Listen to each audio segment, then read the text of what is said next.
got 2 perfect items as well. How about this? Fighting onto the Brutal. Just got a Black Cleaver Eclipse. This is a pretty weak Ambessa. Oh my god. Oh my god. The solo follow from Tarzan.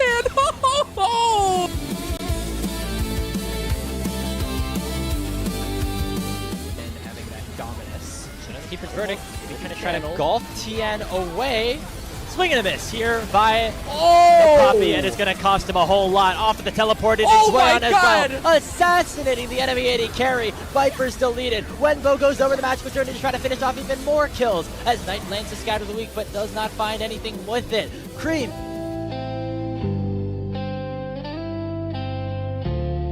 Flash away from the undertow to make sure, but we came back to the fight. Peruki is almost dead. TP coming down. Shun's just going to chase him down. The Comet Spear to the back.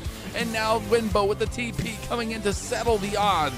ZDZ comes in a little bit later. Doesn't have the extra shield, but Wenbo does. Wenbo finds himself a 3rd kill. He's looking for even more. He's got a Ragnarok and Olaf, but the Blade Caller makes that one null and void. A double kill comes through for Viper, and Shun is still alive after he kicked off this fight. Stand United does not stand nothing for EDG. 1 fight, and they are down 3,000 gold.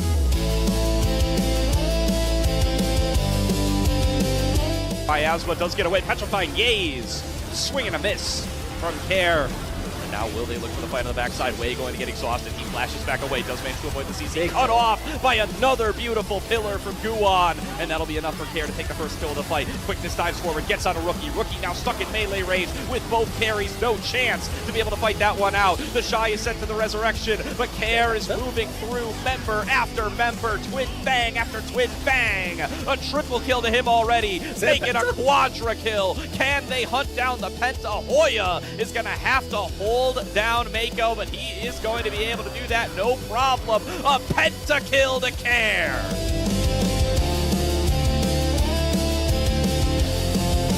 Melting very quickly though. It's at 5,000 HP. Should have to get in there quick if they want to fly. Here comes the Cataclysm. It will be stolen away by the Jarvan, and Shun's able to live by flashing away. On goes in with the ultimatum. They found out Cream. Will there be enough follow-up? Yes, there will. The Ahri is down. And Viper is face tanking Swayon with the Guardian Angel still being available for TN. Flag and Drag goes forward. TN flashes over the wall. And Swayon's able to pop off. Force Guardian Angel out of Viper, and Shun might be next. Valk over the wall. Swayon's still going to be the target. Flag and Drag connects. But this Rumble is too damn strong. Going golden, forcing the GN, allowing for Jackie Love to clean up the rest of the fight. The Flag and Drag goes wide.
Welcome back, everyone, to the LPL English broadcast for another fantastic day full of your favorite league in the world. I presume that's why you're here at this, for most people who are watching the English broadcast, ungodly hour of the morning.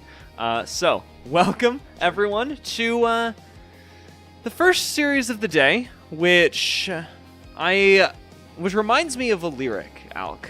I don't know what song it's from because, to be honest, I'm not that cool.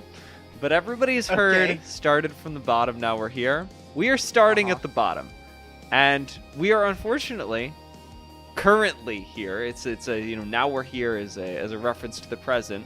But for me at the very least, this is one of the places where I'm most comfortable in League of Legends. I love watching teams fight their way from the bottom of the league, especially knowing that both these teams are going to playoffs. Taking a look at the standings right now, Thunder Talk and EDG, we could not get lower in Group Ascend, and that is partially what makes this series so exciting as we approach the end of the season. The fact that to both of these teams, this game is more of an indicator of their future than anything else. Yeah, I think obviously it's really exciting if we could see Edward Gaming win their second series of the split, considering they just got it done earlier in the week. And for Thunder Talk, this is a must-win series. Obviously, every series you would like to win, but with 2 series left, it has to be a win if they want to keep up with LGD and they want to avoid playing against Invictus Gaming. That is, I think, a really scary part, since EDG, regardless of if they take a win, if they blow up some Nexus tonight, they are locked in 8th. The game differential is a little too fat. Yeah, the EDG series have been fraught with difficulty in this split, putting them at a solid play-ins at the bottom here. If you take a look at the playoff format, EDG are going to slot into the very bottom slot, not even in the play-ins, what is it called? Not even in the play-ins bottom left. I mean truly bottom right here, where we've got Ascend in 7th and 8th, being in the play-ins just underneath the whole bracket. That's where EDG are going to be starting their, in quotes, playoff run, since it is technically part of the playoffs and also technically part of the play-ins at the same time. Difficult road for them. However, I do have a lot of hope for EDG. People were talking about a WE who were in a similar, albeit better, situation last split, about being basically pre-eliminated from the play-ins. That did not happen, and I suspect that the same is true for EDG. In fact, we very recently saw an uptick in EDG's performance, being able to take a series up against WE. So, Alk, who's to say they don't take the series tonight as well? Well, that is true. I have seen too many games from EDG this split. It is still anomalous. 8% series record, 15% game score win percentage, and EDG seemingly like they're going to continue the Bulldog experiment. We've been seeing their rookie mid laner Sinyan come in and play a couple of games, but now with them picking up more wins in the back half of the split than ever before, this has to be a last minute run. This is like, hey, I just got home after work. Traffic was long. I live in America, so I have to just have extremely long traffic because my government hates me. I can't go to the gym tonight because my kids also hate me. What can I do? I can go for a late night run. I can go for a last minute run, 1 hour, ride around the lap, and do my little hamster wheel before I have to clock into work at 8 a.m. tomorrow. And that's the equivalent of this series. Yes. Yeah, okay. Look, if you're gonna make the Drake lyric, I have to make an equally as bad metaphor for this. All right. Well, unfortunately, Alec, with my metaphors, I fear I may not have started at the bottom. I've got plenty more of them today. However, I wanted to talk about EDG and their long-term here, what this looks like for the season and beyond, because with such a terrible season, you've got to hold on to some players, you got to rebuild somewhere. I was thinking that EDG actually, if we were to keep a player, if we were to be focused on the future, we should be thinking about the Bulldog experiment. I think Bulldog has actually done pretty darn well during the course of this whole year. And if we look specifically at the context of this split, despite his team's record, he remains in bottom half of gold shares, very low amount of gold going to this guy, top half of player damage. He's very efficient for the amount of losing that he is doing with the rest of his team, and I think that he just needs to be focused a little bit more. Like, right now, he's focused on himself, but we saw in their series up against WE, when Bulldog is focused on killing the enemy with his team, he gets incredible value. I think we need to send this puppy to the pound. We're sending him back. The Bulldog is, unfortunately, the like adopted, pet that you take, and then they just are like, we don't want to foster this kid anymore. We're gonna send him back. We're gonna send him back to LCK, hopefully, for my like anyway. Yeah. I decided to go a little bit of a different route here. We wanted to surprise each other with this one. And I think people who, whoa, I didn't put this guy at all. Wait a minute, did I mistype this? Did I? Wait a minute, now I need to know. Now I need to know, did I run it down on when I submitted this? I did actually. All right, I gotta sell it, guys. All right, so JDG are gonna completely bomb out of this turn of LPL. So what's gonna happen is that EDG are gonna say, look, JJ, it didn't work this time, okay? We didn't even make play-ins. Let's bring in a long-time GOAT, all right? Maybe he didn't get to play in the World's Run, but he is gonna have to give his teachings out to the rest of the team and let the new young players that are going to join the EDG roster next year learn under him. Now, did I maybe get this confused with another jungler that starts with a J and has two of them in his name? Perhaps. Is that jungler potentially on this EDG team? Also perhaps. But you will never know, because that's what the graphic says. So first of all, I think this is a very bold move. Very bold move to rebuild around a completely new player. I think that we can get really excited about the future of EDG here. And while I would love to continue talking about it, we're gonna real quick talk about their opponents for tonight, Thunder Talk, whose job it is, as you mentioned, to take this series and run it all the way out of the play-ins, which they have, in theory, the opportunity to do if EDG weren't going to win this series. That is a prediction, not legal fact. It could be. It could be if they win tonight. I'm excited about this team. Look, there's a bunch of rookies. They've been making a lot of mistakes. It's been a very long year for these guys, and we got glimpses of what the highs of this team can look like. I think it is incredible that we've seen them now take series or win individual game wins off of our top teams. It's just the small things that are really starting to cut it for them, and I think it really does come down to whether or not these rookies can perform. I'm really hoping not to insult a team that is on the come up by making a comparison to a team that you will think is insulting, but I promise that I don't. Thunder Talk have been very comparable to LGD during the course of this split.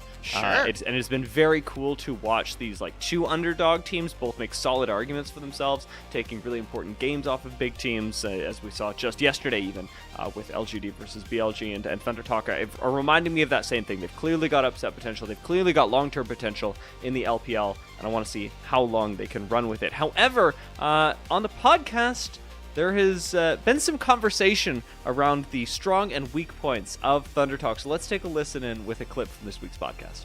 My question would be like, it pertains more to the offseason. Like, yes, you have rookie solo laners. Yes, I think they had a very up and down year. Do you legitimately keep those players, or do you try to find something better as Thunder Talk? Because I feel like TT haven't stuck with players year after year. There's been a lot of turnover on this organization. So they got screwed a little bit, right? Like Hoya, Feather, and 1XN were on the team for like almost 3 years, I think.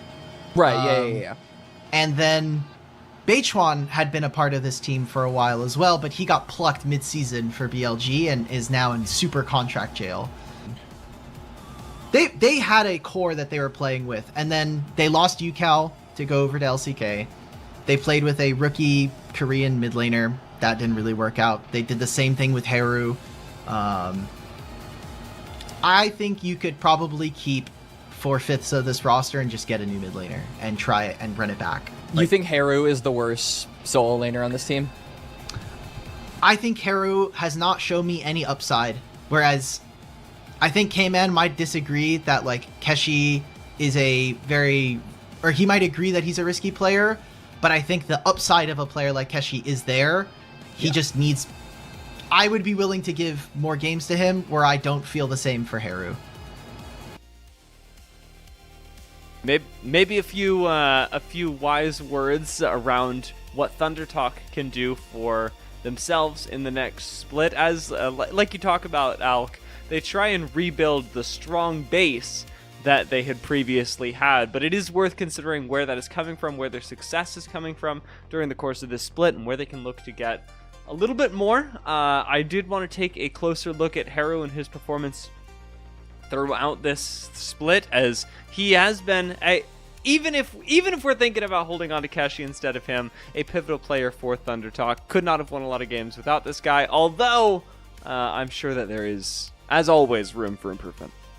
I have been really down on Haru like the last 4 months, I think. I was really excited because he had an okay performance against BLG all the way in like Demacia Cup this year, 9 months ago at this point. But just to me, the way that they're playing with him, I think this team has been really abusing champions like Rise to cheat around the map. Like, hey, I'm a rookie mid laner coming into the LPL. There are a lot of great mid laners here in the league. How do I cheat learning how to play the big picture, playing around the map? How do I get to a side lane or get to playing this? Well, hey, I could just use Rise and I can like just ping pong teleport across the entire map. Other than that, I have not been like super impressed. I think Haru mechanically has been okay, and at a macro level, I think having a rookie mid laner not really have the hands to go against some of the best mid laners is really worrisome to me, because you can teach the macro. I think micro is a lot harder to kind of instill in some of the guys. Tying that into today's matchup, given that I was selling Bulldog so hard earlier, how do you think the micro between these two matches up? Because Bulldog is mechanically talented, but, this is just my opinion, is definitely not a top mid laner in the league, but still, mechanically talented.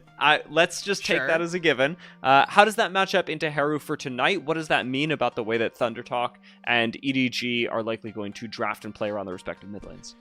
Well, I think Bulldog, very obviously to me at least, has like the basics of how Tier 1 has been played. We already saw him play in the LCK for a little bit of time. Now he's coming over here. I think he has just a stronger baseline as to what we should expect. I am not going to say that we're going to be seeing Bulldog just like on repeat solo kill this guy, but even when we saw these two teams actually play against each other earlier in the year, it seemed rather even. And at that time, LNG was an actual team that did some winning, as opposed to a team that did very little winning this split and a lot of losing during very important best of fives. Oh my gosh, the best of fives. The best of fives. I didn't hit it. I didn't hit it. We need to talk about EDG best of fives. We'll get the chance to talk about EDG best of fives later. Sure. It's gonna be a 3-game we can throw it down. series, That's someone so else's it's fine. problem. Yeah. Yeah, that's also true. Walkouts happening now as our players take to the stage. Thunder Talk, as we mentioned, with a little bit more pressure on them today, but the players, at least at the beginning of the walkout, seemed all right. I will say the wave of high fives in front of you and the lack of hand sanitizer that I have seen on the stage, coming back to that after a whole split of giving it a rest, would intimidate me as well. Yeah, at least Haru is doing his best, man. He's like kind of leaning. He's like, I'm giving myself the most amount of distance between me and the fans, still giving them their high fives. I wish there was a little bit more energy. This cool intro, which by the way, we are in WE's home arena in Xi'an. I wish we had a little bit more flair, because this video is, no pun intended, it's fire. And the intro and the lights are so cool. But the players, we got to have a little more pizzazz, guys. Come on. Yeah. EDG standing confidently on their intro as well, so that very much rehearsed. I like the look, and again, yeah, the intro. I like this intro a lot more than the portals, even though the portals did wow me and make me sort of rub my eyes and wonder whether I was awake. The way that the way this transitions out of the fire in the video into the flashing lights, just it tickles me aesthetically to see the transition, and I'm really liking the way that WE have presented themselves in their arena to the rest of the LPL here. Hopefully, the intro is exciting enough to give EDG and Thunder Talk some, to reuse it, fire underneath them as we approach this series, because they are going to need it. I want to see these teams come out swinging. If this series goes long, Thunder Talk probably have the advantage, although it is a marginal one. I don't think that either of these teams are going to be comfortable if we go 2-3 games, but the longer it goes, the more tired EDG gets. It has been a long, long season for them. Hey, you said that they don't like long series, but Thunder Talk are currently tied for the most amount of individual games played this split. They've played 32 games. That's crazy. You know who's another team that's also played 32 games? JDG, and they're 6-6 right now. So they got a lot of stage games, a lot of practice.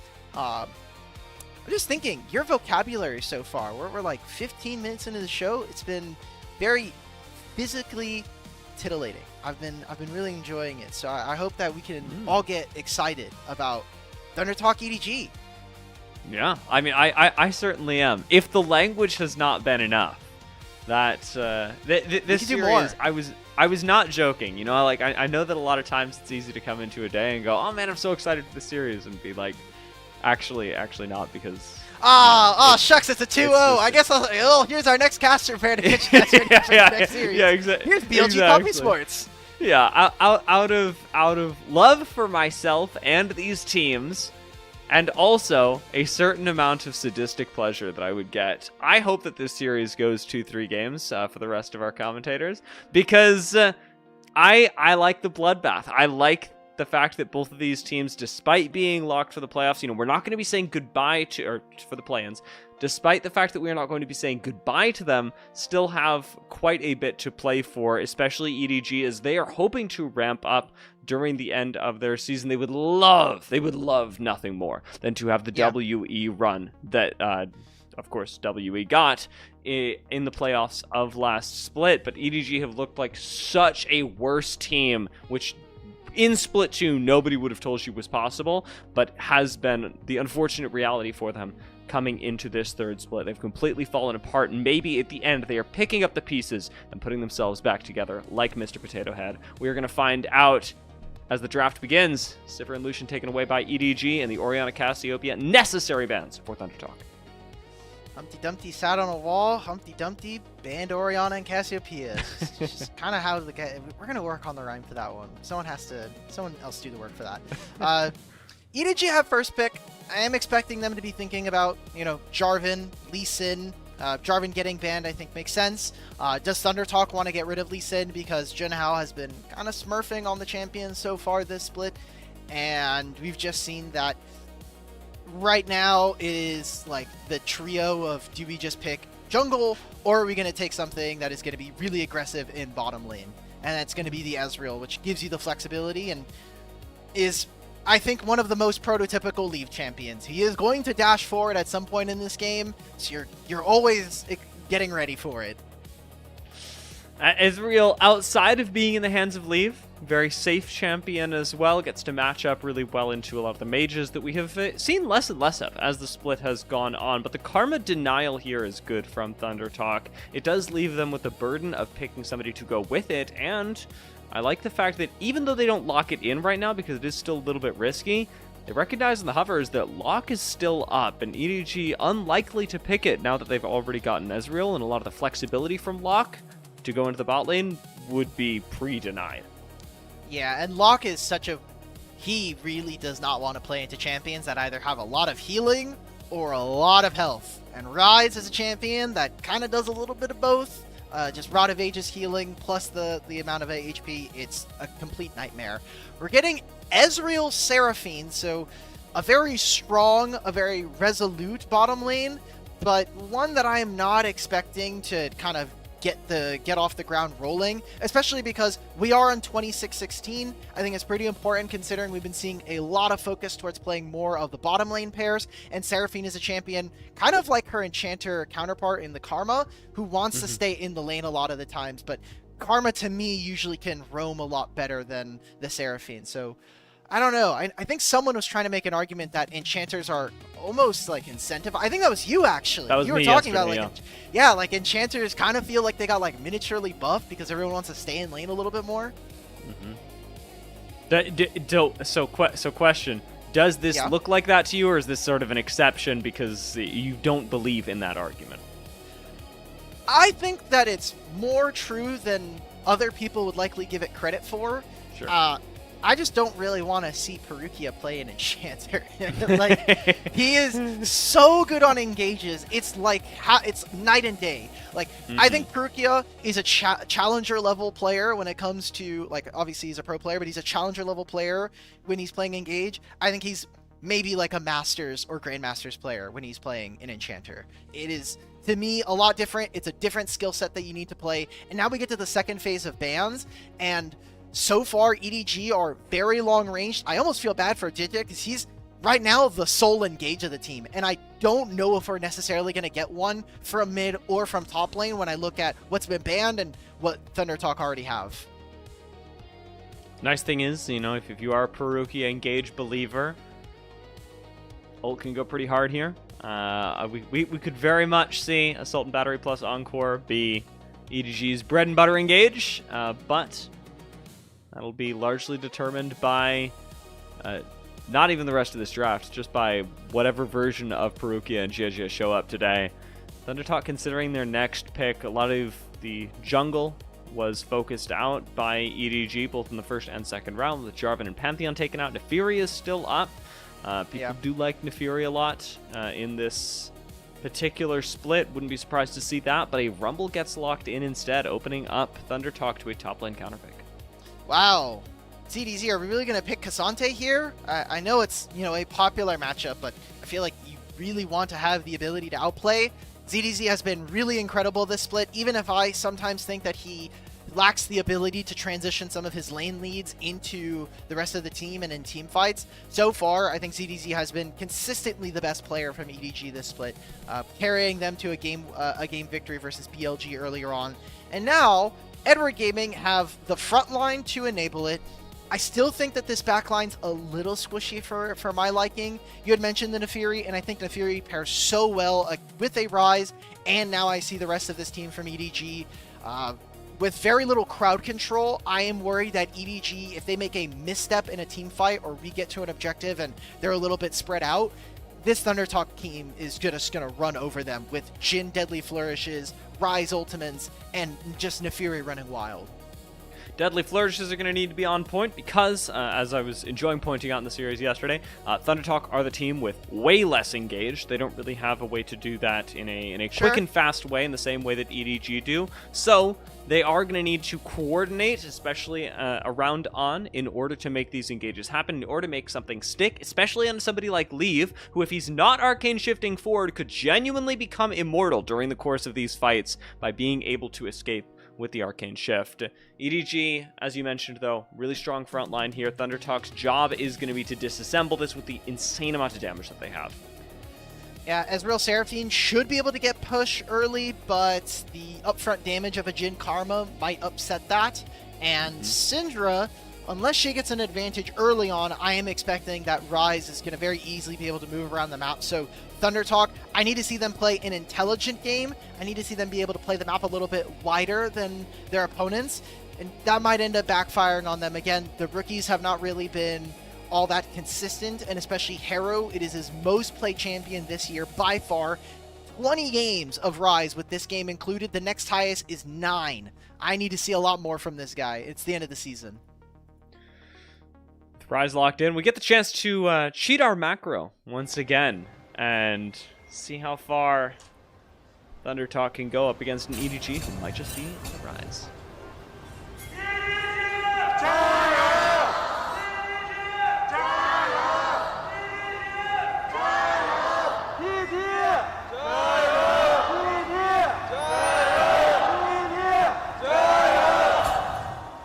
I'm glad for Game 1 the fans came out. Some of the fans in Game 1s have been quite lackluster, I will say, but we're already coming out to play here at Xi'an.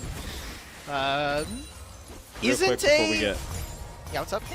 too deep into this game, I do want to acknowledge that maybe EDG on the rise was not the wording that I should have chosen, because Rise is also a champion as well as an action. They and might be on the rise, literally. They might all, might all actually jump him. physically be on the rise. Yeah. You know, you're right. This could be big brain. Yeah. They're going to jump Rise. They're going to send 3 people in mid. Seraphine, Vi. I just said Seraphine, Vi. I feel a little bit of bile in my mouth. Yeah. I don't know if that's the combo I want in mid, but we got Syndra, right? Syndra, very, very explosive. I love this champion, and I'm glad to see more of her. I am sad that we're not getting more damage out of her. I think that she abuses things like Imperial Mandate ever since the rework.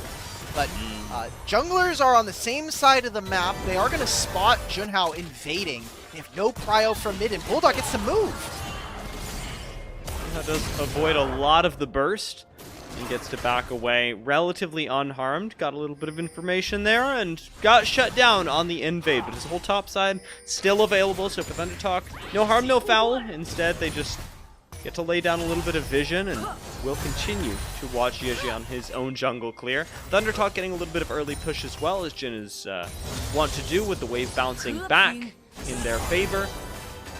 And for the moment, the early invade having been shut down, I think likely leaves both teams not wanting to be too proactive for the next few minutes. Thunder Talk happy to continue farming up, and it looks like JJ gonna be happy to do the same on his journey towards level 6. Man, I feel bad for Thunder Talk. That's for me anyway, when we were talking about playing in Pro, that is a really expensive timer for Junhao. It's information, so they know that JJ's on this side. You got to see that Feather and On actually push the wave in. On gets a recall. Feather is taking up a lot of damage here, but it seems like he's going to be fine. When you're in a Fury, you can counter invade, or you can try to look to punish the Vi, but not having any vision now, he's behind in his clear, and he's on the other side of the map now. Button popped by On, but there is a jungler behind him. Jeje wanting to get active early. On got the early back, and Exhaust has already been popped. On can take somebody with him. Leave, though! Flashing away! Stays alive! Perukia manages to get the kill, and Feather answers it back! It is a 2-for-1 in favor of EDG, with Thunder Talk only taking one with them. Nice proactivity out of Jeje. I mean, they know that the Nefiri has to be on the other side of the map. He has no other camps to go for. And I think that was just a very smart punish coming in from Edward Gaming. They got Jijit to activate the bottom lane. Now there's no summoners available for this Jin Seraphine or Jin Karma bot lane. And yeah, you have great wards from Thunder Talk, but you have absolutely no coverage. They had to know that this damage was going to come out from them. And Feather, because he has no mana with no ability to spam all his spells, they don't get the requisite damage. And Thunder Talk are also fighting in the mid wave. It just feels like a culmination of just bad decisions and good punishes coming in from EDG. Really painful to watch Leave get away on that amount of HP as well. On would have really liked the extra gold. First blood still available to him at that moment as well, but instead getting traded away ultimately leaves them in a quite bad position. I know, I can't do it. I can't do it. You heard me sidestep. In the pause, there was like a duck and cover movement from me. That's what we do when the ultimates all dodge, or they don't land on anybody. Ooh, Keshi's not level 6. ZDZ. He actually, this guy's such a G man. He took Time Warp Tonic on Cassante, so he has the additional adaptive force. And because he pressed ult and he has a Negatron cloak, he has a ton of damage. So Keshi had to be really careful there that he doesn't just get randomly solo killed. But also already went to base and has a nice clean pair of plate steel caps.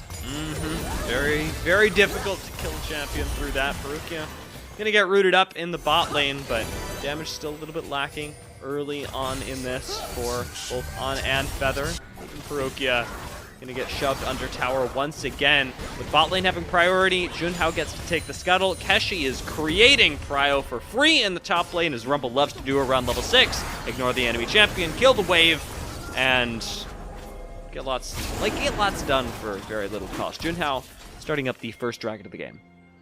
All right, we get to see some of the ramifications because Jeje opened up his bottom lane to get those 2 kills. He obviously falls behind in camps. Junhao takes the enemy Krugs. He gets into their camp. He's level 6 first. EDG say, hey, we're not going to fight.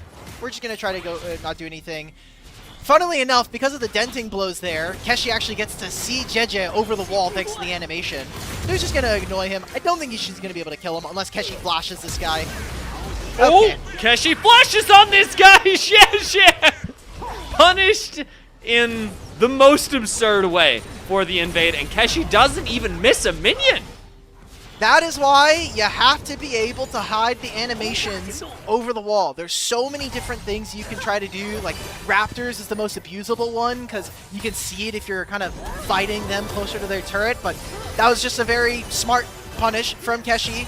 He knows he's probably under no threat, but ZDZ has his ultimate. And you see the pings coming out. ThunderTalk know there is a possibility that Vi just walks top lane after doing one of her camps. They know the Krug respawn timer. This can just be a repeat or a retribution gank onto the Rumble who has no flash, no ultimate. See, Keshi's able to play safe right now. A little bit of vision laid down for EDG around his tower, but Keshi, with nearly Equalizer back up, doesn't have the biggest problems on the map. Instead, that's Leap, who's getting ulted on in the bot lane, locked up by the Deadly Flourish. Ezreal, no chance to play the game, and one more auto would kill him. Junhao avoiding the last bit of damage from the tower. ThunderTalk pick up a kill top lane and bot lane in short order. Wow, feels pretty good, man. I think Leave also thought, hey, maybe I could get out of that, but did not respect the fact that there could be a tether coming on through. Oh, we're just staying. Haruki is dead, for sure, right? Okay, well, that, in short order, is not very good for EDG. That sounds pretty obvious.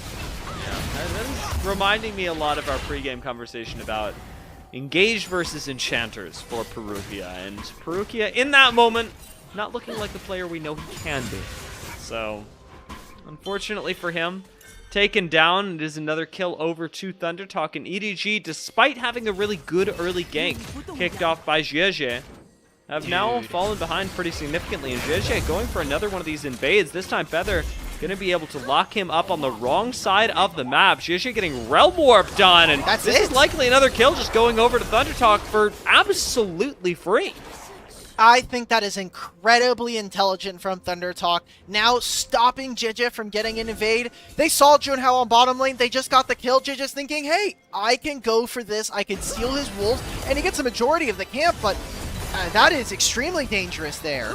You then get punished thanks to Feather on the recall. He comes out of base. They protect Junhao's camp, so it's a kill over to Junhao, who already had one to start. Now he gets to take his blue and his Grom, and there's still a Grub here. This Nefiri was at a pretty bad start to begin the game, but is now very far ahead. I know it only says 500, but being half a level up and getting what could be 5 points into your queue, that could just straight up kill a solo laner that isn't named Kazante. Yeah, Junhao has just gotten a lot more value for his time because of the early game. You wouldn't have thought so. When he walked in, saw Jeje, had to walk all the way back out to his topside jungle, and Jeje basically had a couple of minutes for free to gank the bot lane, but Junhao really been able to turn things around with Jeje throwing himself into the topside jungle a bit too recklessly and being punished for it twice. Now that we're cresting 10 minutes into the game, we've got about a minute left until the next dragon. ThunderTalk already have the advantage there, having picked up the first, and they could end up playing for an objective control game with the lead that they already have and the damage that we know this composition really brings in the mid game. Alright, so he's up 300 gold. Likely Jeje is still going to be able to finish his Sundered Sky here. It seems like right now the plan is let's try to attack this Rumble, see if we can get him, but Phaelites is going to spot him as soon as he jumps over this wall. Doesn't seem like there's going to be much of a play. Keshi might not have his flash, but he still has the Equalizer. That could just be a wave gone. I think Jeje right now needs to focus on finishing his first item so that we can have a possibility to contest, because I think even with 1,000 gold differential, the gold is kind of spread out, particularly around top and jungle for ThunderTalk. You could make an argument that Syndra is completely fine to fight here, and I would be willing to play around a Blackfire Torch. Time to do it. Keshi getting engaged on does burn the Equalizer to burn the wave, but in comes the very first Assault and Battery of the game. And ZDZ will pick up the kill, so managing to make the gank happen even after the failed attempt earlier with the Fade Lights is a really good sign for at least the top lane hopes of EDG. They might continue to go for this. Junhao just showed mid. Their bottom lane just got back to the lane. And this is hubris here for On. He wants to go for a bit more of a scaling build. I was worried that it might be a collector or it might be the Youmu's.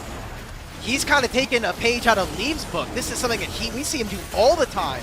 And they're starting up this dragon. I think even without the Vi ultimate, this could be very real for EDG. ThunderTalk, perhaps getting a bit too greedy, but with only Jie in the river, they don't feel confident going for this. Not able to fight around the Blackfire Torch from Bulldog, and ThunderTalk are going to get their second dragon of the game. We've got an Infernal Rift coming at us. And with 2 dragons out of their belt already, ThunderTalk's composition, which already has a boatload of damage, looks even scarier if they're able to pick up an Infernal Soul. You got the teleport. That's as good as I think you're going to really say as EDG. You got the summoner spell out from the Rumble. ZDZ gets to save his. Then I press tab and I look at On and Feathers. They already have their first completed items. There's also the Moonstone Renewer picked up here for Feather. Rookie's got to be really, really careful here. See some pings going on. They don't have a ton of control from the river, so Nefiri could just actually gank through the lane, and Karma Jin set up very well for Junhao in his entry. On has been on point with the deadly flourishes so far, and does mean good things about what ThunderTalk can expect from the fights a little bit later on. Feather on the front line, also always fishing for engages.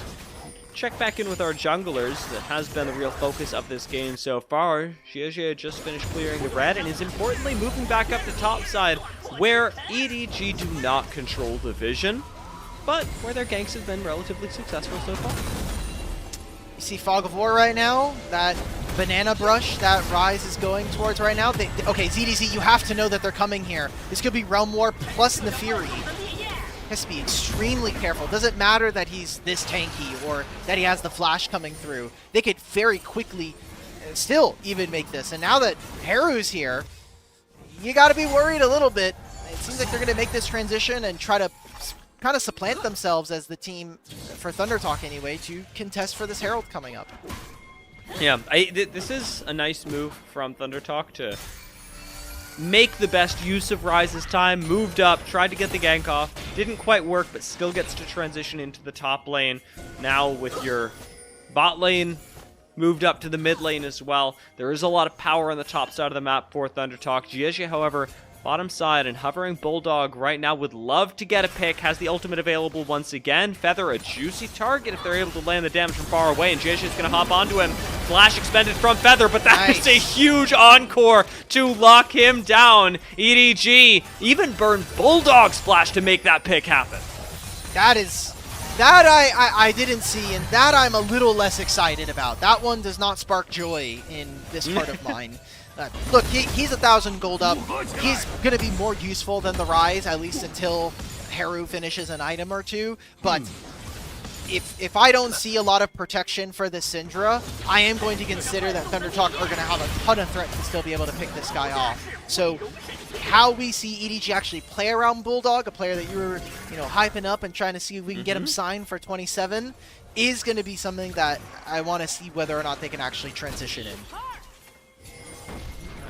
One of the caveats to what I was talking about in the pregame with Bulldog is that Bulldog has to be brought in with the rest of the team, and I think that given his strength right now, it can be extremely tempting to just leave Bulldog in the side lane, not really have him join for anything, which could ultimately hurt EDG. It'll be up to Bulldog and hopefully the comms with the rest of his team to control his positioning on the map so they actually get the most value out of him. Right now, side lane looking like a lot of value. Keshi forced to flash away. So EDG managing to get that in the bot side, and Jie gonna go fishing and not gonna find, as we know, a Rumble.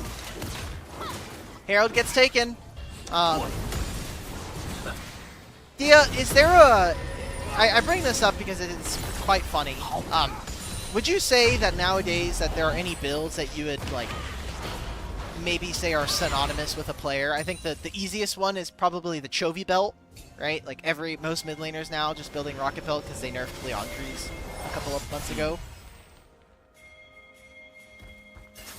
And are there any other like builds? Yeah, is there one that, yeah, especially as like a that... Seeble person, like I don't watch a ton of it, so I'm asking if there's someone there that kind of has some idiosyncrasies.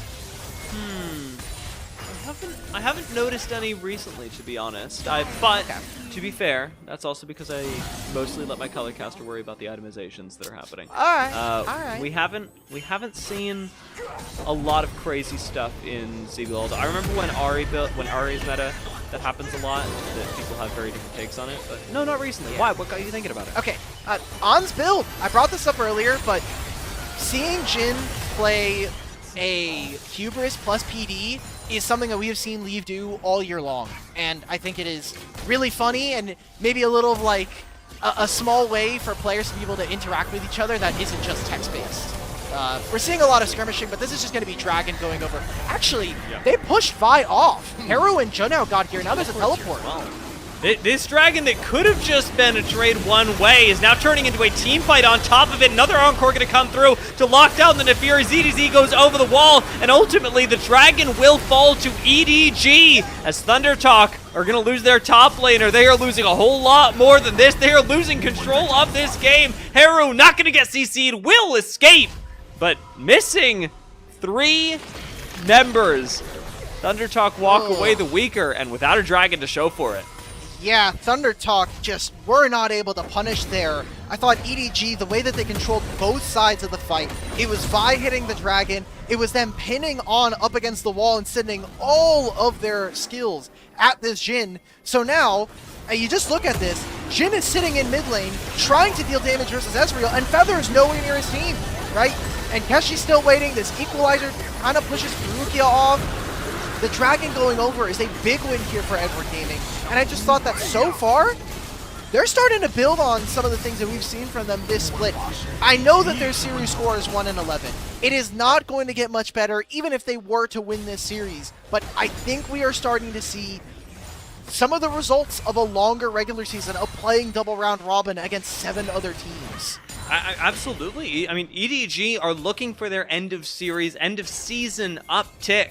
And Thunder Talk, despite having put up a really good fight in the early section of this game, have far from closed this game in EDG's face. Remember, there's nothing to lose. So when EDG fall behind, they just happen to be behind at the moment. When Thunder Talk fall behind, they've got to worry about their season standings. They've got to make plays to get it back, something that EDG are eating the face of right now. The attempted play from Thunder Talk, not actually going to work in any tangible way, but see what they're able to make happen over the next few minutes with the mid lane pressure they got.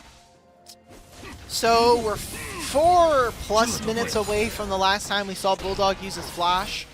We didn't punish that. Now that we get to come back to this topic, I think that EDG are actually in a fantastic spot. I was worried for Bulldog, but he very likely could just end up finding a lot of damage onto Haru, who, despite even having him have the upgraded Merc Treads, which did get nerfed this patch. I want to bring that up. 26-16 saw upgrades to, well, I think we're going to see someone die. Yeah, we're cyberbullying Feather again. Does this get answered? Jie out over the wall. Is going to get out, but Leave commits in onto On and Junhao. He does not win the 2v1. And Haru going to try and answer back onto Jie. Does he die to DFT? No, he does not. Thunder Talk go 1-for-1 with Leave on the iconic Ezreal shift forward. Had to see it happen once. All right, yep. that is both my favorite and least favorite part of Leave. It is something that, as a fan of his, it is. I just gotta live with it. Okay, it's a personality trait at this point. I know he's going to do it. I just have to wait. When in the game is it gonna happen? And thankfully, they still have a 3,000 gold lead. So in the grand scheme of the game, likely not going to make a big impact. And if I'm going to be his lawyer here, that was 3 flashes gone. Ryze doesn't have flash, Jhin doesn't have flash, Nefiri doesn't have flash. I'm still taking it, and we're at a minute and a half before Dragon. Yeah, but you know, by the numbers, could have worked out, still could, around this next Dragon. With a minute left, Bulldog gonna see if he can crack this top lane tower before the objective comes up. Would be a lot more gold for EDG to work with, especially as Bulldog is now working on his third item of the game. The Syndra terrifying right now. Biggest gold lead, richest member of the game right now. If you are going to play around somebody, Syndra is that person right now. I'd like to see EDG manufacture a team fight where they can really leverage Bulldog's strength. Ooh, gets canceled. Likely he's just going to have to recall anyway, and he'll just TP, but I don't think it's going to make a big difference. What I was talking about before, boots got changed. We saw that Sorkpen boots, for some reason, they gave more penetration, and the Merc Tread boots, tier 3 for mid lanes, actually got less MR. So mid laners get to be a little less safe, and I think there's a good push from Riot so that we have more offensive mid laners. We have a dragon, and I don't know if TT can push through this here, guys. Take an arcane shift out this time, so the rest of EDG very happy they get to keep their AD carry alive. We've got a really big flank, however, from Haru. He is on, I mean, a secret mission, and EDG are just finding out now. We've got an Encore that at least manages to buy a little bit of time, but with Bulldog down, it's ThunderTalk that are fighting around EDG's point of strength, not EDG. Can they get the dragon though? Keshi is waiting. He wants to see if they can take the Blast Cone. Not going to be the case. Dragon seemingly going over to ThunderTalk, and that'll be sole point for them achieved, and maybe even a couple of plates off of this bottom lane tier 1. That's going to very quickly eat into this gold. This game is incredibly even, and that pick onto Bulldog might be a crux as to why we see ThunderTalk look for a game 1 victory here. This was a very clean engage from them, and I think the flank from Haru just kind of pincered them into a very uncomfortable position. Really smart global move. We'll take a look back at the replay to see how this starts for ThunderTalk, but their focus on Bulldog is impeccable. Oh, Equalizer into Deadly Flourish, into quite literally the kitchen sink. You could not have thrown more objects in the entire household. If you maybe the baby and the bathwater, all of it, every single piece is in there. Bulldog was not prepared. He can only what is it? Force of will, either the baby or the kitchen sink. The bathwater is too immaterial, and the other one is gonna kill him. We knew the metaphors were gonna get worse as the day went on. We just didn't know where the floor was.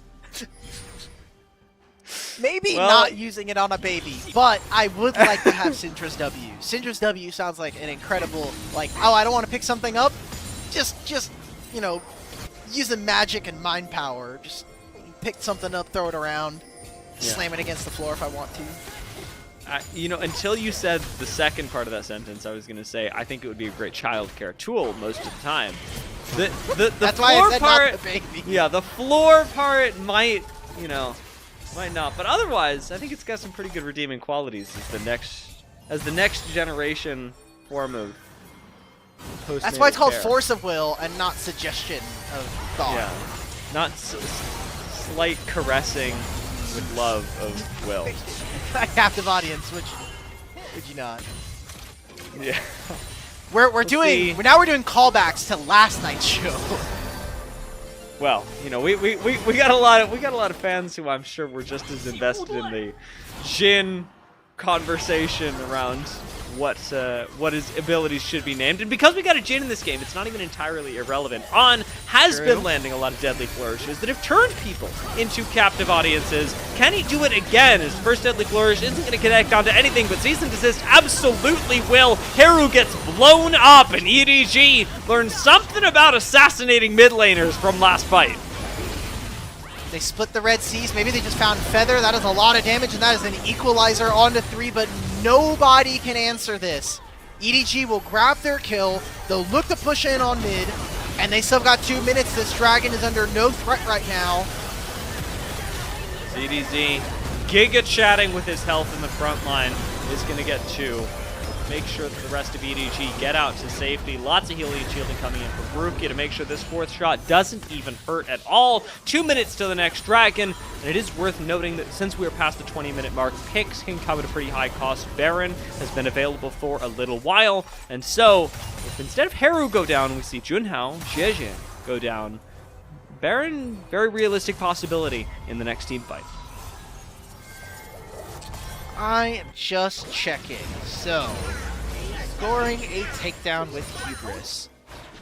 I thought they changed Hubris to be based on whether or not you're melee or ranged, but it seems like that is not the case. I can't wait to get one guide in chat if that is true. But maybe I just also play way too much Aero Mayhem. However, getting flat AD feels pretty nice. I hope we get some kind of indicator. Maybe if he picks up a kill, I can take a look as to how much bonus AD he's getting it. I can't imagine being 1-1 and 5 that he has too much bonus AD when he procs the Eminence. So it's pretty tough to break. So much healing, so much shielding thanks to the Seraphine. And with the Mikhails right next to it, I imagine that even with on finishing LDR, is going to be a long time before we see this Jin and company get busy with some of the enemies. And to think we could have just gone Serpent's Fang and been done with it. Yeah. He said jokingly, everything, the kitchen sink, and more being thrown out in the river as Junhao re-engages actually onto Zheje, picks out Leave as well. Leave could go and will go down here. EDG have lost 2. Bulldog running for the hills as Haru actually gets dragged up the wall by ZDZ. A chance to answer here, but the Seraphs gets popped. Haru buys enough time for the rest of Thunder Talk to crawl over this wall and avenge him. Thunder Talk kill 4 members of EDG, and that means the Baron is absolutely on the menu. And they've got a Baron. If Haru had lived, and maybe if that old timer was a lit smaller, they might be able to grab themselves the dragon. I think that is the most important part of all of this. Thunder Talk on the precipice of being able to take game number 1 here. Jeje just goes forward, he misses the Vault Breaker, and his team is not there. Every kill we have seen from EDG has felt like it's a combination of different skills. Look at the timing on that Mikhails! Maybe Feather gets MVP for that, because that Mikhails is the difference between EDG winning the fight and Thunder Talk running over Edward Gaming. I'm so glad that we slowed down the replay for that, because it is not so often that you're sitting there going, man, what a Mikhails, what a QSS. Normally the fight is so far decided outside of that, but in this particular moment, EDG, you can see why they've been going after Feather so hard, because they know how much damage he can do with a single item right now. We'll see how that changes around the next few minutes. This is still a big win for Thunder Talk, a power play brewing for them. But they've got to actually turn this into a definite advantage in a game that has been very back and forth. EDG are far from out of this. EDG did grab the dragon, so no soul here for Thunder Talk, at least for another 4 minutes. But I not like their chances here, Dia. And there's that Serpent's Fang. Oh, did they steal it?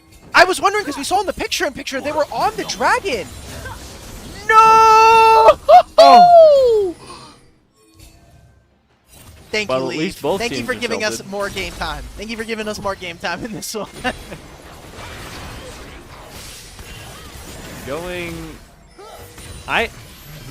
I think that getting outsmited by an Ezreal is more tilting than losing a team fight to a Mikhails. Right? Oh, 100%. If I see the Mikhails, yeah, if I saw the Mikhails, I'd be like, damn, that's pretty clean. But if I see Ezreal, and I see my jungler, by the way, if I see my jungler lose the smite to Ezreal ult, me and my jungler are gonna we're walking into the jungle and one of us is not coming out. That's all I'm You're say. hovering the report button. You know what I'm saying? Like there's no way that, like the muscle memory doesn't. Yeah. And there's a report in-game feature. Okay, I can just report and it will say the report will be has already been sent. Thank you for your feedback. That's what's going to be in my chat box. But now the game's even here, Dia, and we're talking about scaling. We're talking about getting later into the game. There's 3 items completed for a majority of the members of Thunder Talk, and Jin as a champion is just always going to outdamage a champion like Ezreal if they get time to cook. So EDG, we got to get going. We got to find picks. We got to start something here. Hopefully Bulldog can make that happen. You're kind of the primary engage right next to your Vi. Junhao waiting on the side right now, incredibly potent on the Nefiri, as we saw just last fight. Big threat onto Leave as well, and gets to play aggressively in the jungle, knowing that they at least had full vision control of it. EDG now getting to reclaim a little bit of that, and EDG doing a really good job defensively as well. We've talked about how they needed to play around Bulldog earlier. I don't know if that's still true. I mean, we're reaching a point in the game where, yes, Bulldog is strong, but is Syndra the deciding variable anymore in a game that seems to be slipping further and further from your control? I would say yes, and maybe that's just my Syndra bias kicking in, but like, it's Ezreal who, look, if he finishes Seraphs, like, we can have some kind of discussion there, but I still don't think that he has the amount of upfront damage. Ezreal wants to pepper his opponents, you know, keep throwing out the Mystic shots, get rid of you with like an Essence Flux, and then kind of finish you off with the ultimate or, you know, Blink. But Syndra has the upfront damage, also looks to be going to Void Staff, so will just completely destroy one target. I think Bulldog also has had the majority of the gold lead for his team. I personally, you should be responsible with that gold, right? I hope so. I think that Bulldog, again, incredible potential on this guy. Tends to be pointed in the wrong directions, and I'm not putting that blame on him or his teammates. It's one of them. I'm not sure which. And in this game, it's going to tell us a lot about which it is, because Bulldog is in the position where he can do quite a bit, and as you mentioned, still has to lift quite a bit of weight for EDG. Needs to be in the right spot to do so, and right now joining up with JJ is not a bad start. JJ and Perukia have more often than not decided who dies on Thunder Talk. And if those two are around and Bulldog's there to back him up, nobody from Thunder Talk is safe. So On just picked up another wave. When does he look for a recall? Teleports are coming in now. It is likely that On will not get access to the Infinity Edge before this fight. Thunder Talk feel like they don't want to make this engage. They're kind of split though. EDG actually get this turned around on them. Keshi going to go golden in the front lines as Bulldog eats a huge amount of damage out of the fourth shot. He might be out of this fight entirely. Almost gets killed by the Flux, and ZDZ has got to play the Giga front line for his team, who cannot step up. ZDZ might actually die for this as Junhao commits for the kill, but is unable to find it. EDG still, all 5 members up. So much of the utility from Thunder Talk has been used, and the ults still up for EDG, who can definitely turn this around. Waiting especially for Zheje to kick this off. A lot of safety, a lot of snap engage potential on the Vi as the Dragon gets started up. Cooldowns favor EDG. They've got to make this work. Keshi scary in the front line. Dragon underneath half HP. Bulldogs teleported back in. Junhao is still in smite distance, so the Dragon needs to be forced off. But another equalizer is going to come down. Perukia is going to be forced to flash. The Dragon belongs to EDG, but Haru tries to turn the team fight by going in for the assassination. He will die as Bulldog claims the double kill. Zheje gives his first life to the team, buying enough space for the rest of EDG to walk up, and EDG get the Dragon, get the team fight. Do they get more? Why is EDG allowed to get the Dragon there? That is my question. They were the ones that lost the team fight beforehand, but maybe Thunder Talk thinking we don't have the spells, we don't have the abilities to push them off the objective. We now have 6 Dragons taken in this first game. We are 35 minutes in, and Junhao, it might just be a red buff, and it might just be that is it. Bulldog prevents that from happening, and likely is also going to prevent Junhao from escaping. He has to dash over the wall. Baron goes over to Edward Gaming. We're still going for game number 1. EDG putting up a big fight here, and fortunately enough, Junhao is not going to get even more tilted by the Arcane Barrage. We'll take another look back at this team fight to see how EDG survived the initial gauge from Thunder Talk. That fourth shot from On could have made the difference there. But Perukia's healing with this Seraphine is incredible, and they focus all of their damage. And I think the fact that EDG, they come out of these fights being bruised but not dead, it means that ThunderTalk never find those kills. Haru is too short range, she can't deal this damage. On gets completely ripped apart thanks to this Ezreal. Yeah, I mean, I was looking at how Junhao was positioning. He goes into his W. There's no one to help him get in. We're going back to live. This could be the end of the game. We got another engage cooking for EDG, but Jie separates himself from the team a bit too much. Nobody's able to follow up. Leave. Arcane shifting forward this time. May have come up correctly. Keshi gonna go golden for right now, but surely dies. The Encore connects on Feather, forcing out the Mikhails. ZDZ leaps into the back line and will trade his life away. But the engage from Junhao to follow that up, maybe a bit problematic. Junhao gets out. An awkward series of trades leaves EDG without much more to do, but this fight's still in their favor, and the Baron still ticking away as well. Inhib gonna go down. Haru, Junhao, and Feather still up. Surely they can keep this from being the end of the game. 30 seconds before Keshi and On. This is just game here. Junhao not really able to step up anymore. He's trying his best, putting on the fancy feet onto Fury, but EDG are choking ThunderTalk out of this game. Junhao goes for the burst onto Bulldog, but the Nexus is the focus for EDG, who take game 1. Wow, wow, wow, wow. Fought their way through a defeat, fought their way through adversity, a couple of mistakes here and there, but hey man, this is 7th versus 8th here in Group Ascend. I'm not surprised that that is the case. I am just really impressed with what seemed like stick-to-itiveness coming in from EDG. They made sure that they're playing around Bulldog, who I asked to step up, and we did see in those later fights, the scatters were incredible. The amount of damage that this Syndra had was unmatched. Yeah, Bulldog really got a chance to shine during the course of this game, and credit to the rest of the team for forming up around that as well. Bulldog had a lot to work with in the form of Jie, just picking somebody to die. He would go, we're ulting somebody. Leave would go, all right, bet. And Bulldog, he got to lay down his cooldowns with impunity. It helps a lot that ThunderTalk weren't able to really focus on Bulldog with the distance that he had between him and the rest of the ThunderTalk roster, especially after the fight that happened in the mid lane. We really saw a turnaround in the way that EDG were positioning. They were playing and pulling Bulldog a lot further back, which at times worried me, thinking that Bulldog wasn't going to be able to get involved into the fight. But when ThunderTalk committed, Bulldog was right in the safe position that they needed him to be. And all of this draft ended up coming together here for EDG. I think Seraphine had a lot of clutch moments where we similarly got to see her use her Mikhails, but just the overwhelming amount of healing and shielding that this champion offered to the team was incredible. And then the combos were just easy to play. Vi ultimate allows you to Seraphine ultimate, and with all that CC, it should be illegal if you miss a Seraphine, or if you miss a Syndra ultimate as well, and her E. So just use everything on that target. That person should die 9 times out of 10. And we got to see that be the case here. ThunderTalk, wow, great job EDG, 700 total victories. I didn't even think they were going to reach 5 this split with how it started, but now they have 5 game victories so far.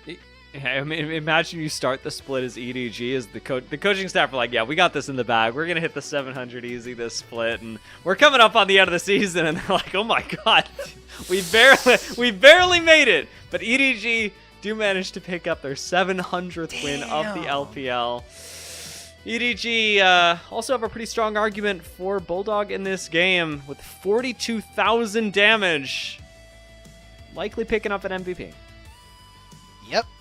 And remember, ThunderTalk need to win tonight. It doesn't matter if it's 2-1. It doesn't matter if it's 2-0. Well, okay, I guess it can't be a 2-0 now, but they need to win if they don't want to be locked for playoffs. If they lose this series, they cannot catch up with LGD. Their game differential is too high, and that would essentially mean that they're going to be playing up against either Ninjas in Pajamas and IG, who will find out who that is going to be in the 1st and 2nd seed tomorrow, actually. But ThunderTalk, we need to work on this. Like, part of this game is kind of on Junhao, right? Like, he is the carry of this team. Sure. He is the captain of this team, and you have to kind of burden or hold that burden as the captain. But I also think that Haru did not have a ton of damage in this game. Like, we saw it in that post-game screen, but this Rise was, for lack of a better term, quite useless. Sure. And I think it's a tough game as Haru as well. You are pretty tanky on the Rise, but it's really difficult to justify walking into Rise's relatively short damage range against Syndra, Ezreal, with a Seraphine and a Vi that can very quickly kill you as well. Haru really had to play quite cautiously, and so I mean I agree. He is likely the biggest underperformer for Thunder Talk in this game, and you can see why it might have happened that way. The composition making it difficult for him to execute, and Haru perhaps lacking some of the confidence necessary to step up to EDG when he really needed to. Was going for a lot of nice flanks. We even saw it in this fight, but even then, Haru's not in the fight. Exactly. He's not dealing damage. That's doesn't matter what champion you're playing. So I did the math really quickly because stat websites are not going to be that quickly updated. Now that Haru has played 20 games of Rise, what do you think his win rate is on this champion? It can't be good. I'm going to say... So out of 20 games, how many games do you think he's won? 15%. Okay.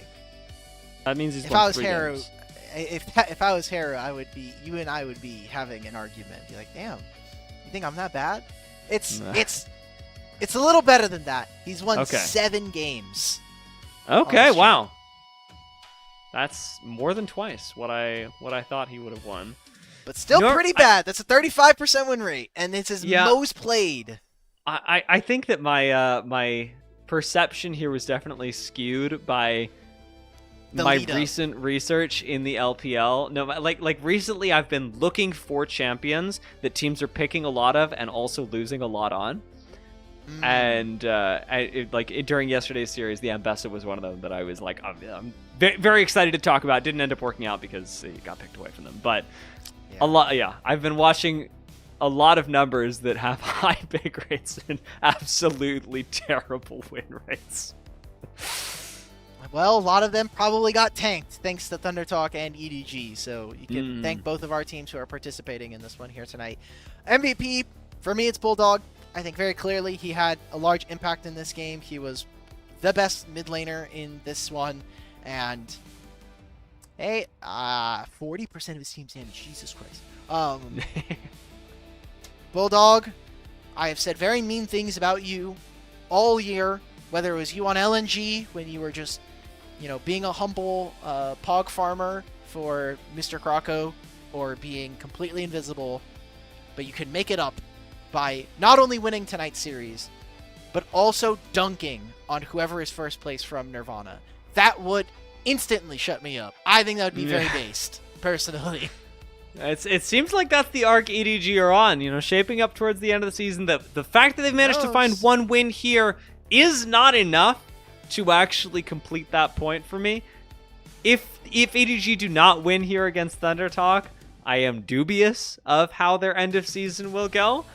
I need them to win next game in order for me to feel really confident about putting my stamp of approval on this team heading into playoffs, but I believe that they can do it. 1 game left if you're an EDG fan, and 2 left if you're a Thunder Talk fan. We'll find out which is true when we come back from the break. Oh, we gotta do the read! We gotta do the read!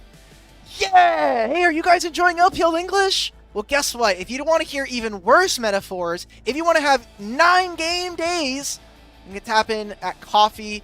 Coffee is the best way to help support the LPL English project. That is, all of your contributions go towards building out this show. A lot of it helps to go upgrade the broadcast. But as a volunteer broadcast, as a broadcast made by fans, a lot of the contributions go to paying us on-air talent. And subscribe to the Coffee, which will be linked in chat to unlock perks like early access to content and the ability to ask interview questions, which will be coming up soon as we get ready for Worlds right around the corner. Don't go anywhere, guys. We'll be back for game number 2.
LPL English broadcast returns with Thunder Talk and EDG. Going one game so far. Will it go 2 or will it go 3, Alk? That's the question on everyone's mind, especially with EDG having won their first series just this week. Are they going to double up and completely change their season in the very last week of the LPL? I will not believe it until I see it, all right? They could be on the doors of the Nexus, and I would still doubt it. And then the Nexus would explode, and I'd have to face reality, which is EDG getting 2 series wins in the last week. At that point, I would slate them as the favorites to beat on JDG, because then I would just I want to ride the wave at that point. I mean, this is where we're determining, is there a wave coming or was it just a ripple? EDG they are due for an end of season uptick, but some teams never quite get there. Some teams are never quite able to do it. But once you start with, as they did, their win against WE, the worst thing you can do is get your momentum stopped for just a second. Normally that is the end of the split, at least in my experience, and as we were talking about, an extremely swingy league. If you were the worst team in the league, you can still make a playoffs run. But once you lose that first game, it's not good. It's not good. It's comebackable. It's always comebackable. Yeah, I'm hoping that EDG can keep giving us what they were during the last half of the first game, because to be honest, Thunder Talk had the run of it from about 5 to 15 minutes. They were doing really well. Thunder Talk were in the lead. A couple good picks from EDG did turn that around, but we're changing everything up in game number 2. Things like Vi and Seraphine not going to be available, and Bulldog Syndra also taken out as we enter the draft for the second game. Olaf also notably banned away by Thunder Talk really early. This happened last game as well. Thunder Talk banning the Olaf. Respectful, of course. Olaf very strong champion, but first round is something different. We're taking Ori. Okay. I personally am surprised. I think, again, maybe they're saying let's try to get a strong lane, but then EDG are just going to respond with a lock. I've been really excited about this champion, and EDG get to take the Pantheon. This is what I would have preferred. If I'm Thunder Talk, I'm saying, are we first picking Pantheon, or are we first picking Lee Sin here? And the case here for TT is they decide we're going to get Ori, we're going to see what we can pair it with. I think Lee Sin is not as exciting of a pair, but maybe they just want to let Junhao have a splash, let him kind of run the game as this Lee Sin. Just Orianna gets ran over. This could be a game where Bulldog gets a double MVP just because the lane is so favorable for him. Yeah, there is right now the beginnings of an extremely one-sided game. And it looks like it'd be in EDG's favor as of this moment. Thunder Talk could turn it around, but it is kill or be killed at basically every moment past 5 for the EDG roster. They have so much damage that it is ridiculous, and I really like the idea of locking in a Camille here. It doesn't particularly matter what support they end up going. The Camille seems appealing to me because of the lockdown that she provides so quickly, and that being really important for Pantheon and Lock. Rel, similar situation, slightly less snap engaged than Camille, but a little more reliable through the game. Jay Pedo did a whole segment on Camille. I don't think we're going to be seeing Camille support for a very long time. She did not deserve to be in support for what it's worth. That was a freak champion, and I'm glad we got rid of it.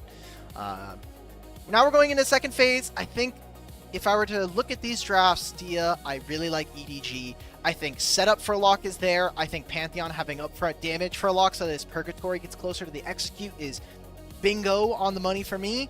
And depending on how this lane matchup goes, Heru could opt or might be forced to go for Tier 3 Merc Treads and Roa, which means the damage from Thunder Talk is going to be very, very limited and in short supply. So I need to see high damage top and 80 carry picks coming in from On. It could be a Sivir, which would do well, but you can already see that a lot of marksmen are being taken out, especially when we're talking about trying to play around ZDZ and potential top lane counter picks. Yeah, with the Olaf ban, there is a lot of focus being put on what on earth Keshi and ZDZ are going to take into each other, especially with the safe pick of the Cassante already taken out in the first game. For the moment, EDG going to save that responsibility for a little bit later on. The Sivir here does really work, especially into Nautilus. Gets to play backline, gets to speed everyone else up on EDG as well, making these team fights potentially even more one-sided. I'll take a Corki. I stand by the Sivir, though. I would have taken the Sivir. It's literally on second most played this year, and just I think pairs for Thunder Talk and gives them really comfortable scaling. But we're still going to get the counter pick in top lane, so Keshi's kind of in a bad spot. You don't want to pick Mbessa, even though it's his best champion, because of this champion that he's hovering right now, Renekton. But there are still plenty of Renekton matchups that you can go. Like, Gnar is still available for him, and that could still end up going well. You can play Aatrox, you can play Zehen. You kind of see a low-range composition from Thunder Talk, and honestly, Zehen still kind of works for me. So EDG are getting everything they want, and when I see Locke on a team, I want as much damage as possible to be surrounded around next to him. And that is what I think EDG have done very, very well here. Sivir going to be locked in. Instead for Thunder Talk, what will be the last piece for EDG? What's going on with ZDZ in the top lane? Will he be the frontliner for this team? Or will he be, as you said, the extra bit of damage? I'm really thinking around whatever Perukia's got going on with this Rel as well. This could be a pretty devastating series of team fights. We're likely going to finish this game going Bulldog as the hero, but I will be very, very happy if we get a couple of sick Perukia ults to set him up. Sure. In this game, I think focus does have to, again, go to On if we're looking at Thunder Talk. He has been the consistent carry. There have been games where we have seen him kind of falter, and with the lane matchup in mid, I am kind of expecting that Hero is going to go for a more defensive itemization. I just look at this enemy team.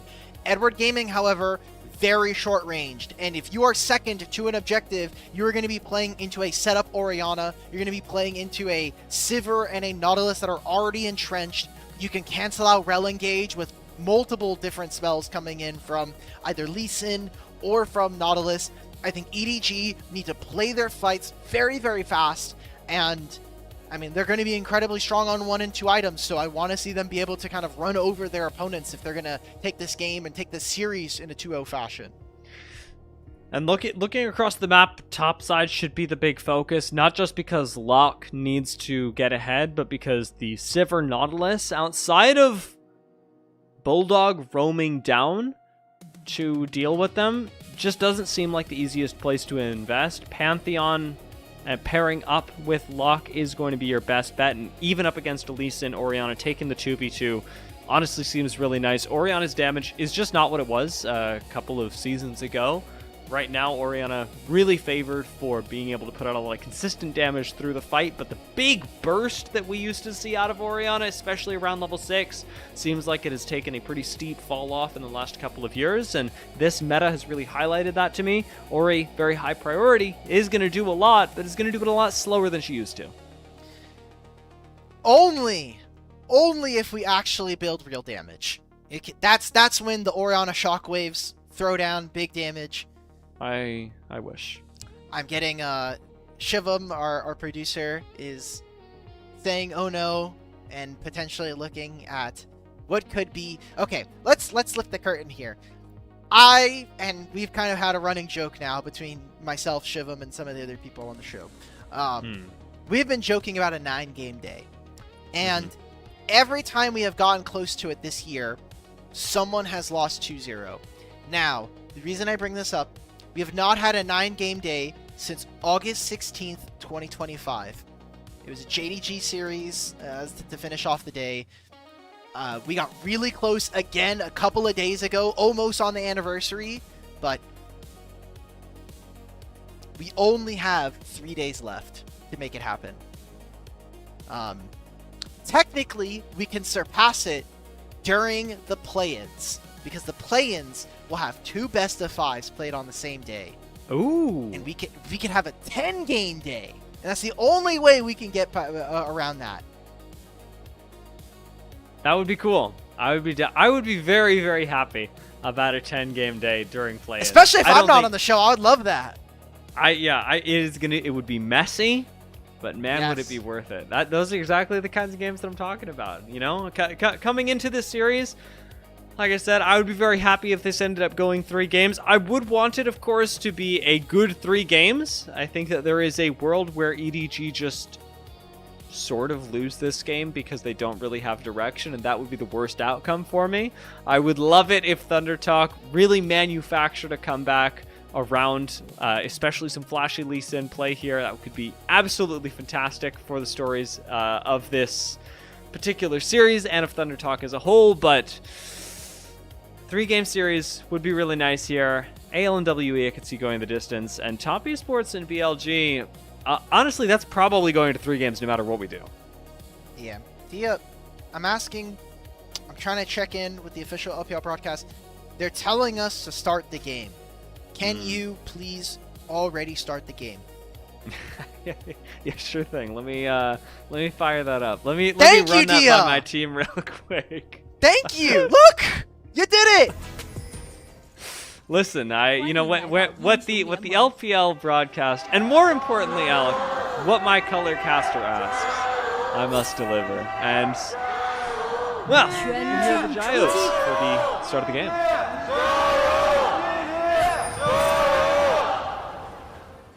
It's really what the fans ask for. Thank you so much, Dia. Thank you, Dia. I got you. All right, now do a backflip. Wait a minute. Guys, if my play-by-play goes myself missing, and possibly others were to do a backflip. All right, Bulldog win for Ignite. Not something we tend to see. So wants to do all-ins. Once Locke gets his first recall, I feel like this lane matchup is so easy. Orianna does not have the damage, and again, I would apologize, but I'm not going to because I don't care. Locke, Soul Ignition, his W, it needs to be nerfed. I'm going to keep making my stance clear. We need to nerf this champion because this ability is way too broken. The heal on it is disgusting. The movement speed is good. I don't think the cooldown is long enough, I think. They should give Soul Ignition to Sivir's ultimate. That's what we should do. It's everybody gets Soul Ignition, and then just give Locke Sivir's ultimate move speed. What do we think? Yes or yes? Ooh, you put me in a bad position here. I don't know if I can agree with this one. Chorus is coming up. We're just going to do a quick pivot here. Lee Sin took his recall. He's going to get his longsword. Thankfully for EDG, they will not have to meet an early longsword recalled Lee Sin in the river, considering the junglers are going to opposite sides. Renekton does have to be very careful. If this lane matchup gets out of hand, you are going to lose incredibly quickly. So I wonder what his recall is going to be, because he went for D-Shield. And the wave is, if ZDZ is smart, he will keep this in front of his turret and make it so that Keshi basically loses all of the gold and has to just merely pick up the experience. Seems like just about what he's up to right now. Bulldog able to get the wave, at least on his side of the lane for right now. No teleport for him does mean the wave control even more important for Bulldog, and Haru is going to be able to cut out a lot of that pain and suffering by just using the teleport to get back, as he so chooses to do. I'm going to keep my eyes on Jia through this match as well. I am a big Pantheon watcher, and it's not always a positive thing that I come away with. There are Pantheon games that are won with a Pantheon playing very un-Pantheon-like gameplay, and I want Jia to hit me with some Pantheon-like gameplay, because that is exactly the thing you were talking about when combining Bulldog and Jia's power. You've completely desensitized me to the word Pantheon, so now it just feels weird to hear at this point. Your Pantheons per minute were a little too high, and I would prefer if there is now... Oh, Keshi. Ooh, I liked it. I respect the call. There is a Greek man walking into the bot lane. Jia will pick up his first Greek and/or Roman mythology kill of the game. Did that help? Was the Pantheon? Thank you. No, I appreciate it. Unfortunately, he is neither Greek nor Roman. He is Targonian. Well, so, yeah, but you know, it's. Yeah, I get it. Oh, here comes a 2v2. Let's see what's going on. Well, Greek, Roman, or not, that man is definitely blind, and he's also up a kill. That guy's actually Ionian, funnily enough. So also true. Oh, guys, I'm getting distracted. Dia's bringing the cat on the stream. Sorry, everybody. There's no gameplay happening anymore. Yeah, unfortunately, the cat required pets. Otherwise, I was going to get meowed out through another. Probably GG a kill as he shows up in the mid lane. Feather are going to try and Spider-Man his way out of here. Bulldog's got plenty of damage. GG has got other plans for Feather, though, and Bulldog going to follow up on that with Perukia ultimately collecting the kill. Bit of a disjointed play from EDG, but ultimately picking up the kill. It's a win. I think Bulldog, Perukia, and the two of us were all in the same boat. Yeah, this is not going to be a kill. This guy just had his Aftershock. He's just going to Spider-Man hook his way out of the lane, and we should be fine. Nope. Jija decides, no, we're getting this kill. I want to finish the series into 2-0. I want to make sure that we're winning, and I want to increase the amount of Pantheons per day to maybe getting a win here for this. Cleanse out for Mon is pretty expensive, but it's going to be fine. I mean, it's Sivir for crying out loud. I don't imagine we're going to be seeing too much action outside of that. But this is a good early game from EDG. I want to see more. Get the Bulldog, or get this lock rolling. Make sure that Gnar is comfortable so that Heshi can't really do very much. Now shows up. Does he take away the Grump? No, he's not. Jisha connects with the Smite, and Junhao gonna have to walk himself out of the jungle. I will say that sort of disjointed play that we were talking about earlier, it's exactly the kind of Pantheon play that does make me smile. I'm very happy to see Jisha getting aggressive and Perukia getting aggressive. Even better, Heru does have Flash, so very safe. Even if he's taken quite a bit of damage off this, and Jisha can go for the invade again. Knows he's strong, abuses it, and Junhao gonna lose most of the small raptors. Jisha, what are you doing to me, brother? You are, I'm feeling things for the Pantheon right now. He's taking no prisoners. He's just like, guys, we're doing this. Either you're behind me, or you're in my way, okay? I'm gonna take his raptors, I'll press in the Q. You can't stop me. I'm also going to take the scuttle. I'm going to go to my bot side now. I'm going to be able to clear out. I have ultimate, so any of these lanes that tend to overextend, that could be a punish. I think with Keshi, or with On not having cleanse anymore, maybe there's a look, but there's a lot of people running towards this bot lane right now. Maybe Bulldog is just trying to abuse some honey fruit, and I get that as a mid laner. That could be all good. We do have Dragon up as well. Bulldog very safe in the river. With the Ashen Pursuit making it basically impossible for Feather to land a hook on him at this point. Junhao, however, has shown up in the bot side, and we've seen him here before. Last time it ended up pretty good. Jisha, with the ultimate up, can answer very quickly should he see the enemy jungler showing up in one of his lanes. Taking stock of the game, Dragon's not going to really be started yet. I think as we get later into this game, obviously Orianna plus Sivir is going to be two champion pairs that just give you a lot of what I would consider bland but serviceable team fighting, right? Sivir is not an incredibly exciting champion to watch in team fights, and Orianna definitely way more in terms of what she can do, but it's not like... I guess the word I'm looking for is sexy, right? Like you're gonna get a huge shockwave, and maybe that's the best part about it. But again, look at what we were talking about from the draft. Look at Orianna's build. She has a Catalyst in inventory. Likely she is going to be building a Merc Treads, and that just means that Hero's ultimates and the rest of his kit not gonna have a ton of damage. EDG's ton of damage is about to show up around the Void Grubs. That is the first one going over to Junhao, but with Heru having first rotate here, maybe the second one can go over to Thunder Talk as well, I say, and as the sentence completes, they've decided that is not going to be true. JJ going to pick up the second Void Grub, likely third as well. Just a little too powerful around the top side of the map, even at this moment. Bulldog having completed those recently buffed Sork shoes that you were talking about. Yeah.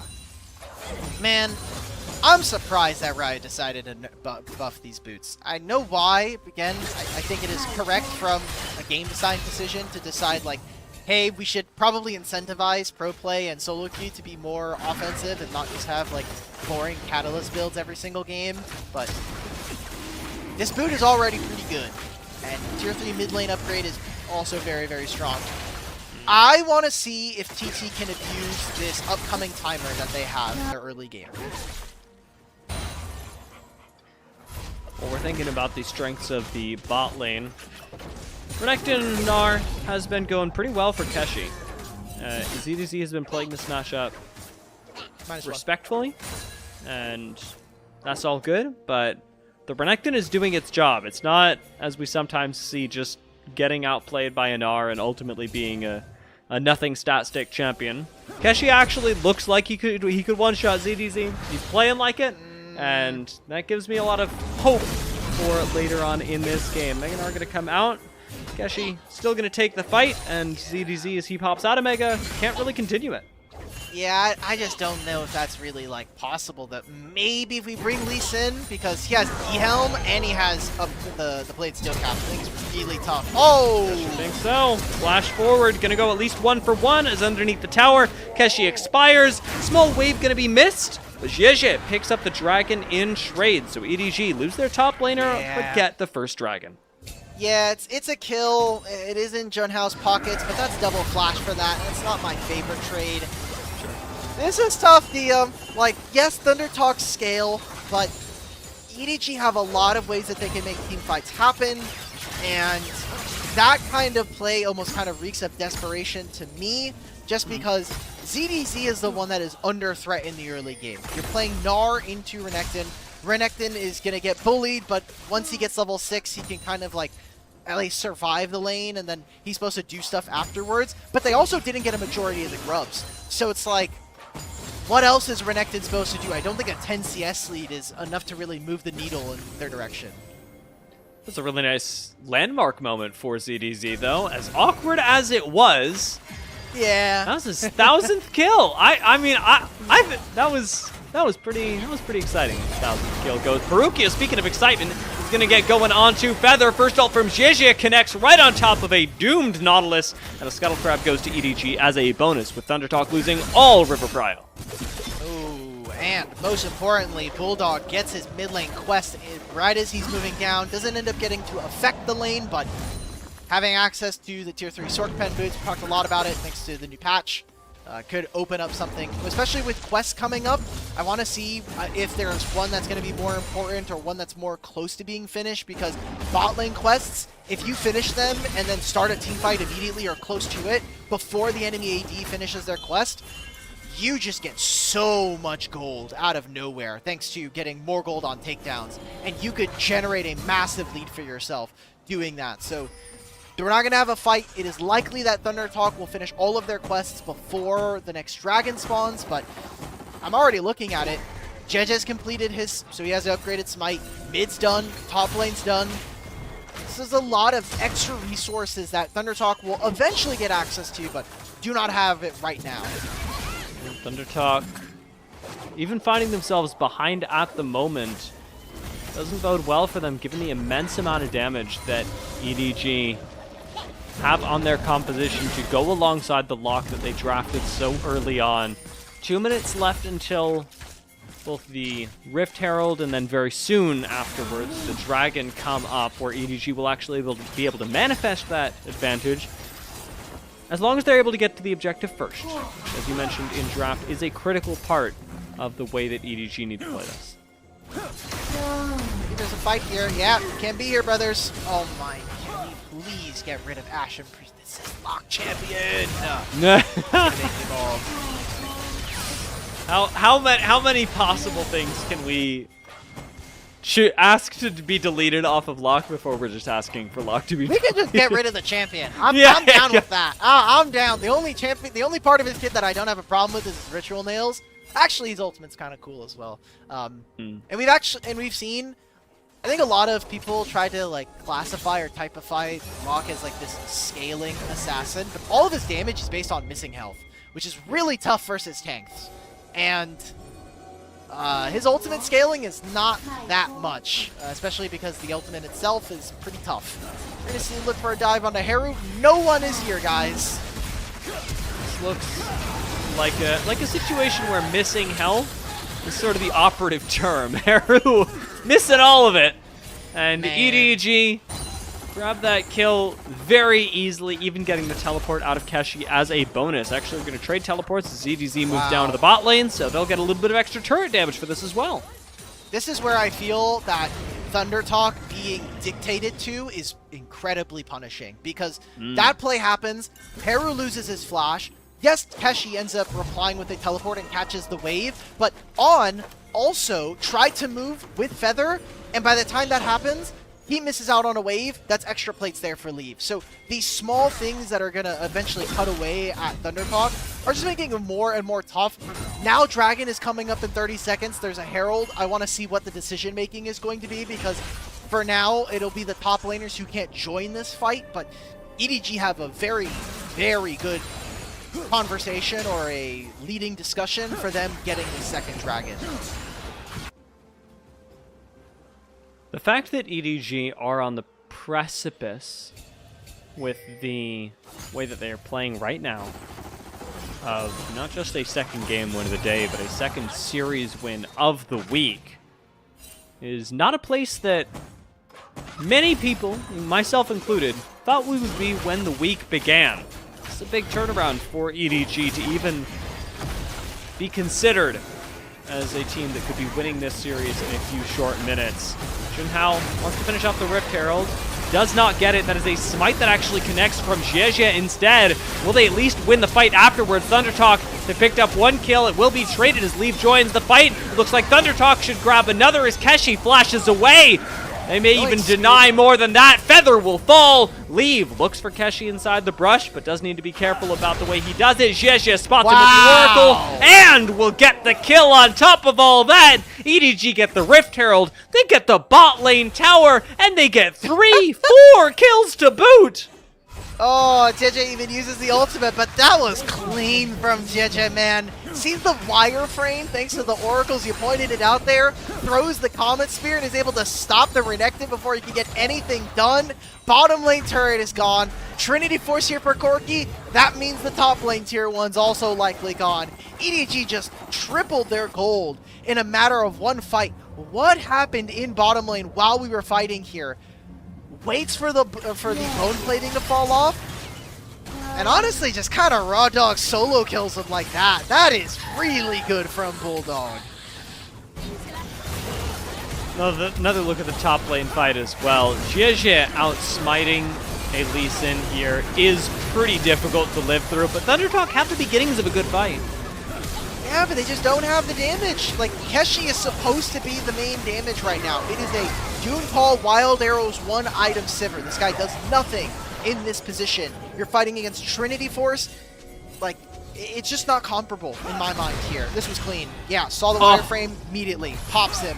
And now he just gets space. Nice Tiamat, nice Stride Breaker. It's not going to matter. You get farmed up all the same. 4,500 gold lead here for Edward Gaming. Things have gone from bad to worse for Thunder Talk fans, as much as they clearly believed during the early game Gios. Right now, there's a lot of breath holding going on in the arena, I am sure, because EDG have taken a firm gold lead in this game, and that's going to come with command of it, especially with the second dragon spawning, and the Rift Herald not even needed to take this mid lane tower. More of a formality than anything. Looks like it should crash on the second tower as well, so a little bit of extra damage coming through for EDG is going to go nice by them. And the dragon being picked up here as the Rift Herald crashes cements this 5,000 gold lead as a game that EDG should be able to close. All right, for my 5 Thunder Talk fans in the audience watching tonight, you are waiting probably another 7 minutes. Because we're going to wait for the next dragon, and by that time, hopefully On will have 3 items, and similarly there for Haru. We are likely going to be giving up the next dragon as Thunder Talk, so we need to spike it all. We need to send, put all the chips on red, everything going towards Soul Point Dragon here for Edward Gaming, and pray to whatever deity is most convenient and applicable that we're gonna win a team fight. Because right now we're down levels in in some of our lanes. We're down items, we're down damage, and we have nothing to play for. We have nothing to play with either. One of the things that is really nice about this from a larger term perspective, not in the LPL, but on this specific broadcast, is that at the beginning of the day, you and I chose to highlight 2 EDG players.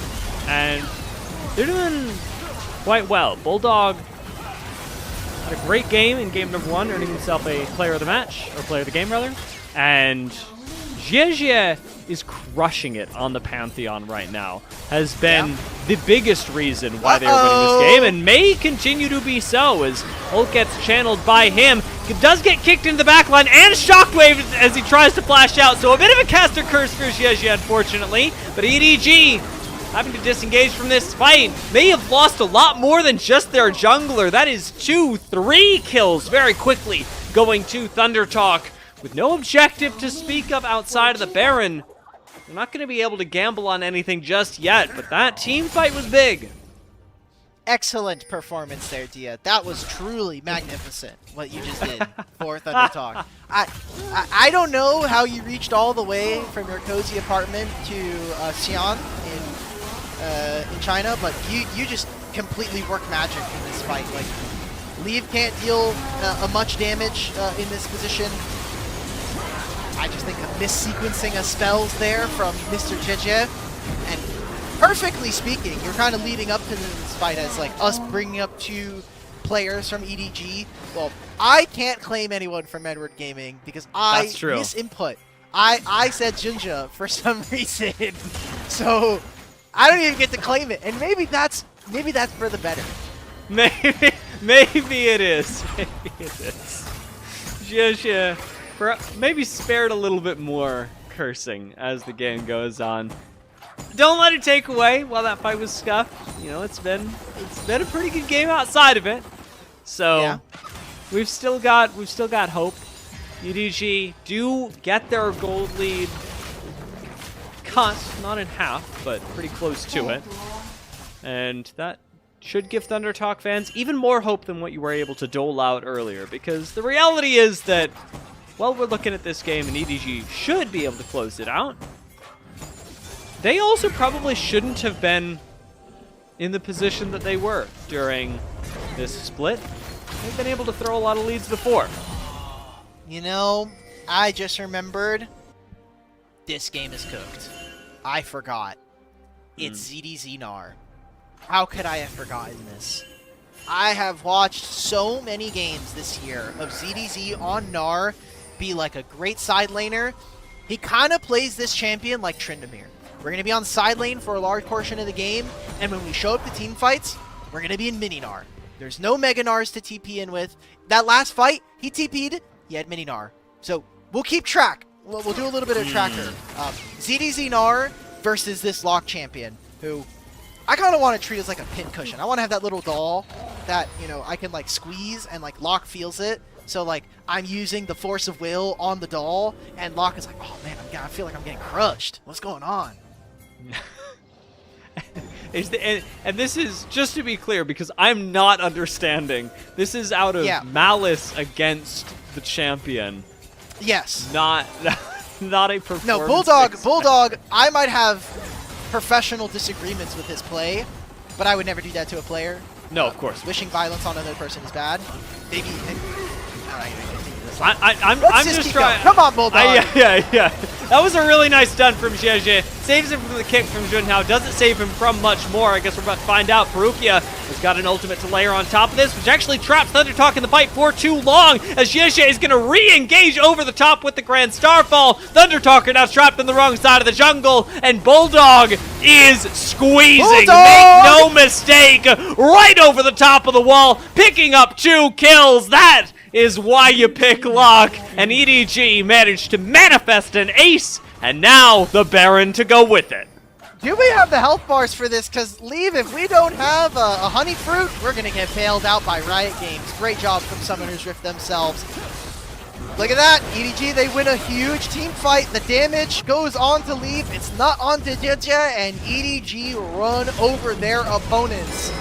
A mid-tier 2. The Baron to be started. ThunderTalk are going to go for the Dragon. They're going to stop their opponents from stacking to a soul.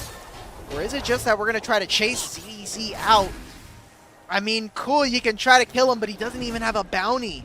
That is just an expensive down trade here for TT in one of their last 2 series of the regular season. Okay, where is Meganar?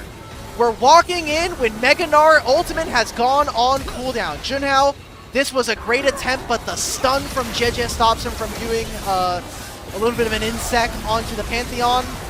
The damage is just not there, though.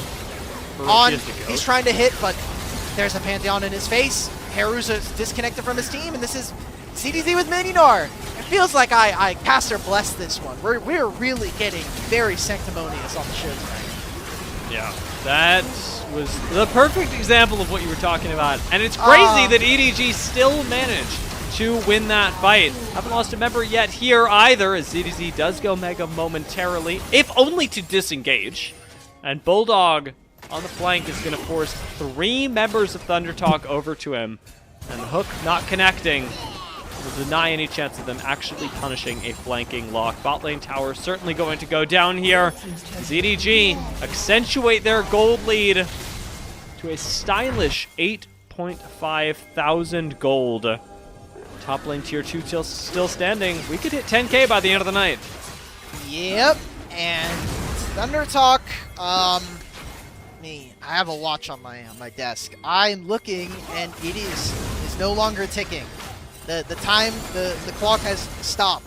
I don't even know if we get to turn into a pumpkin. It might just be like going to jail in Monopoly. You don't even get to collect $200. You just lose the game, right? Like, look at my Orianna. Where is the damage from her champion? I see why people are picking Orianna. I get it, but it feels like we were talking about pretty bad that we're not seeing Ori build real damage in this meta. Otherwise, I'd be looking at this and going, ThunderTalk are one good team fight away. But that's not true. ThunderTalk are one absolutely immaculate team fight, and at least 2 more items on away from being able to win this game. Yep. And meanwhile, EDG, they're one mediocre team fight away. They're one more ZDZ teleport with Mininar away from winning this game, which is huge, massive. I felt like every time I went into chat, there was an EDG game, so many people were flaming them, and that is, to be fair, that's Twitch, that is chat. That is also just people being mean online to pro players. Kind of a normal, even though I'm not super excited about the prospect. But they were 0-11 before the start of this week. There was absolutely no hope that this team was actually going to be able to pull off some wins. And while they will be locked in as the 8th seed, I think there is now more of a real conversation that they could, provide an actual challenge to our play-ins teams from Group Nirvana. I'd expect that they do. Especially if this game gets closed out. If this game does not get closed out, 9, nearly 10,000 gold ahead, EDG are ending their season with two more series losses. There's no way. If they win this game, though, they want you to believe. They're probably making it through to playoffs. That's true. That's true. They could just be faking me out one more time. That's what Big LPL wants you to think. This whole season been a bit of a psyop from EDG, as even now we can't fully believe any other team with a 10,000 gold lead, and we're going, this game is over. With EDG, we're going, it's probably over, and fingers crossed. You're saying psyop, and all I can think about is the psyop was actually it's Xiaohao who was the player. Xiaohao was the problem, guys. We just look. He didn't get relegated, but he missed playoffs, right? Like he went over to Weibo. They had some good games, they had some bad games. And now they brought over JJ, and this team is right as rain. Took a little bit for him to acclimate to the team, but this is definitely a marked improvement. And this Pantheon has looked nigh unstoppable. There's been some moments, but now we're a minute before Dragon, and Thunder Talk, you just gotta make it. Oh. Xie just like, he knows, man. He's looking specifically for Junhao and going, you're not going to get a kick. I know that your champion, especially the later the game gets, relies on making these plays. That's not happening. Now, in this case, it does cost Xie his flash, so maybe a little bit less mobile, less safe of a Pantheon. EDG are extremely spread out. Pincering, squeezing Thunder Talk once again. Grand Starfall right on top of them. Xie gets to zone 3 people while Bulldog waits for his moment. Shockwave gonna connect. Junhao commits to the fight, as does Bulldog, who goes golden momentarily. No backline on top of Bulldog as he gets kicked back in, but the fight is winning for EDG. It is 2 kills for Leave, and now finally, with a Mega Gnar in tow, EDG will complete the ace 30 minutes into the game and look for the end of it. Who would have thought it? A team that was 1-11 to start off week 5 are going to go 4-0 over the case of 2 series, taking a 2-0 over WE, taking a 2-0 over Thunder Talk, are going to move to 2-11 here in the LPL. 2-0, and it's not even close. Thunder Talk get shut down at the end of the split, and EDG start to rise up just in time for play-ins. I said I wouldn't believe it until it happened. I said I would not trust EDG to 2-0, to blow up 2 Nexus, to find a second series win. But now, anything's possible, man. Anything is possible now. They're going to play against JDG on Sunday. That could be the start of something truly beautiful if they get a 6-0 week and shock the LPL in the last part of the regular season. We got to be real careful with the JDG series as well. Like we talked about, this EDG balance, it's delicate, man. You start to get your uptick just at the right time. JDG, that's a big jump from Thunder Talk, even with the season that JDG has been having, maybe a little fraught in recent history. EDG being able to take down JDG would be massive. But even today, finding the second series win, I am calling a big victory. This is a great way for EDG to end. And again, despite the fact that I didn't bring it back up because it was a little too cursed, Xie ended up having a really fantastic Pantheon game. I said I was judgmental of Pantheons. That Pantheon, that was not just correct. That was a bit of art. Yeah, it was great. Wow, Thunder Talk guys, we've got some work to do now. They're locked for play-ins. There's nothing they can do now. So sorry, Thunder Talk. We'll see you off in what you guys can do. It doesn't matter now. Their game differential is -10. If they win the next one, it's 8. LGD. Yeah. Bless you. Thank you. Okay, so let's. So I'm looking at Leaguepedia, and technically it says that they're not out, but LGD have 2 series left, which means that they could go -8. Thunder Talk would have to win. Their last series is against LGD. Wow. Okay. They need to get a 2-0 over LGD, and they also need LGD to win 0 games between now and Sunday. That's tough. And LGD are going up against WE, which, as we learned, as EDG learned earlier this week, not an unbeatable team. So, I'm not sure. I think EDG. WE's gonna play AL. Yeah. EDG and Thunder Talk are just going to have to get real comfortable at the moment because LGD do still look a cut above and certainly capable of taking a game off of WE, but the stakes are still there. The hope for dodging play-ins possible for Thunder Talk. If I'm honest, even though play-ins are a risk, they could use the extra games because playoffs are single are Elim, going though. to be. It's single Elim. It is. I don't know. It is. It is. Listen. Would you rather? I guess that's a stupid question. I was gonna say, would you rather go out last in playoffs or be eliminated in play-ins? Is there really a big difference? I guess there is. There is a big difference. There is. I would say the championship points are nice. Just being able to make top 6 is a very good boon. Even if play-ins teams start in the lower bracket, that's just 30 points. And Thunder Talk already have 10. If they make top 6, they actually knock Weibo out of the regional finals, which is the funniest thing of all time.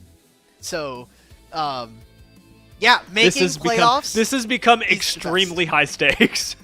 Yeah, Weibo is like, guys, how did you lose to EDG? This is not. I mean, likely that Thunder Talk are, they're going to be a play-ins, highly likely, at least in my estimations. But yeah, talking about what actually just happened here today, Bulldog and JJ. What a performance between these two.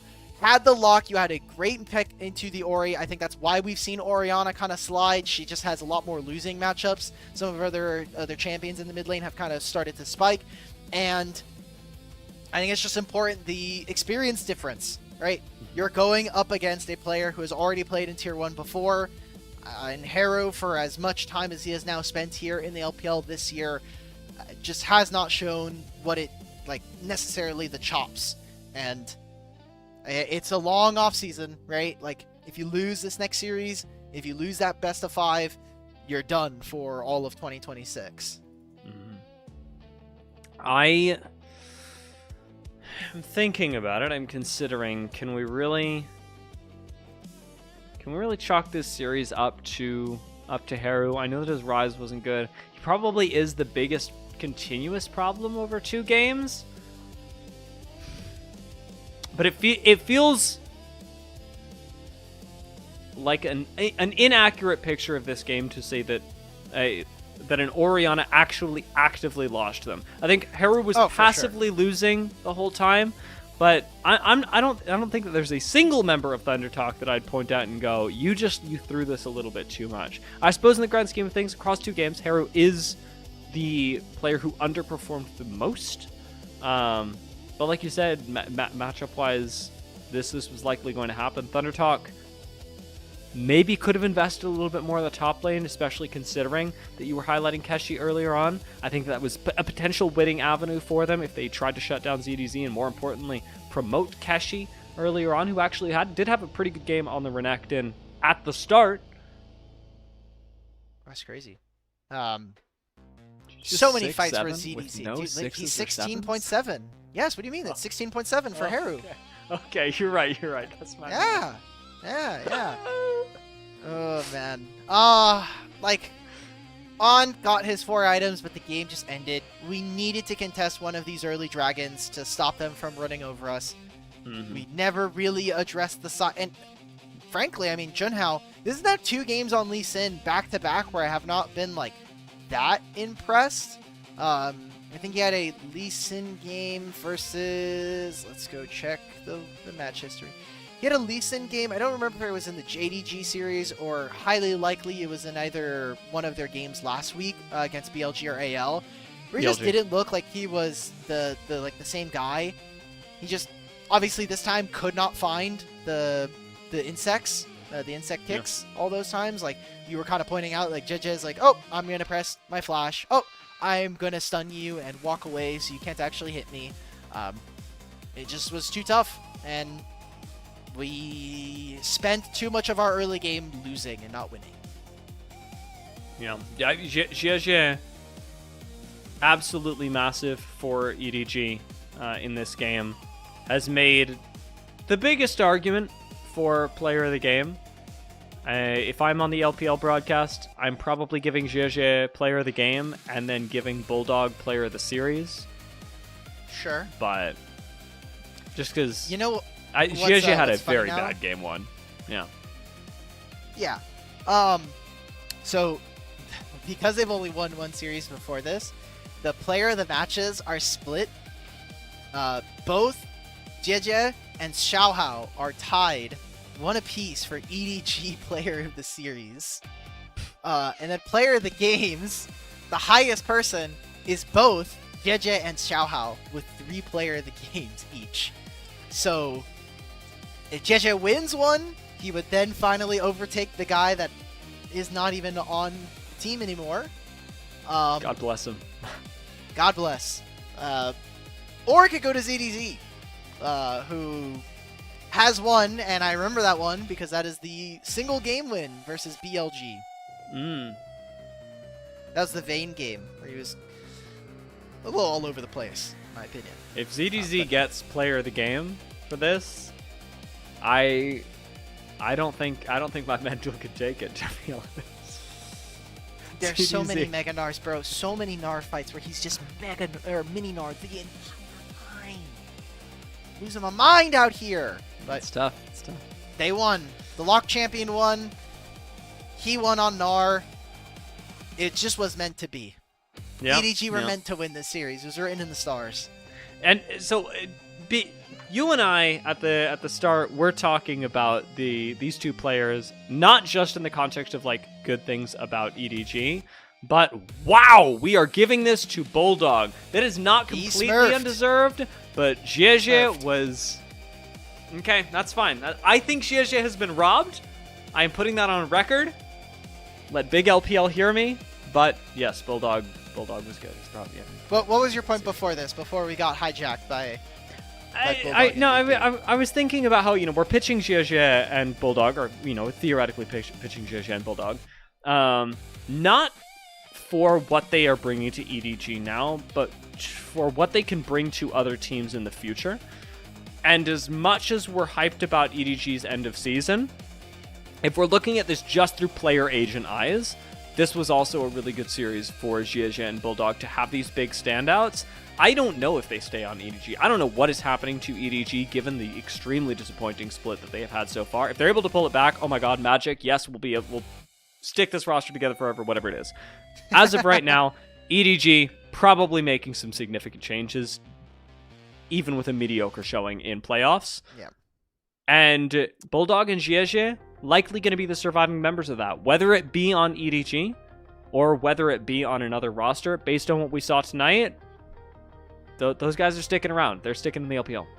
I think if we are looking at players who have been very loyal to this org or have been on this org for periods of time in their past, then it should just be JJ, Perukia, and Leave.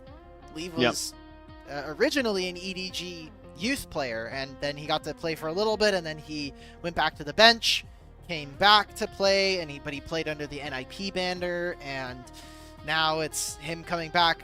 Perukia, as exciting as he has been, has kind of been faded in and out. They brought in Jue, obviously, to try to bring the ceiling of this team.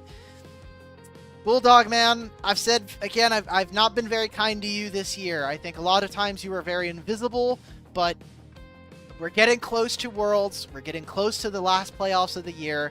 And if you smurf between now and the end of September, then, I'll eat my words, brother. You've been not impeccable, but really, really impressive so far this week. Yeah, this week. Huge caveat.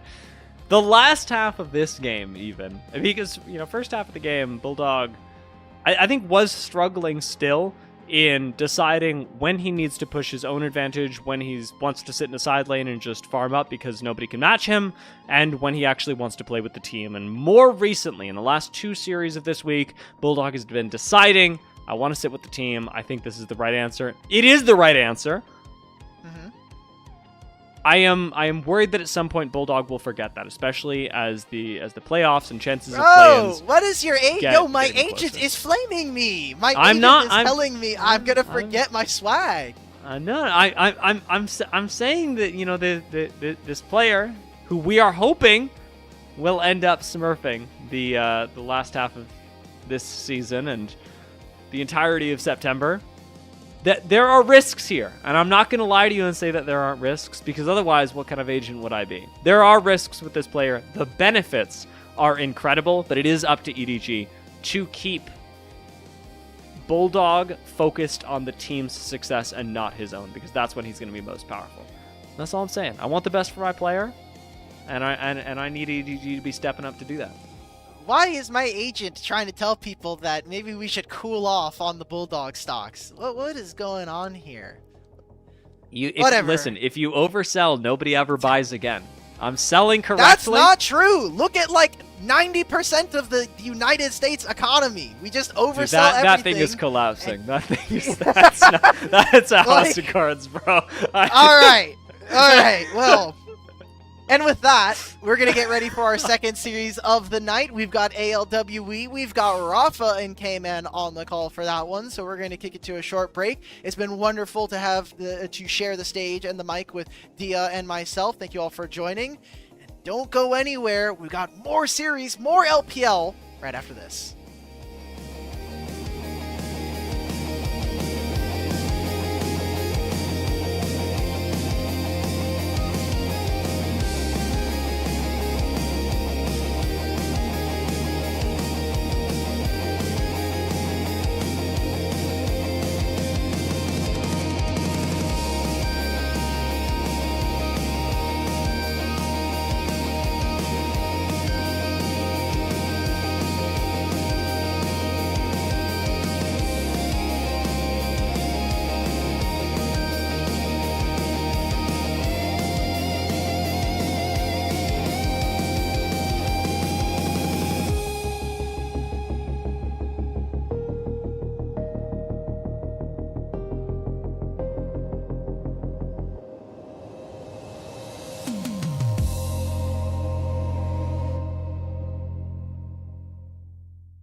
Hello and welcome back, everyone, to the LPL, brought to you by LPL English, as we're getting ready for our second series of the day. We got a caster swap. Shoutouts to Dia and Alk for holding it down for another EDG series win. I mean, their story is looking a lot like one of the teams that we have playing tonight back in Split 2. But it's your boy Rafa and K-Man from the Super K-Man Rocks YouTube channel. Make sure you check out his content.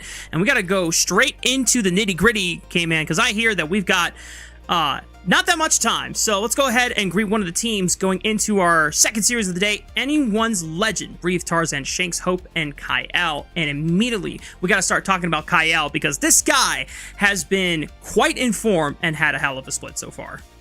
AL has really felt like they have completely readjusted to the way that they want to play the game with all of the changes in split number 3, and Kyle has definitely, I think, been the biggest person to benefit from that, and maybe in the entire league. We can see some of these stats up on your screen. Kyle, hey, if you're not in the Discord voting for All-Pro already, you know, Kyle better be one of the first names that you think of for first team All-Pro when it comes to support. I think he's definitely going to be in that conversation. Anyone's Legend has been so much more consistent over the beginning part of this split, and almost entirely because he has been able to get out on the map, roam, and really control a lot of the game for AL. It's been a great split for Kyle, and you can only hope that he's going to be able to keep it moving forward.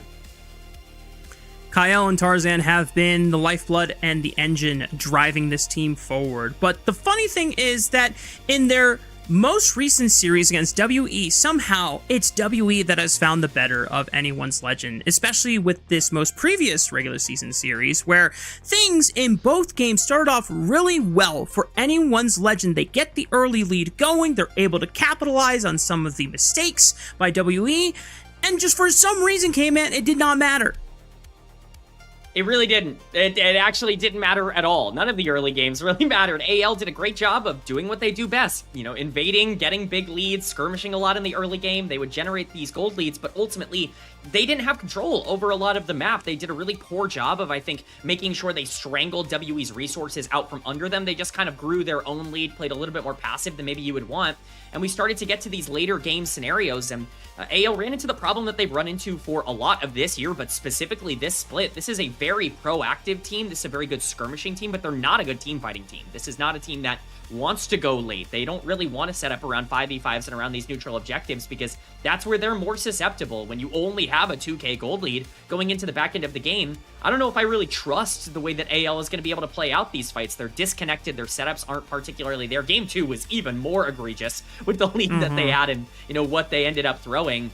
This team is indexed very heavily into scaling drafts as of late, and I think it's really hurt their ability to be consistent. That was definitely the case against Top Esports. They're not going to be able to get away with that even against a team like WE. I hope to see more greedy and aggro drafts here today if we can get them. And a lot of AL's success this split, and even a little bit from WE's case, because both Monkey and Tarzan play in very similar ways, other than Monkey being a bit less of a respectful coin flipper when it versus what Tarzan has been able to do in some of the early games. Tarzan, a lot of his early game invades feel calculated and methodical, and whenever he feels like he's pushing his limit, he will respectfully back off when he needs to. Monkey, he's willing to take the limits all the way, but a core supporting part of those invades comes from their supports being able to abuse the fact that roaming supports have been the rage for a majority of the regular season, ever since Camille's support was being a massive thing at MSI. Well, Riot into this week's patch said, enough of this roaming support nonsense. We need to actually make sure that the punishment for you constantly roaming before you are what used to be level 3, now being bumped up to level 5, you are going to be severely down in gold. I think this takes away a lot of the incredibly aggro, aggressive plays that you can make. It doesn't completely remove roaming from the game. I think some people might overreact a little to these changes. I think this is somewhere of a middle ground between where the meta was in Split 2 and where it is now, where you are still going to have a lot of those tank engaged supports, things like Nautilus, Leona, Rel, that are still very prevalent in the meta, but it does introduce the fact that 2v2s can still be a valid way to play the game, and you are going to be able to generate big advantages if you play towards the bottom side of the map.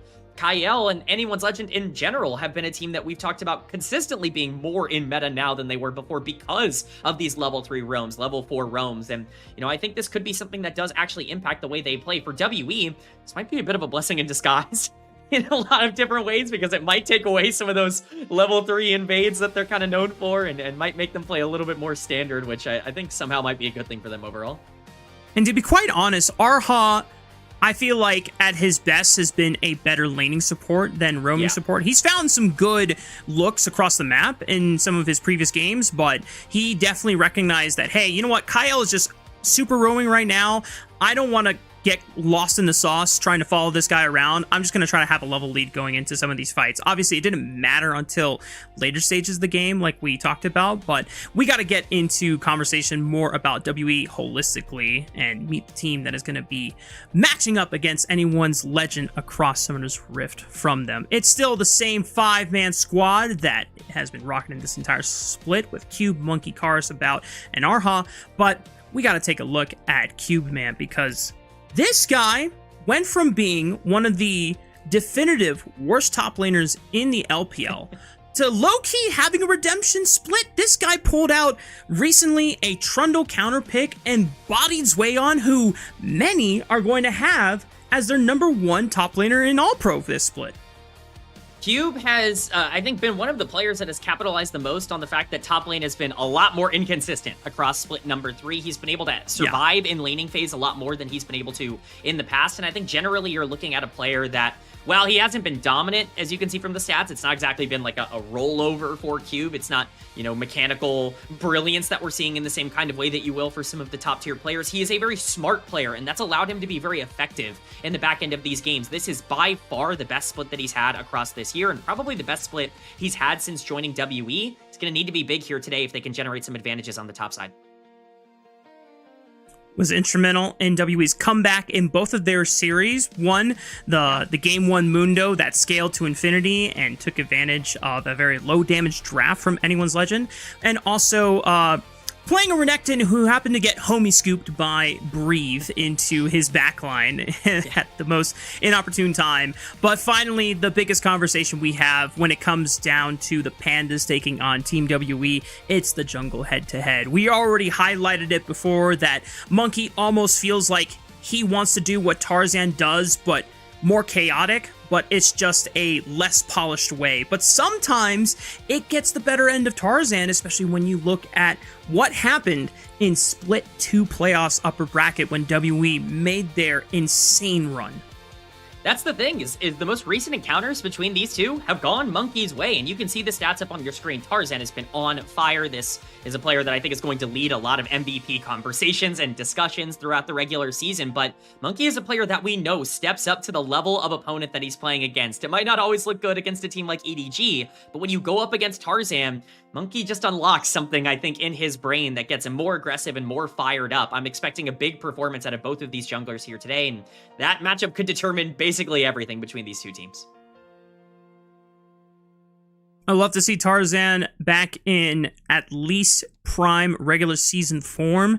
The question now comes down to whether he can close out the regular season and maintain that undisputable MVP conversation. I know that a lot of people are always going to be looking at Knight from BLG. Me and K-Man actually had a cool conversation about this, I want to say yesterday or earlier today. Wow, I guess it was yesterday, technically, since it's already...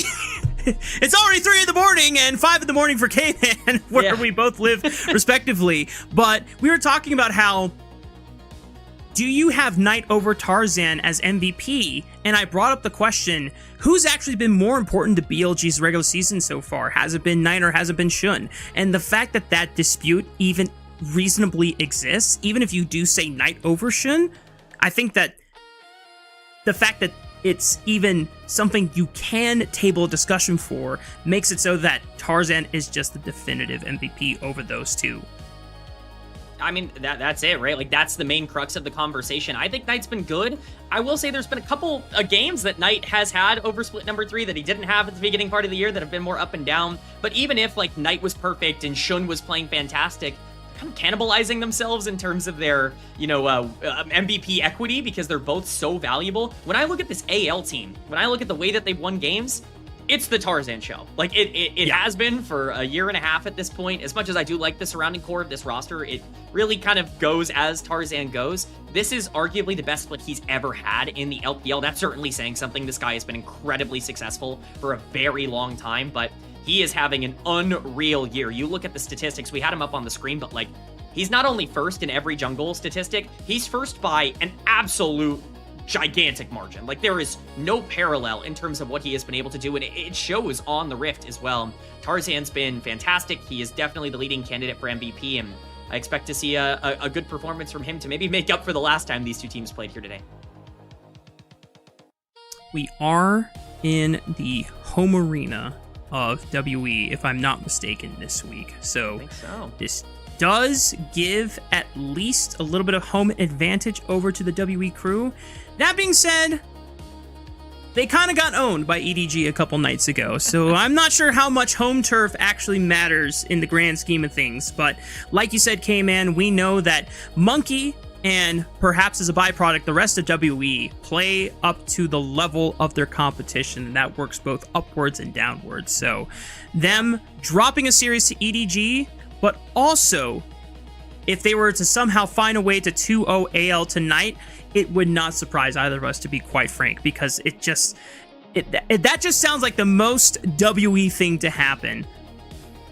Just the way it goes in the LPL, the moment you're like, yeah, they're definitely going to beat, WE. Of course, WE are on a downturn, and AL are, looking like a good team. That's the moment that, things are going to turn around in the other direction. I will say, both of these teams coming off of important losses in very different ways. Obviously, WE getting a bit embarrassed by EDG, but AL losing game number 3 against Top Esports and, losing control over one of those top 2 spots. We didn't really establish the stakes a ton at the beginning here, but AL are very much still fighting to be a top 2 seed going into playoffs, which, as a reminder, top 2 seeds get a bye through round number 1. They are immediately slotted into upper bracket round number 2. That's a massive advantage in the playoffs, and it's still alive for AL, but they have to win here today if they want to be able to control their own destiny down the stretch of this split, and that's going to put a lot of pressure on them. Yeah, as our producer noted in our text chat, the full details and the conditions would be that AL must defeat WE tonight, and BLG needs to beat Top Esports 2-0. That would allow both BLG and Anyone's Legend to secure the top 2 spots for the Summit Group.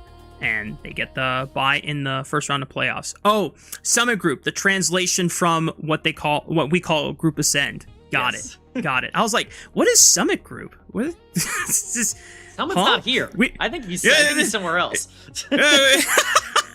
Summit is playing on another team somewhere. Yes. But here we go.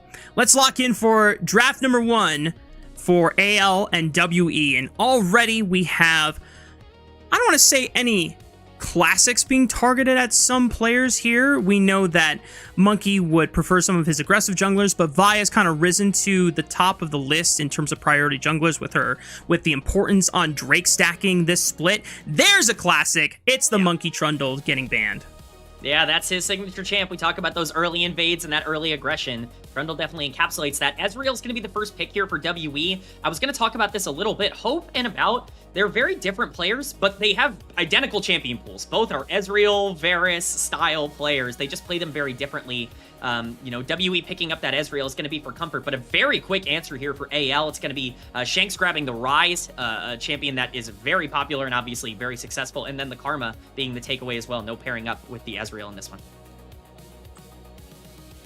Already, I'm thinking about ideal jungle pairings with this Ryze for Tarzan, and I love both Lee Sin and Nefiri. And because Ezreal's a bit slipperier of a carry, Nefiri might be the preferred answer, and that has just been a go-to for Tarzan almost this entire year as well. But Tarzan is going to hold off on his jungle pick for now, decides to just lock in a guaranteed bot laner for Hope alongside Kael's Karma. But we have not really strong roaming supports coming out in this series between AL and WE to kick things off here so far. Yeah, I'm really glad we highlighted those support changes, because I do think that plays a factor into, you know, why we're getting the drafts that we're getting. Both very poke-heavy lanes, very much want to play for the 2v2s with these enchanters. I will say I'm not as much of a fan of the Jhin specifically here, mostly because I think something like Caitlyn was on the table, and I think that could have been very scary into what WE had drafted. It could have been very dangerous to play that for WE, like it would have been good for AL, but ultimately they go for the more utility pick, which shows me that they want a carry for Tarzan. Who would have guessed? And so we are going to get those bans coming off the board. The Lee Sin going to be the first one. I imagine something like the Nefiri will be the second one. I would be shocked if they end up letting that through. It's been pretty permabanned against AL as of late, and I would certainly not want to face it as we get some mid lane bans on the other side with the Ryze already selected in the Ahri and the Akali.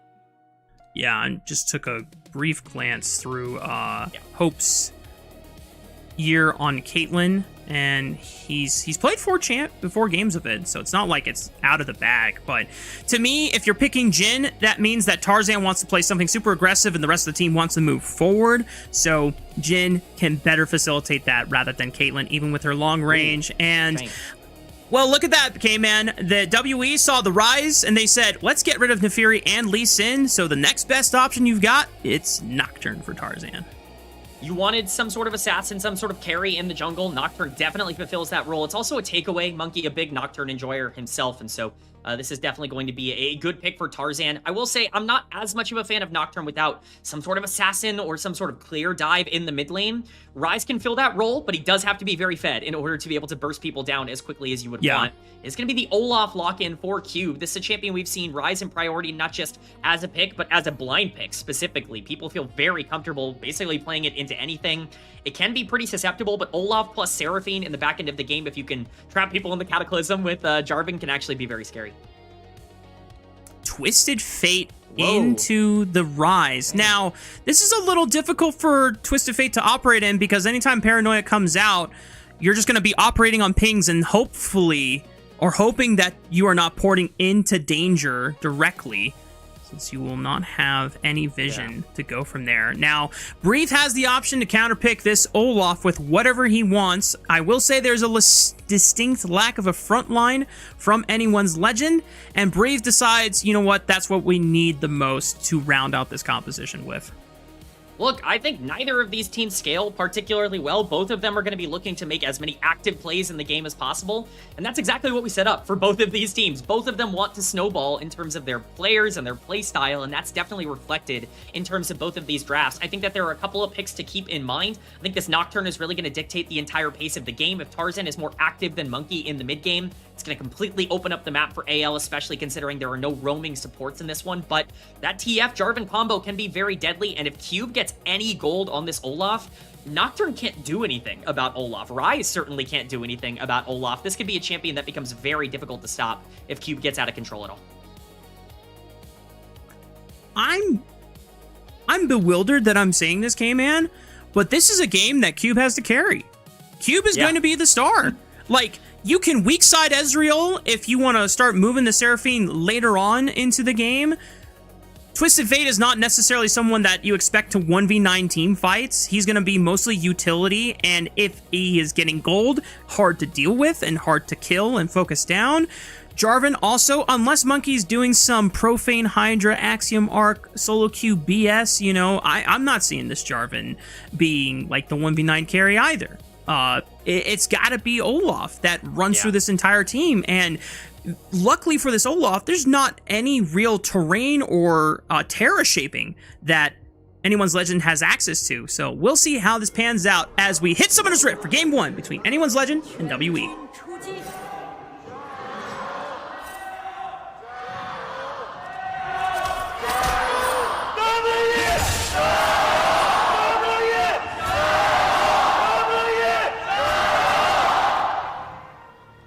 Oh my god, whoever led the chance for WE, I love that. I'm gonna run through a brick wall right now. My good dude, that rivals Mr. Jin Dong guy. Like, my goodness. Shout out to whoever was leading the WE chances. I thought we were gonna get a WE committed invade onto these Raptor camps, but they just dropped a ward and they backed off, and both junglers will end up clearing their red side camps to start off. That is the most, I think, patient I have ever seen WE. I was confident that they were going to go for that Raptor invade and just try to play for a vertical jungle angle. Kind of glad they didn't. I think this is a much better situation for them to have this opposite side start overall and to at least get some deep vision. Gonna have to keep an eye on Monkey on this Jarvan. We were talking about just how aggressive this guy can be in the early game. Nocturne, of course, going to be able to affect the map pretty heavily, but it's gonna take him some time to get to level 6 and to really be able to have that same kind of combat pressure. I think Monkey's gonna have a small window of time where he should be able to at least push forward as he gets some pretty heavy trading in the mid lane here. Mid lane's getting really volatile. I thought if Monkey would want to take a pit stop through mid lane and just try and burn flash for flash here onto Shanks and then just make the second approach onto Shanks super revisitable with Cars being able to just hold gold card whenever Monkey was around, but Monkey doesn't opt in for the pit stop just yet. It's a early base from Tarzan, trying to go for the 3 camp into base for extra stats strat. Normally you see it on his on Lee Sins everywhere, as well as his Neferi in particular, but you get to see it on Nocturne. He's going for a Ruby Crystal, which doesn't really help you clear the jungle that much faster, but I don't know, maybe he did the math on the bonus HP of jungle pet damage and saying, you know what, this is worth it. Well, he clearly knows something that I don't, because I think the Ruby Crystal is a very curious buy in particular if you are going to make that early back, but it is going to be just fine. Both, again, opposite side starts here for the junglers, and so neither is going to be in all that much danger. Back is going to be completed here for Monkey as well, who, look at that, also grabs himself a Ruby Crystal, gets a sword for his troubles in that same vein. Really, the question now is, where is the lane priority going to go? On the bot side, we have that push, that shove coming in from WE. That could be important if they continue to keep it up. Karis going to keep that realm going. So Monkey is playing for the respawn Raptors here, and he purposely started this game by going red buff so that by the time Tarzan's Raptors respawn, Monkey's own Raptor respawn could not be threatened at the same time, and he'll have plenty of time to retreat back over there. He's going to catch Tarzan with Arha on the roam as well. Surely Tarzan might be forced to flash here, but he's going to hold on to the Summoner Spell. Will be forced to recall instead. Yeah, incredibly well played by WE. Again, you called it out perfectly, Rafa. They just recognized exactly what they needed to do in order to secure this Raptor camp, and this is how you use Jarvan's early strength, and especially this is how you punish a Nocturne. Skipping the crab is more than fine, because you have full control over this bot side with your bot lane push that Ezreal is naturally able to generate in that laning phase. So very well done by WE. It's a small advantage, but those are the kinds of small advantages that they were getting in the playoffs when this team was able to really outplay AL in the early game. I think they're, you know, generating a good amount of the same pressure here as everybody seems to be congregating mid. They found Kyle as he crossed over a ward right behind that red buff brush. Kyle at least doesn't have to burn his flash, but is forced to use the heal off of his Summoner Spell rotation. Yeah, it's at least a good pick. I mean, Karis is obviously not able to follow up too much on any sort of damage there, but at least trying to punish the roam from Kyle, I think, is good overall. Arha has done a great job being active so far in this game. He's going to need to keep that up. Seraphine has been a pick that has very much re-entered the meta with some of these support changes, and we are definitely seeing the value of it now as Tarzan looking to try and just stay relevant. Monkey looking for potentially his 3rd gank of the game here on the top side already. Breathe does have a free wave that he was able to get via proxying, so he's going to bully Monkey off a bit from these Krugs here, or at least make him work for it, forces the smite out of him, but Breathe finally forced to take a detour back to the top side of the map. I was curious how many more roaming shenanigans we're going to see out of Arha and Kyle, considering that, as we mentioned before, the support quest bounty or penalty is now before level 5 instead of being before level 3, so I think Arha and Kyle are going to want to stay in lane and hit that mark before they get active on the map yet again. Yeah, luckily for them, it won't take too long to hit that level 5 marker, and I think specifically for WE, having that push as Dragon has spawned on the bottom side is actually really good for their game plan. It allows Jarvan to have a very clear identity for what he wants to do in the mid game, or at least in the early game right now, being able to pressure out this objective. Hope just doesn't really have that same level of shove. This is where I think the Jhin pick is going to struggle. While you do have that poke in the lane, and it links up well with the Karma, you don't necessarily have the same kind of wave control, and that means that Jarvan's going to be able to make his way down here. Both junglers in the area. Monkey's going to spot Tarzan, trying to defend his own control ward. Won't be able to snuff out Tarzan's just yet, while Tarzan takes out the one that was put right behind that red buff rush. Monkey might have overstayed his welcome, but he should be able to flag drag back into the river. Gold card onto Shanks. It's a flash out of Arha. I don't think he had the root, though. So it just slows down Shanks, and that's just a flash burn for nothing. Cars now looking on the bot side, though. That means Hope is left all alone, and no flash will come out. He knows he's gone. That's first blood going over to WE. That's exactly what WE need to be doing. I really like the look. I don't know what happened with Arha in that exchange. He just did not have the passive up, and so the root does not come through. Bit of a mistake there, just not really understanding where his kit was at, but really nice play from Karis to be able to get something off of that. That's the value you get from Twisted Fate. It's also the value you get from the pushing Ezreal. If these supports are going to roam, About's going to have so much more combat power at this point in the game. So big credit to WE for controlling the bottom side of the map. Monkey's at least going to be in the area here. They got the crab as well, and so they have full control over bottom river. They should be able to pick up this dragon whenever they want. We're going to get a replay of this fight. Once again, we don't necessarily get the showcase, but Hope just pushing too far forward. I think he did not respect the fact that Karis was level 6 and had that ult available. The cleanse certainly not going to be enough to keep him alive here. And a nice kill picked up for a mid laner that should be relevant in this game. We talked about how important it was for both compositions to try and find that mid-game snowball. If you can get the gold advantage on your side, it's a lot easier to use your global tools to force these fights where you are going to be favorable in numbers and continue that snowball to a point where it almost becomes insurmountable.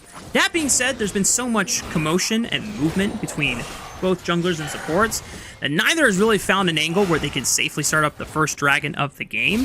So now we're at the point where grubs have spawned, and we're in a metagame where grubs are not nearly as important compared to dragons, so I'm curious to see if Monkey will try and force his laners to contest this or not. Yeah, it is a little scary because Tarzan has hit level 6, and so that paranoia can actually be a bit of a problem. I don't have the Twisted Fate ultimate as well, so I'm make sure you set up well. Tarzan's probably just looking to get one here. Is going to get the... Oh, wait. Monkey, because he smited the grub before Tarzan did, Tarzan then smote and unfortunately went over to the other grub, which was at full HP after. So that causes Tarzan to lose out on all 3 grubs. That's actually really impactful. I mean, both of these comps, I think, really like grubs. They're not quite as strong as grubs are generally, you know, going to be in the past. We've seen a lot of nerfs come to that objective in general, but even just having the ability to split push through Olaf, who is a win condition for WE, is really big to be able to get more and more gold onto the top side of the map. A pretty big mistake, unfortunately, for Tarzan that we'll see if it gets punished heavily. Still has that paranoia available, but that first ultimate can actually determine the entire game because things are very much going the way of WE right now.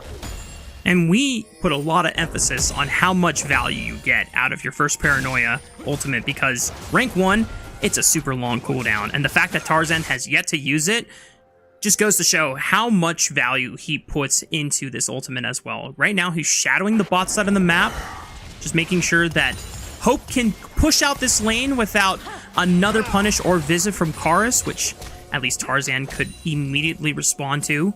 But right now, it looks like with Arha accompanying Karis in the mid lane for push, this could be an angle for WE to look for the first dragon.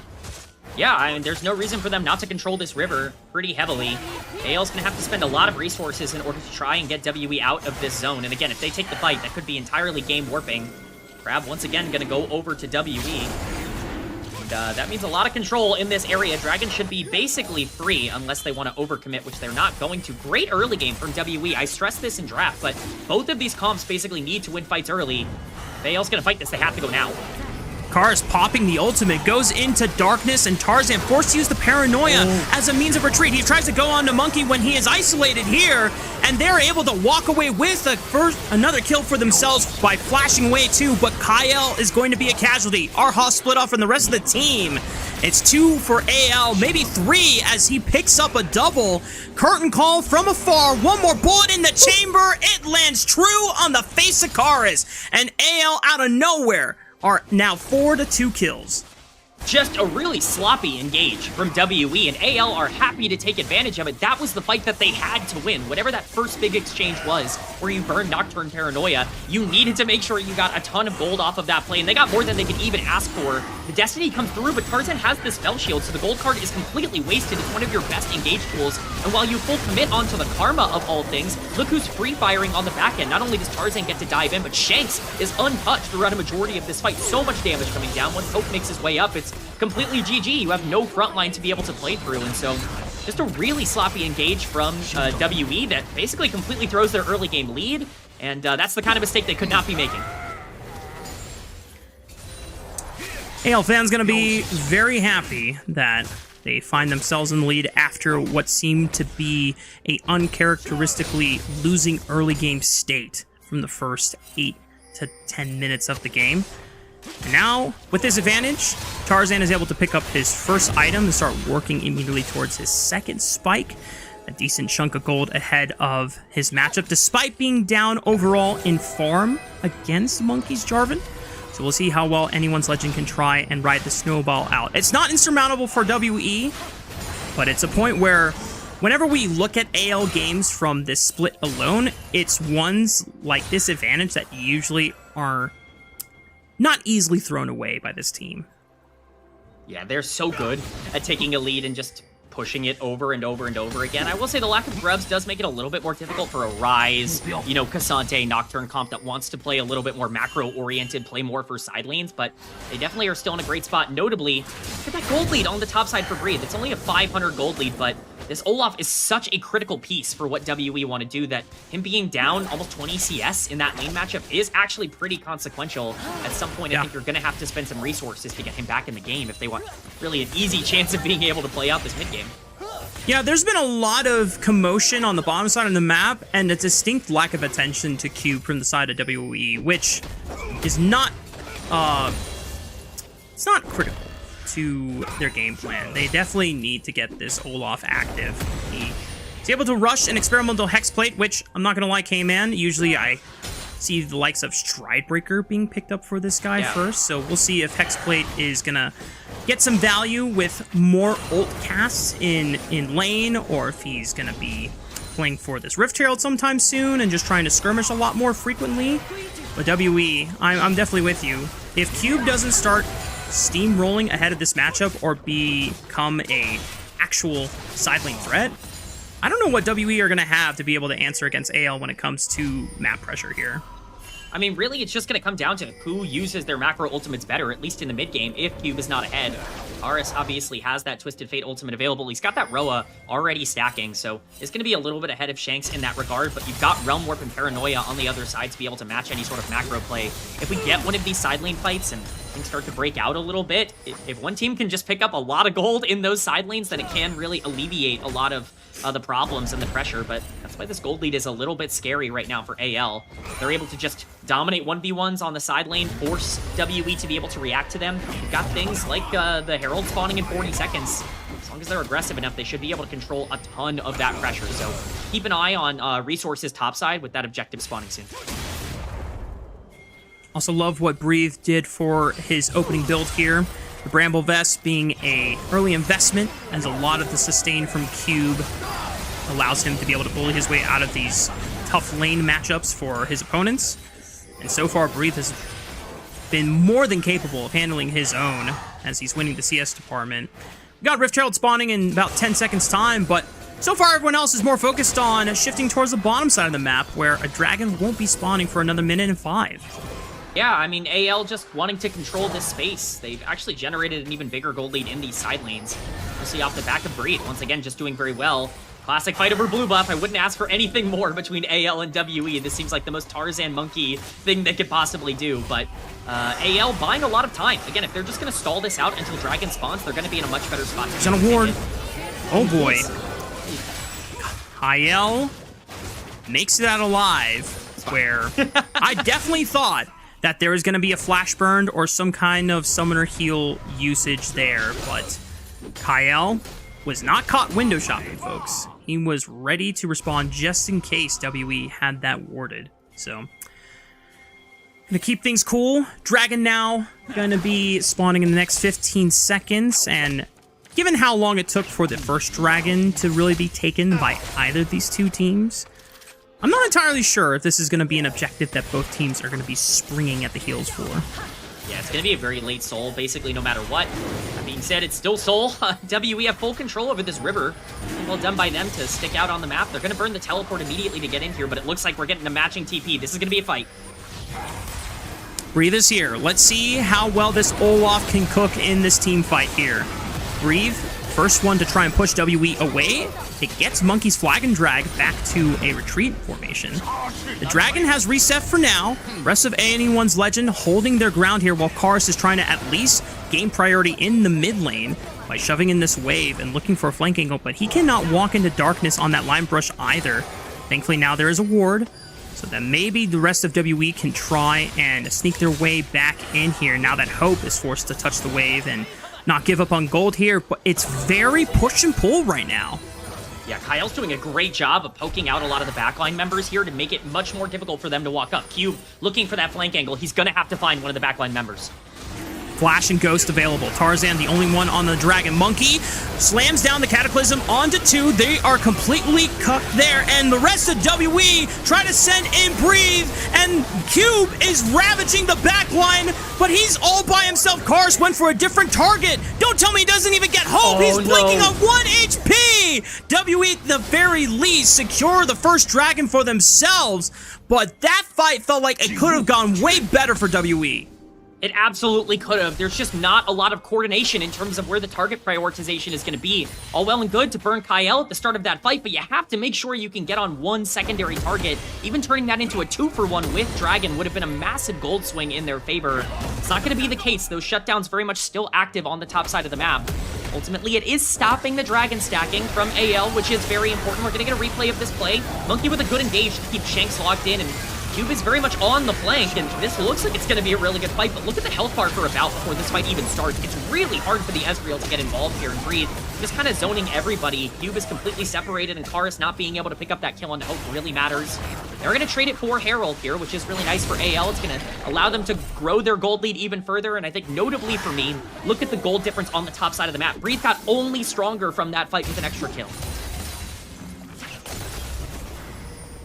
Feels incredibly bad for Cube to burn both summoner spells and his ultimate and do what his job was supposed to do as the Olaf and completely push the backline out of the fight.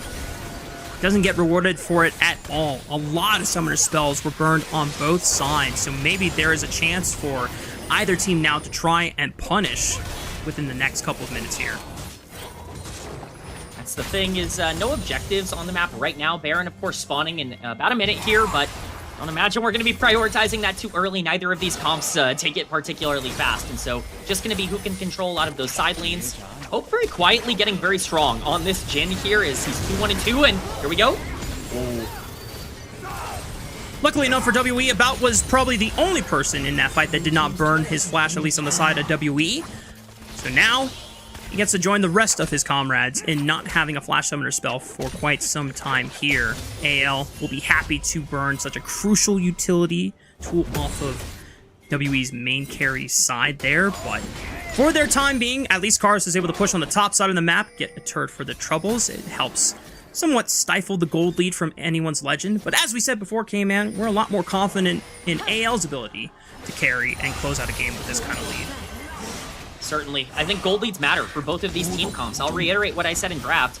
Neither of these teams have good team fighting comps. Neither of them are set up to do particularly well in 5v5s, and so gold is going to matter a ton in terms of being able to control those side lanes, being able to trade Nocturne ultimate for tier 1 mid lane. That's the kind of pressure that you need to exert for AL at this point in the game, and they've done a good job of that. Now the question is, can you continue to make plays with Shanks with that Realm Warp available, or are you going to stay more passive? Dragon's still about 2 minutes away, and again, that Soul Win condition is very, very far.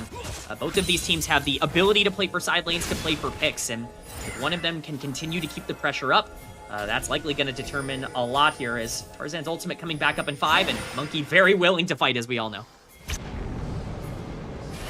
Paranoia being used. Who's the target? It's About.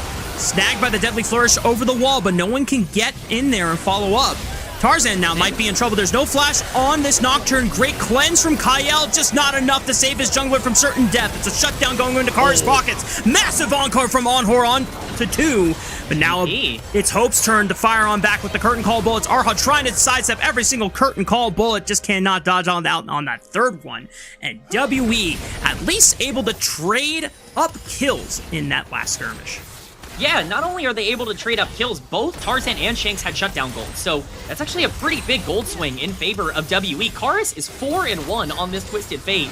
He is very accelerated, and that could matter. Cube's actually able to continue split pushing as Brave TP'd into that play, so a pretty big win from a gold perspective. It's actually completely neutral now at this point in the game for WE. I don't know what Tarzan was doing. He was just way overextended. That paranoia proc was smart if you wanted to go for the full engage, but as we're going to see, he didn't want to commit to this play.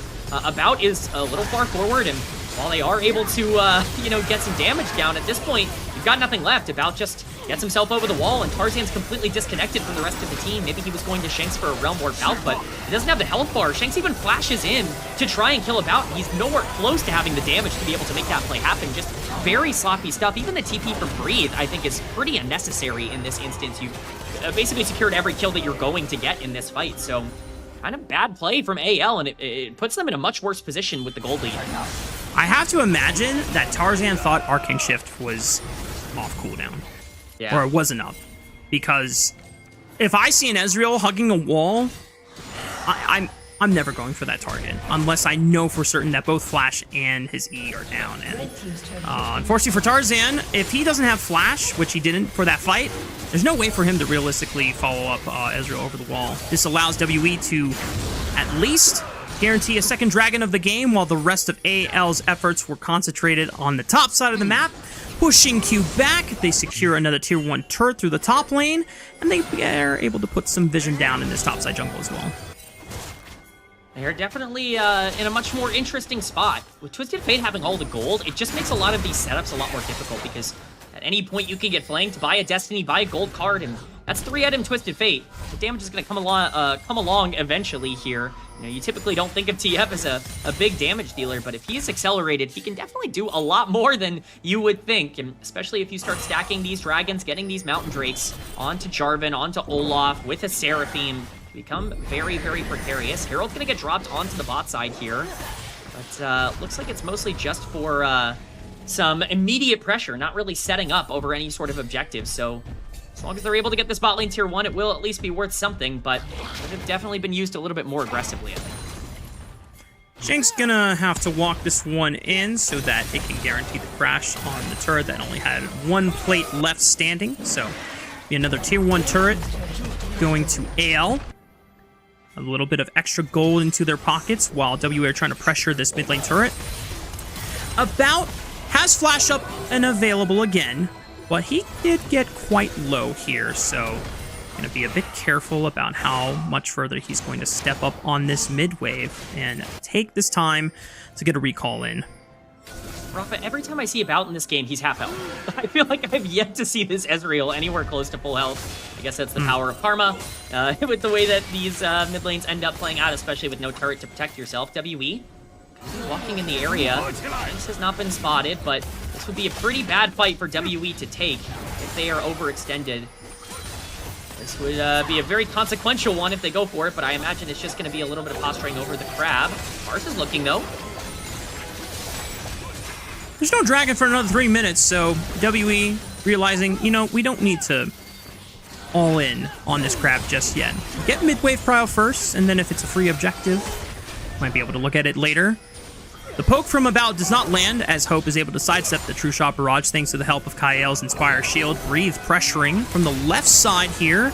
Not willing to commit just yet. Kind of hard for Cassante to just make something happen from that kind of range, even with Flash. So WE just going to hold their position, and Cube returns to the top side of the map to farm it out once again.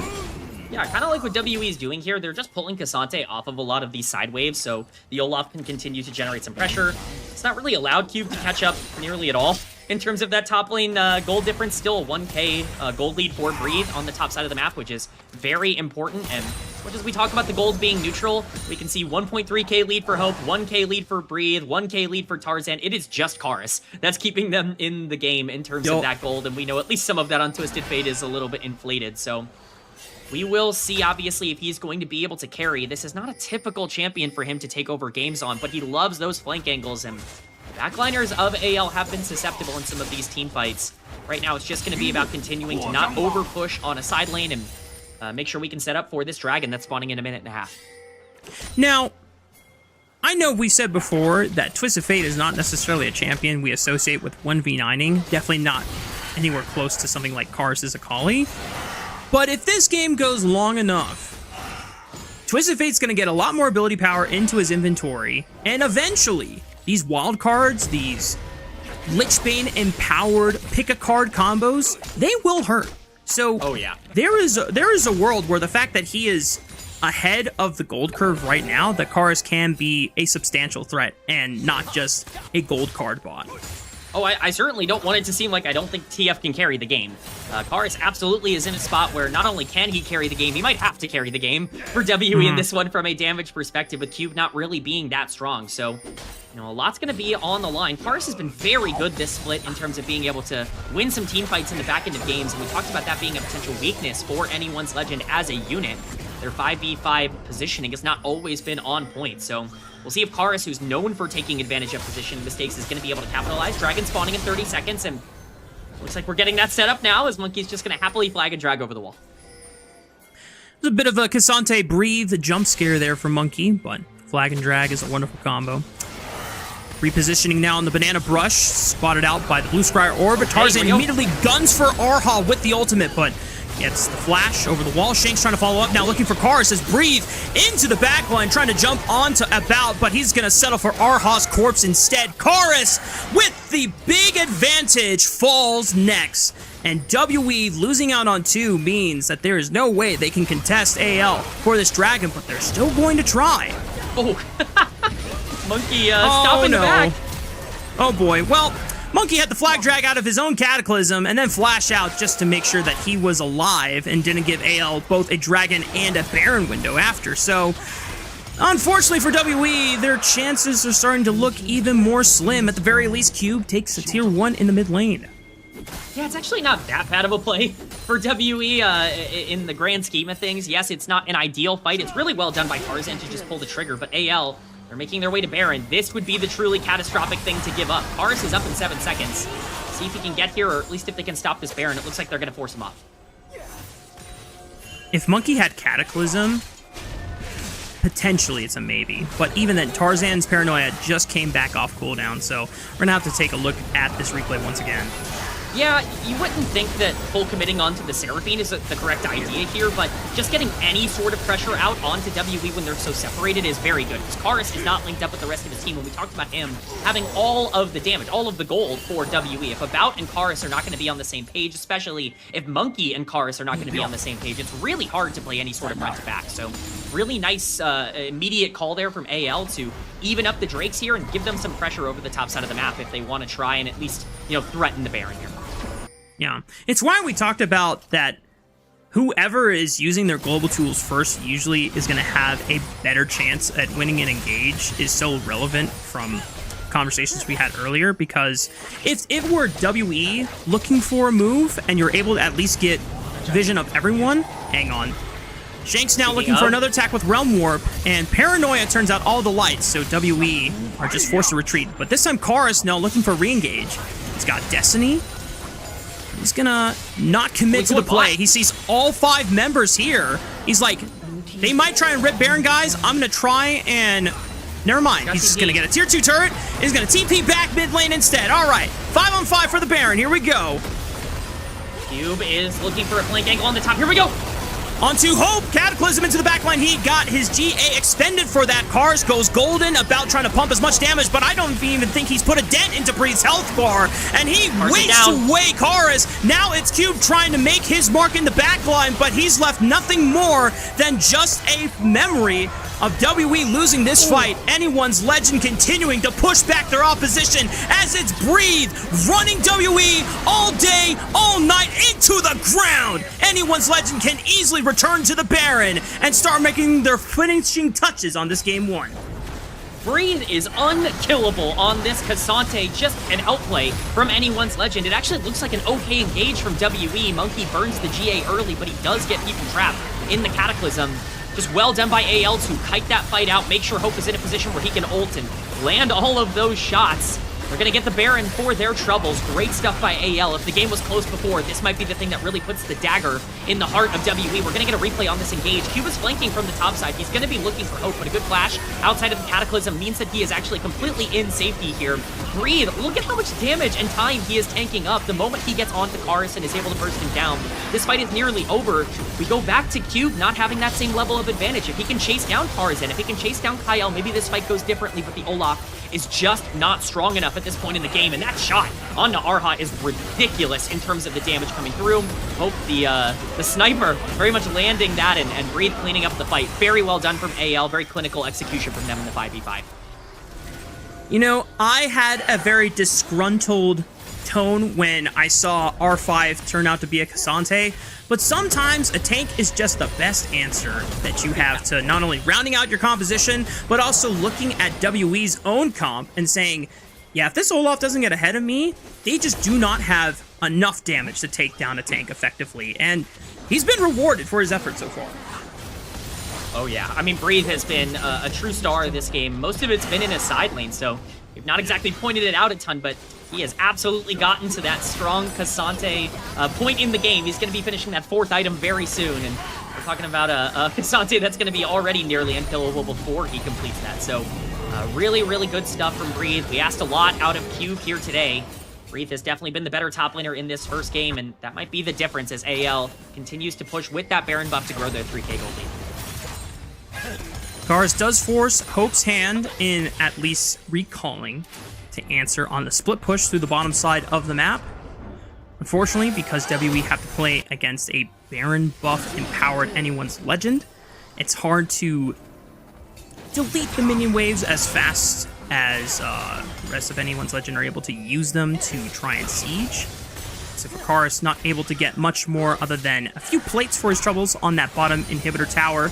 It's still a viable way for WE to try and win this game if they can continue splitting apart Anyone's Legend and denying them the ability to just press all their ultimate buttons together, which is exactly what they're going to do as they send the entire house into the backline. Arha, the first one to fall. Shanks locked up in the Cataclysm, but who's really locked in with who, Monkey? Answer me that, as Shanks just running on all fours and gunning down everyone in his sights with spell after spell being slung from his rune book. Triple kill coming in for Shanks, and the rest of Anyone's Legend will end game 1. 2,000 total career kills for Breathe, and he was massive in this game number 1. Top gap really mattered as AL marches on the base. One last Hail Mary from Cube, but his attempts on this Olaf the entire game were as futile as the first from the last. Anyone's Legend lead the series 1-0. Well, there you go, Rafa. We had questions about AL's team fighting. I think a lot of those were answered in game number 1. Just better execution from them. They played better throughout the entirety of that game. I want to give WE some credit. I think they did exactly what they were supposed to do early on, but that trigger pull around the first dragon really cost them. They never were truly able to recover from that overstep and from that deficit that they created for themselves, and ultimately, top lane was just too much in favor of AL, and I think that really was a big difference maker here with that unkillable Cassante. Yeah. I can understand Team WE's faith in Cube, especially when he demonstrated that he could completely smoke Zweon in the Trundle versus Olaf matchup just, I want to say last week, if I'm not mistaken, but yeah, unfortunately not able to bring the same magic against Breathe's Cassante, who was rock steady and held it down and did not give any window of an opportunity for Cube to take over that lane. Yeah, I think this is a great Olaf angle. Like, I want to give them credit for that. Like, it's not just, oh, we have so much faith in Cube. It's just, sometimes you look at a comp and you see Nocturne, and you see Rise, and you see Jhin, and you're like, man, if I can just get onto the backline, like, I'm going to be able to run through all of these guys. There's no way they're going to have the ability to stop me. The problem is, like, you have to win. Like, you have to get a gold lead early, and especially Cassante being the counter pick on C5 here, it's really hard to break through if he is buying so much space. And specifically because the gold was going on to Karis, now all of a sudden Karis gets ulted, he gets all outed by the Cassante, he's dead at the beginning of the fight. You don't really have any way to peel him off because you just have Jarvan and Seraphine. You don't have that tank engage support that's going to be able to keep you safe. It just becomes so much more specific the way you need to play the game, and ultimately I think the damage graph does show it, although that is a little bit of an LPL gold graph, I think, with the way that we got that little bit of red towards the end there. I think the 11.6k damage for Cube, I think that is indicative of, unfortunately, just where things went wrong for WE.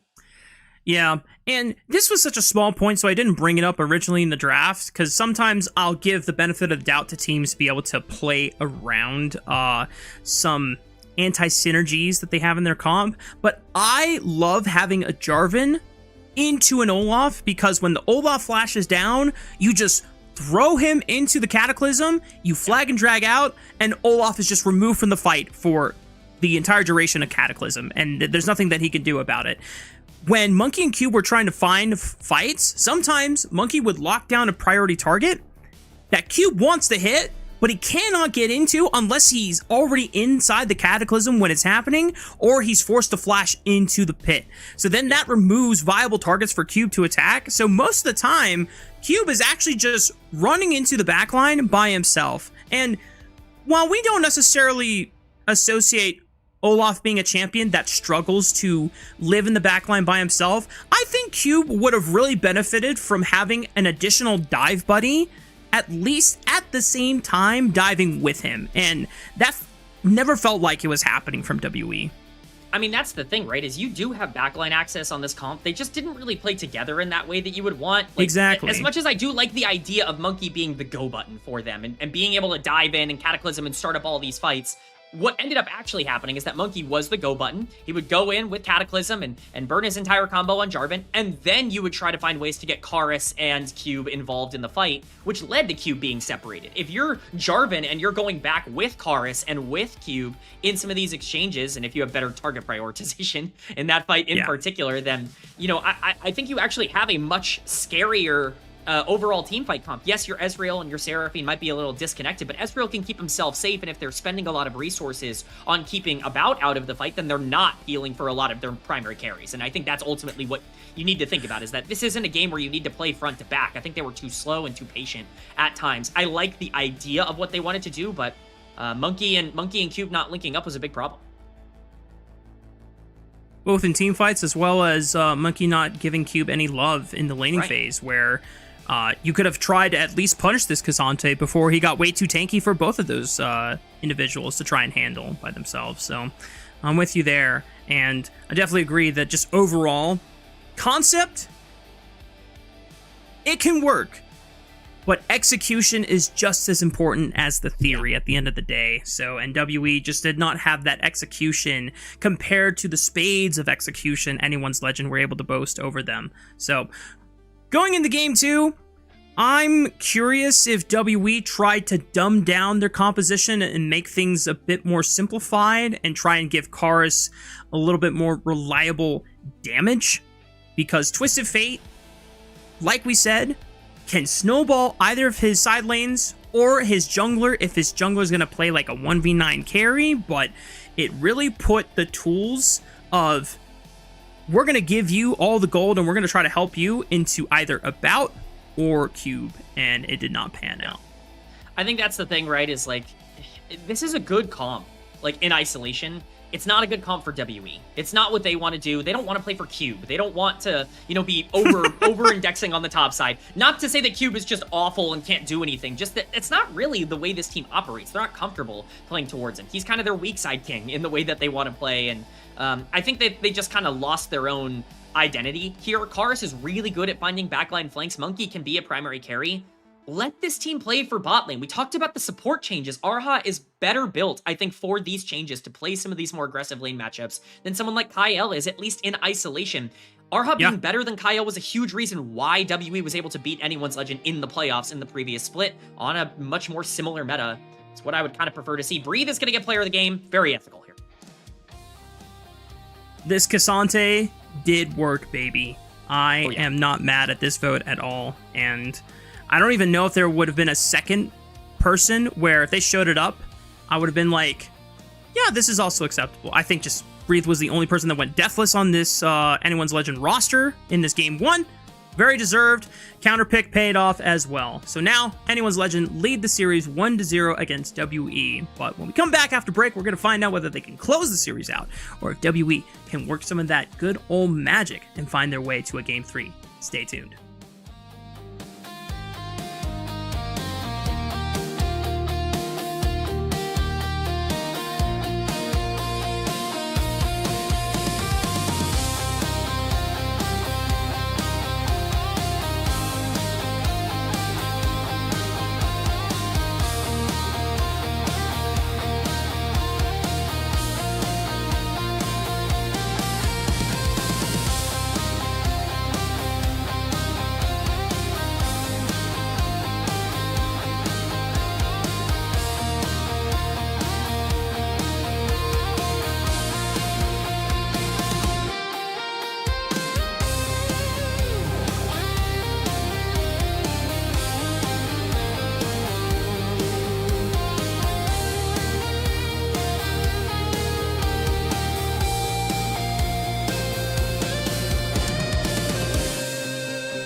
Welcome back, y'all. We're getting ready for game numero dos between Anyone's Legend and WE. The Pandas were successful in taking down their opponents in game number 1, but now let's see if they can close the distance and make this a clean 2-0 sweep, one that many of us arguably felt should have been the result the last time these two teams met in the regular season. Rafa, the only reason I was holding my breath in game number 1 is we know what happens when AL steps on the rift with WE. These games get a little chaotic, they get a little bit spicy towards the end, but maybe shockingly, we actually had a very clean finish from Anyone's Legend, and I guess the hope for them is that they're able to keep that up. If you can team fight against WE, that is certainly an upgrade over potentially the 10k gold lead that they threw away the last time these two teams were against each other. Good looks for Anyone's Legend, at least in their cleanliness in executing the finish of this game.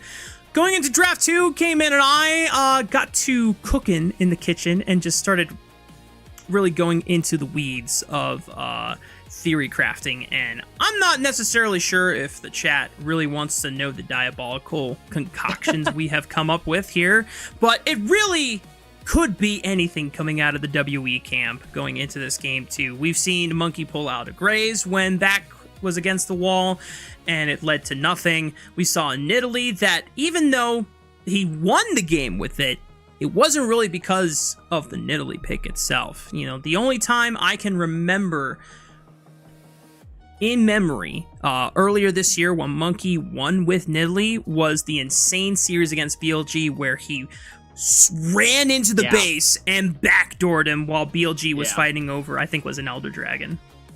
Yeah, I mean, you know, Nidalee, good and bad moments for Monkey, I would say across all of his champions, but Nidalee really exacerbates the issue.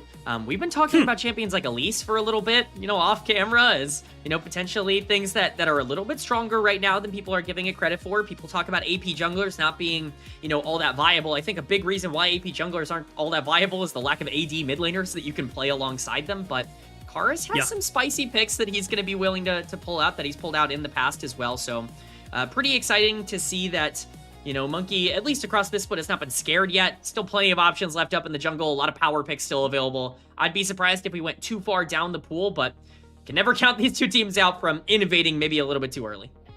Let's see if WE can find a win in their home stadium, as they were swept by EDG earlier this week. So it would be quite meaningful if in their last week of regular season play in their home turf are able to win at least one time for the fans. And already bans are flying in this second draft of the series.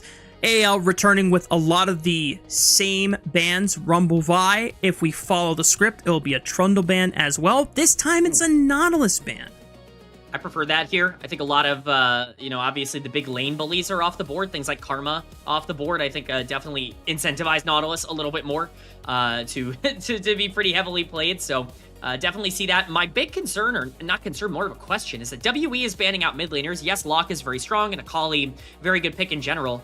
I mean, Cassio was left up, and that's really the Shanks pick that I think you've become accustomed to. If Ori is going to be the spam here, and just the pick in general, that does kind of invite some sort of carry on the other side for Shanks.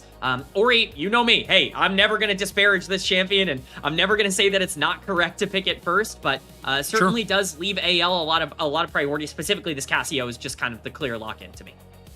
And it makes things like ball carriers from the jungle a lot harder to pull off if you are so dependent on mobility in skirmishes and extended team fights. That grounded from the Miasma is going to get a lot of work done. So up to WE to decide what they want to now pick into both Cassiopeia and Caitlyn. Glad to see at least Hope getting his hands on it. We know that we were a bit questionable about the Jhin pickup last time, but you know what? Hope was more than serviceable on it. Was able to put in a substantial amount of damage as WE locks in their supporter choice with the Bard. Yeah, this is actually kind of interesting. This is Arha's first Bard game of the split. So, you know, a champion that has been very viable, very relevant. WE have completely gone away from it in terms of the way they wanted to play. Really like it as a pair-up with the Orianna, especially because she's going to have proactivity in the mid-game here. Cassio's going to have a hard time being able to establish shove in that lane because of the wave clear from Ori as alone as possible throughout a lot of the laning phase. Make sure that they can get out on the map. Whatever links up here with the Caitlyn, whether it's a Lux or whether it is a roaming support, which I think is doable, kind of up to what AL feel comfortable with. If it is something like the Lux, I don't know, you know, we talked about Kyle needing to step up more in the 2v2. This is an aggressive laning phase, but certainly one that I think puts some pressure on AL's bot lane. And you don't necessarily think of Lux as the champion that wants to leave lane away from a Caitlyn. So this might be AL's first attempt at really trying to adapt to the more emphasis on 2v2 laning phases being incentivized and stronger than the roaming support playstyle. Now, it's up to anyone's legend and try and remove some of the jungle options, ideally Orianna Shockwave ball carriers as well. That's why the Wukong is the first one taken off the table by the Pandas here. WE also trying to limit Breathe's effective blind champion pool as well. Yeah, what we've seen typically with WE and the Orianna is that they like to link it up with champions that don't have, like, consistent engage. They actually like to go for things like Trundle. They like to go for things like the Jace jungle as well in the past. Things that don't really have, like, clear ways to get in, because then Monkey can kind of have that engage now with the Shockwave and the ball on top of him. He actually likes to use that more aggressively. So I do think it makes sense for the Trundle to be banned out here.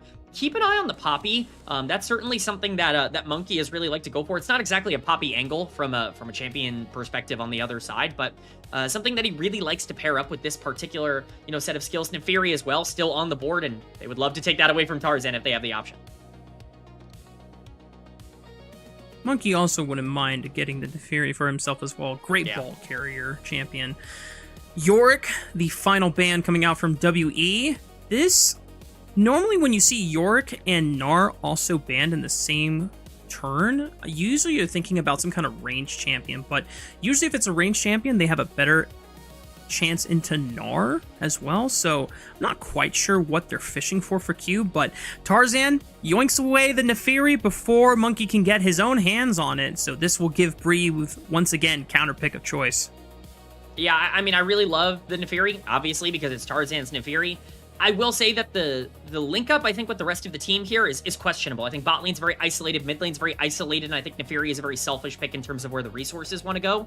We'll see how AL want to play it out. Pantheon going to be the lock-in. Pantheon plus Bard is terrifying, and it is going to be that Jace coming in as the blind pick. This is a Cube classic. It's not always been very good for Cube, but it certainly is something he's played a ton of over the course of his career. Not a lot of strong power picks on the top side of the map to punish this. Varus, Gnar, even the Yorick, you know, taken off the board. A lot of the things that you would typically think about as counter picks, even the Olaf from the previous game, also gone. So this is likely just going to be a tank that tries to neutralize the matchup. Breathe looked at the prior matchup and recognized, it's Cube playing against me. I can just pick a tank potentially. But never mind. We're going to go for a quick swapperoo. And we are slamming down the Camille in the top lane. Thanks to the changes from Riot, where they were a little annoyed with how much power and frequency Camille was getting played in support and not top lane, they purposely put a little bit of extra power into her W, which is really something only top lane Camille can take advantage of. Well, now we get a chance to see whether that pays off for Breathe. Top lane, Camille is incredibly strong right now as a champion, and Breathe was obviously excellent in game number 1. That being said, in isolation, I kind of like WE's draft a little bit more. I think there's a lot more synergy in terms of the way they want to play the map. I think Caitlyn Lux feels like a very isolated lane. Camille obviously is going to have some advantages into Jace, but kind of feels like a bit of an isolated lane. Cassio and Neferi are going to be strong late, but they don't really have a lot of ways to actually make a lot of those plays happen in the mid game. There is a big power spike in the mid game for this Pantheon, Bard, Jace kind of combo that WE have going for them. Should give them some control, and we saw in the previous game, that's kind of when things got out of control for WE. If they can, you know, actually show up to some of these objectives and be able to start stacking dragons and fight over a lot of these grubs, I think they're going to be in a better spot than they were in game number 1. They just have to scale. We'll see if they can get to that point. WE somewhat short-ranged with their overall composition outside of the Jace poke, and that's assuming that Breathe, or I should say Cube, goes for a traditional full damage Jace build.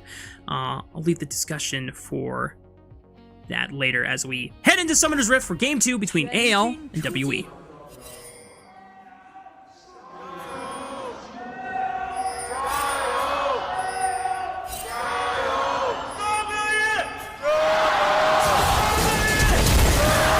Oh boy, level 1 shenanigans, Kyle caught. He's not a tanky support, he's a squishy Lux, and that's first blood going over to WE. The power of the WE fan chants causing them to surge to life here in game 2. Kyle didn't get the scouting report. I mean, they have to know that this WE team is going to be grouped up as 3 or 4 in some area invading. Kyle, as the Lux, just walks in and hopes it's not him. Absolutely is, and that is a huge advantage to WE. Now, I was going to talk about, a big reason why I like this WE comp is I think Orianna goes Omega throughout basically this entire game. You can put Ball on the Pantheon and be that delivery system. That gold is going to be put to good use. Tarzan's level 2, though, in invading. Does he have Smite available? Oh my goodness, Tarzan outsmoked Monkey. Tarzan eradicates the small, brief glimpse of happiness that WE had off of the first blood and immediately put Monkey into the sad cage. I think that's worse than the sad cage. I don't know what worse than the sad cage would even mean. Rafa, I don't know how I would even classify that, but if there is anything worse, that's exactly what just happened there. I can't think of a more miserable way to start this game if you are Monkey.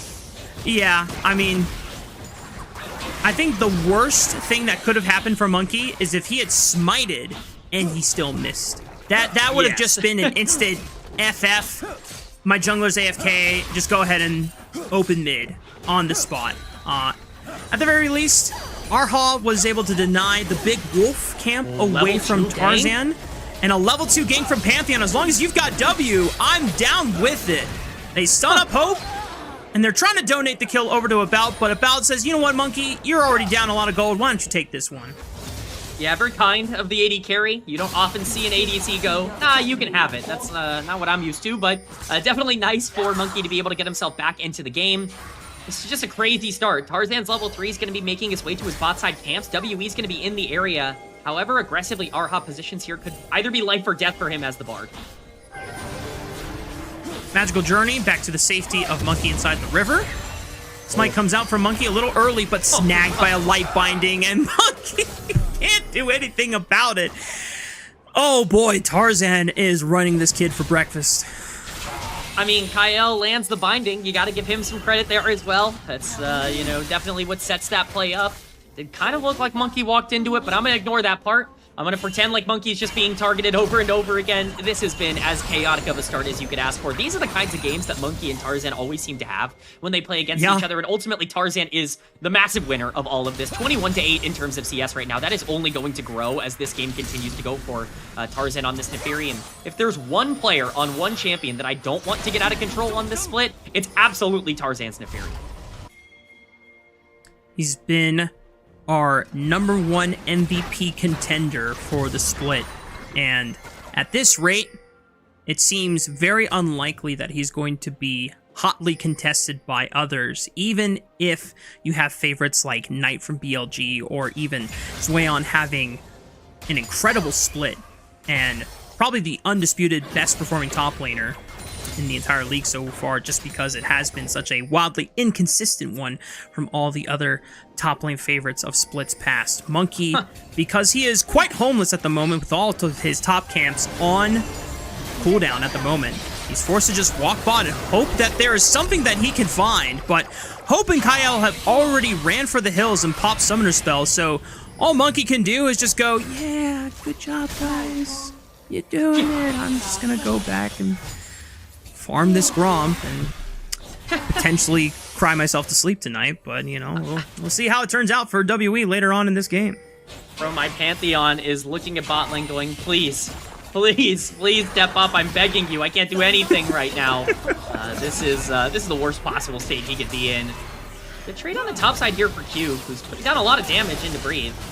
Oh, he hits that Shock Blast. I think it actually is kind of close on the top side, whether or not he wants to go for that dive, but ultimately is going to whiff it, so Breeze's going to be able to get out of there. Good job by Cube to at least control this laning phase for now. Camille, a good counter pick, but level 6 has been hit, and he's going to be getting more and more plates. There is a way to salvage this game for WE. Gold is actually completely even, despite the fact that Tarzan is kind of out of control, most of that being from About on the bottom side, but Cube also doing a good job for himself to at least be in a better spot from the laning phase from what he was in game number 1. Yeah, Cube is doing a lot better with the blind pick in game 2 than he was in game 1. Monkey, alongside Arha, and even Karis are going to set up a dive onto a barrierless Hope. Now, he still has Flash, and Kyle sniffs out something in the works here. They see all 3 members, so I don't think Karis is going to commit to the dive anymore, and Monkey, at the very least, will be able to secure another camp for his troubles. Karis actually has to sacrifice a ton for that. He drops a full wave to make that play down. He's going to drop a ton of pressure and tempo as well. I think they just conceded the fact that they probably weren't going to be able to fight around this Drake. That being said, here we are. That was a bit bold from WE to walk up the river when they no longer had Karis and they had lost vision of where Shanks went. But thankfully, they have a magical journey to get themselves back to safety. And now Monkey is attempting to secure his second spawn blue buff. And unfortunately, Tarzan is on a 1k smite. But thankfully, Tarzan decides to be merciful. Yep. Yeah, it's quite a big advantage. I think Monkey, if he were to walk up, would be in a very scary position. Monkey, as you'll note from the XP bar, just hit level 5. So definitely a very scary spot for the Pantheon to try and make any sort of engage. I want to point out just how well this has been played from AL, just playing very respectful towards Monkey's ability to get back into the game. I think there are a lot of teams that would have over-pressed their advantage at this point and actually created way more skirmishes than are necessary. The only way that this Pantheon is ever going to be able to survive here is if these fights break out at any point. Negating these fights, just playing very tempoed League of Legends, that's exactly what you need to do here. So big credit to Tarzan, who, once again, is just showing that you put him in a good spot, he is most of the time going to make correct decisions. And now Breathe can set up Tarzan for success by just using the Hextech Ultimatum to lock down Cube. Nice. Tarzan, however, hops over the wall, and Cube says, I don't even want to take this chance. He flashes away, but Breathe, if he can find a hook shot here, surely Cube is gone. Hook shot, flash combo. He's been watching Kyle perform. And now Tarzan is looking for a second on the Monkey, forcing the flash out of him. Shockwave! Oh, beautiful flash by Tarzan! Doesn't even give WE a chance. Dude, Tarzan is styling on them right now, Rafa. It's just disgusting what this guy is doing. That's my MVP right there. This guy is popping off in game number 2. The masterclass on the champion that he's kind of become synonymous with over the course of this split. Gonna steal away the red buff. Teleport's coming topside. He has to be a little bit scared here. Tarzan's still in the area. Breathe could potentially bait Cube in. As soon as he goes in with the hammer, it's go time for Tarzan. And now Cube instantly regrets the decisions that he has made. I don't think he dies here, but he will take a lot of damage from Tarzan's dogs, and that is now going to set up a potential dive in the works. Monkey has Grand Starfall. He's level 6. Here we go. He's immediately trying to back up Cube on this top side. Breathe as he goes in. Well, at least trade 1 for 1, and Monkey gets an assist for his troubles. And you know what? He gets the top wave as well. So who's the real winner here? TF picks up at least some gold. It's going to be Tarzan with full priority over these grubs. Pretty much unfightable here if you are WE. So many resources used. At least you do get some gold back. It's well played by Breathe to be able to make that dive happen. He is trying his best on the top side, but a gold even play is definitely going to be positive for an AL team that already has such a big lead in the jungle, especially getting those grubs onto champions like Nefiri and more importantly onto the Camille throughout the later part of this game. Even the Caitlyn as well is going to be very scary moving forward. Very true. Bit of a jump scare for Hope there. About an Arha coming down onto the bot lane with a pincer flank, but all Hope needed to do was expend the barrier to maintain a majority of his health bar there. We'll keep the flash in case things get even dicier in the near future. Monkey and Karis somewhat poised on the bottom side of the map. Dragon has yet to be taken so far in this second game, and it's been almost 10 minutes. Yeah, Dragon's still up, and I would say this actually, you know, this seems like a terrible game state for WE. It's really not that bad of a game state. You still have Karis on this Orianna. With Shockwave up, you are going to be able to at least threaten in some of these skirmishes because his combat power is going to be a little higher than Cassio. He's a little bit down in terms of levels, but once he equalizes at level 9, it actually feel relatively good. Shanks actually takes a pretty nice trade in the mid lane. That Dragon could really matter, though. WE's going to need it if they want to stay in this game from a scaling perspective. Tarzan definitely contemplating whether he wants to spend his time looking for this first dragon. But not only he has top camps, there are monkey camps spawning on the top side of the map as well that he could easily contest and deny from the Pantheon and commit further pain. But Tarzan's going to play it a little bit safe. He knows that Cube has the push on the top side of the map and could collapse. Arha was also on the move before Kyle was, so Tarzan will allow Monkey to eat. I will say, this is where I think some of that patience that I was very, I praised pretty heavily at the beginning of the game. I think that's maybe where you don't want to have it. This is the part of the game, I think, where Tarzan needs to continue to stay active. He has that ultimate advantage. Monkey, Grand Starfall up in 1 second if he wants to answer this play. Could be a 2v2. Monkey hovering for push and allowing Cube to crash this wave. If Tarzan reads this movement from Monkey where he looks for the hover and then attacks Cube, it would be just insane. But I don't think it's going to happen. Both junglers are no longer wanting to waste their time. No way. Hang on. What are you doing, Tarzan? Are we just clearing a ward? I got baited by the movement. I thought he was fading back up the top side. I was like, there's no way you read that Monkey waited that exact amount of time and then fade into top side and just make Cube sad.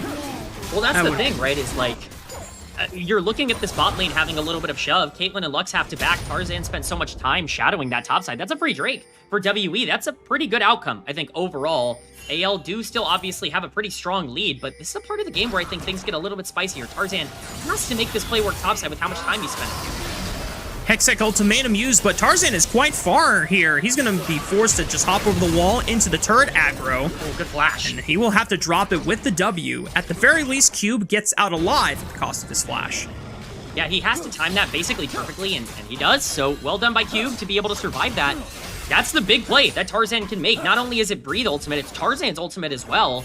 You know, that's a lot of pressure put onto the top side that Cube is just able to survive. He's going to drop basically nothing for that other than the flash, so pretty good turn of events for WE, and when you take a look at the gold in this game, it's completely equalized. It's actually been a pretty good last couple of minutes for them. I talked about this spiking in the mid game, mostly around Karus' Shockwave. He's getting closer to level 11. That's a big spike for WE in terms of when they want to fight. About is very quietly getting strong. Cube has some gold and is going to be able to pressure out this top lane turret. For as bad as this looked for Monkey in the early game, there is a pathway back for WE if they keep taking some of these fights. Yeah, like you said, the gold lead was never one so insurmountable for WE. It felt insurmountable for Monkey because he was put into the dirt, but he's still the same level as Tarzan. He's only down 10 CS effectively now. He's behind maybe a component or two. That's totally fine. You're Pantheon. You're going to have global map control with your Grand Starfall. You still have a point-and-click stun. You're still useful.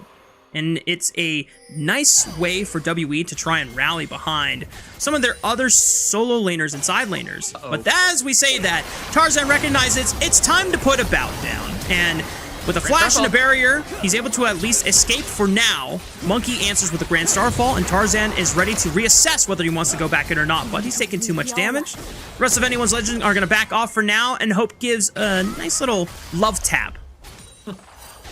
I mean, yeah, it's another play by AL where they pull the trigger. It looks like a good dive, but they might have overextended. Hope is caught. Oh! I cannot believe it. Okay, well, maybe Cars can follow up here. Shockwave still available, not even needing it. I thought that play was botched. I closed my eyes. I prayed to Aurelion Sol himself. I opened my eyes, and WE still clean up the play. It all works out in the end. Well, Shanks is too far forward. They have Shockwave here if they want to go for this play. TP though on the flank, they want to fight this. Reeve has Hextech Ultimatum available. Who is the target that you want to lock down?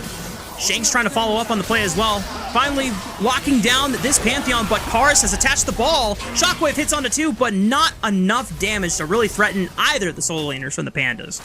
I understand what Karus wants to do there, but the Orianna completely splitting away from the Pantheon who's trying to heal off the Camille is an instant fight loss. Just, again, disconnect from WE's jungle mid. That's kind of been the case throughout this entire series for them.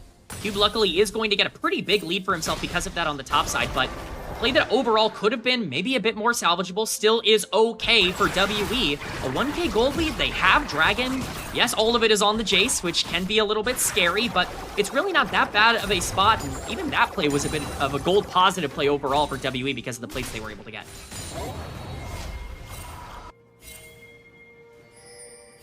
It is hilarious to me that even with the somewhat unfortunate tempered fate, they still got the kill onto Hope. It just goes to show you that if there's a will, there's a way, you know, and even in spite of the mistakes, you got to push through and just get the job done. And WE now find themselves with a small gold advantage in 15 minutes. Yeah, Arha looking to be as annoying as possible onto Tarzan. It's kind of been WE's main goal. Tarzan's done a great job of putting Monkey down, but you know what? Let's give Monkey credit where it is due.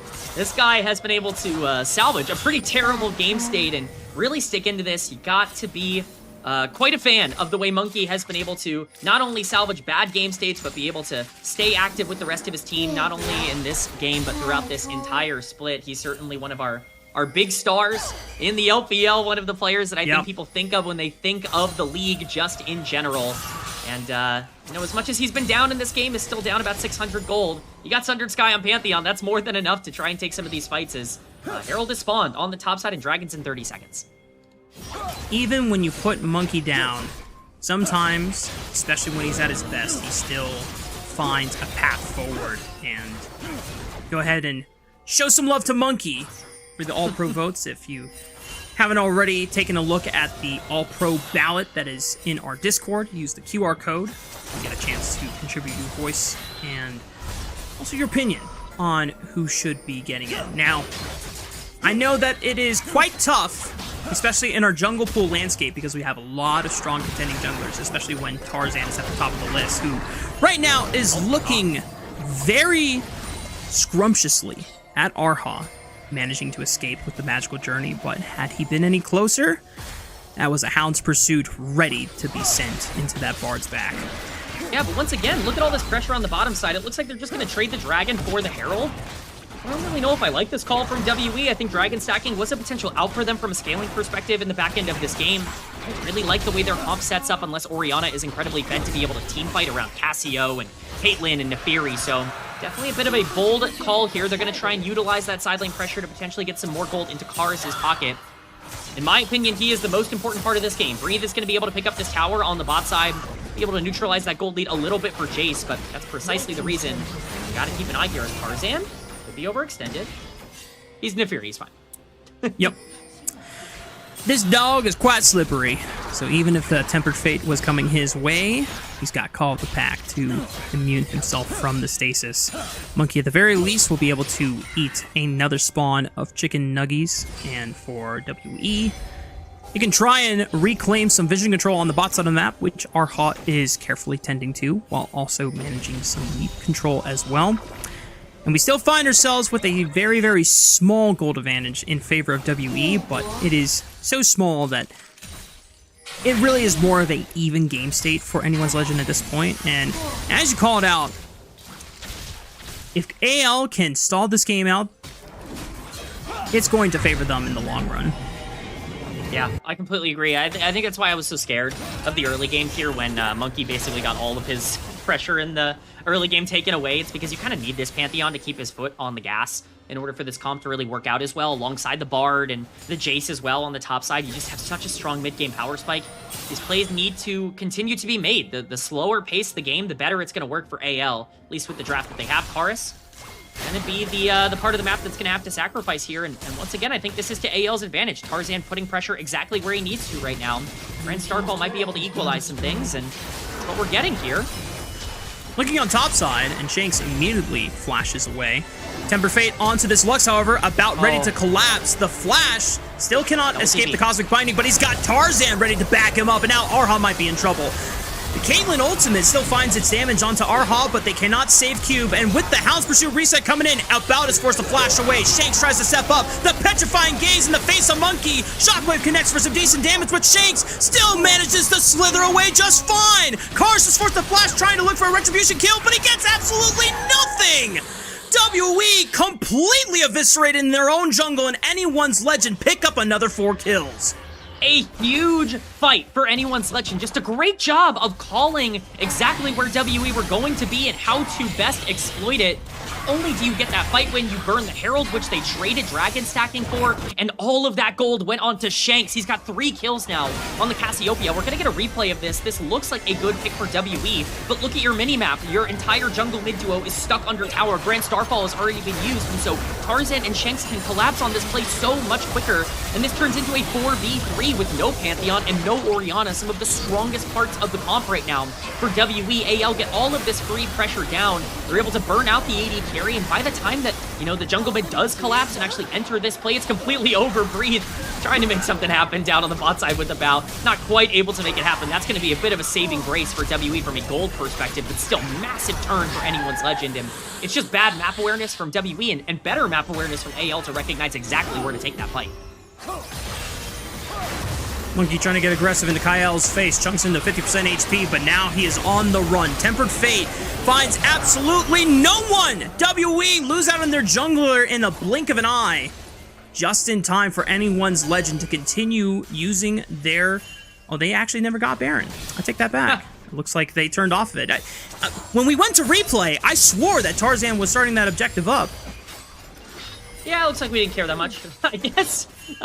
Who needs Baron? We're Neferi, Cassio, Caitlyn. We're just gonna kill you anyways. We're playing for kills. We're not playing for objectives, I guess. But I definitely think they could have at least controlled a lot of the area. I'm looking at the vision control on the top side. Really not all that much ward coverage from AL. Expected a bit more off of that play. I think the thing that they're going to be happy to have gotten is a 5-0 and 4 Neferi and a 3-0 and 3 Cassiopeia. That is the benefit from the fight that they just took.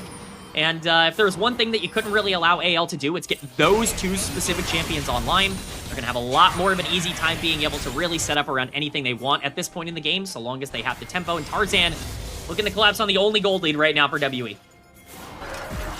And unfortunately, Cube might be a little too squishy to survive this encounter, but he's got Arha in his back pocket, and Tarzan now might be in trouble.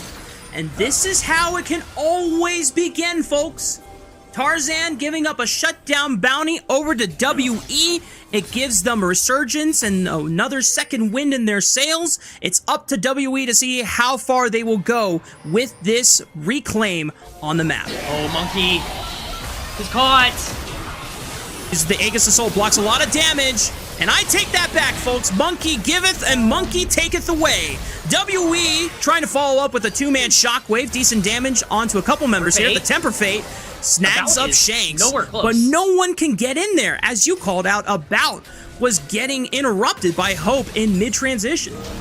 Yeah, I mean, that is the problem About has run into this entire series. This guy's completely disconnected from his front-to-back team fight. I understand the WE might want to take these fights in a little bit of a different ways, collapsing from the mid-wave, but I mean, if you're going to be looking for these plays, you have to have some backup. Monkey walking into the brush. He's not the one who needs to be doing that. He has no defensive tools to be able to make it out. This could potentially be capitalized on here. Oh, Q just whiffs. Whoa. Sorry, I just saw Jay Shock Blast hit my fridge behind me. Flying by the window. Whoa. Felt the breeze on that one. As anyone's Legend, they have Tarzan back up on Summoner's Rift. He has yet to buy tier 2 boots. He's got 3 items, though, in his inventory. This is a very, very strong Neferi. He's so strong, in fact, that he gave up a shutdown bounty, and he's got another... Wait, what? Did you see that? Was that a spectator bug? I swear, he had another bounty. You know what? We'll VOD review it later. Yeah, VOD review. That's a VOD review angle.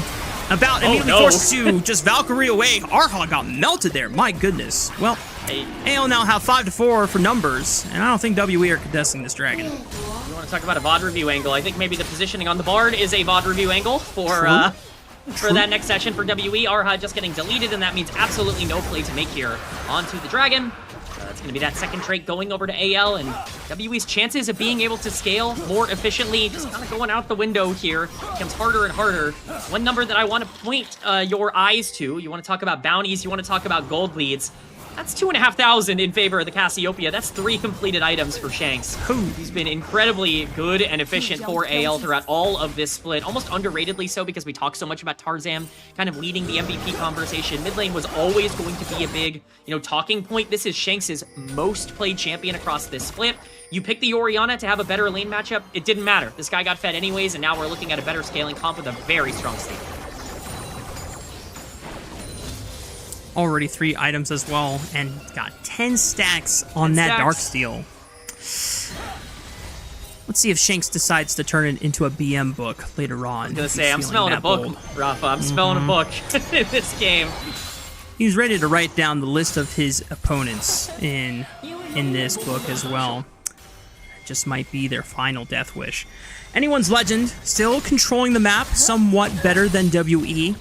They have yet to make any meaningful attempts at starting up this Baron, but they can start with taking down this Crab, eliminating any further vision from WE on the top side river. And then afterwards, once Breathe gets this push in, meanwhile, Temper Fate forcing for Hope there. Gets the flash out of the Caitlyn, but Breathe is going to continue pushing on the bot side of the map, and afterwards, there might be a collapse in the works. WE are looking. This is one of those plays that, you know, AL can show a lot of patience in. You talk about the Baron, there's really no need for them to start this up. Not only does WE feel a lot of pressure, I think, to make plays, but it's WE after all. This team is going to look for some sort of aggressive engage, and once they burn their cooldowns, you can potentially capitalize, especially because Tarzan is getting closer to that level 16.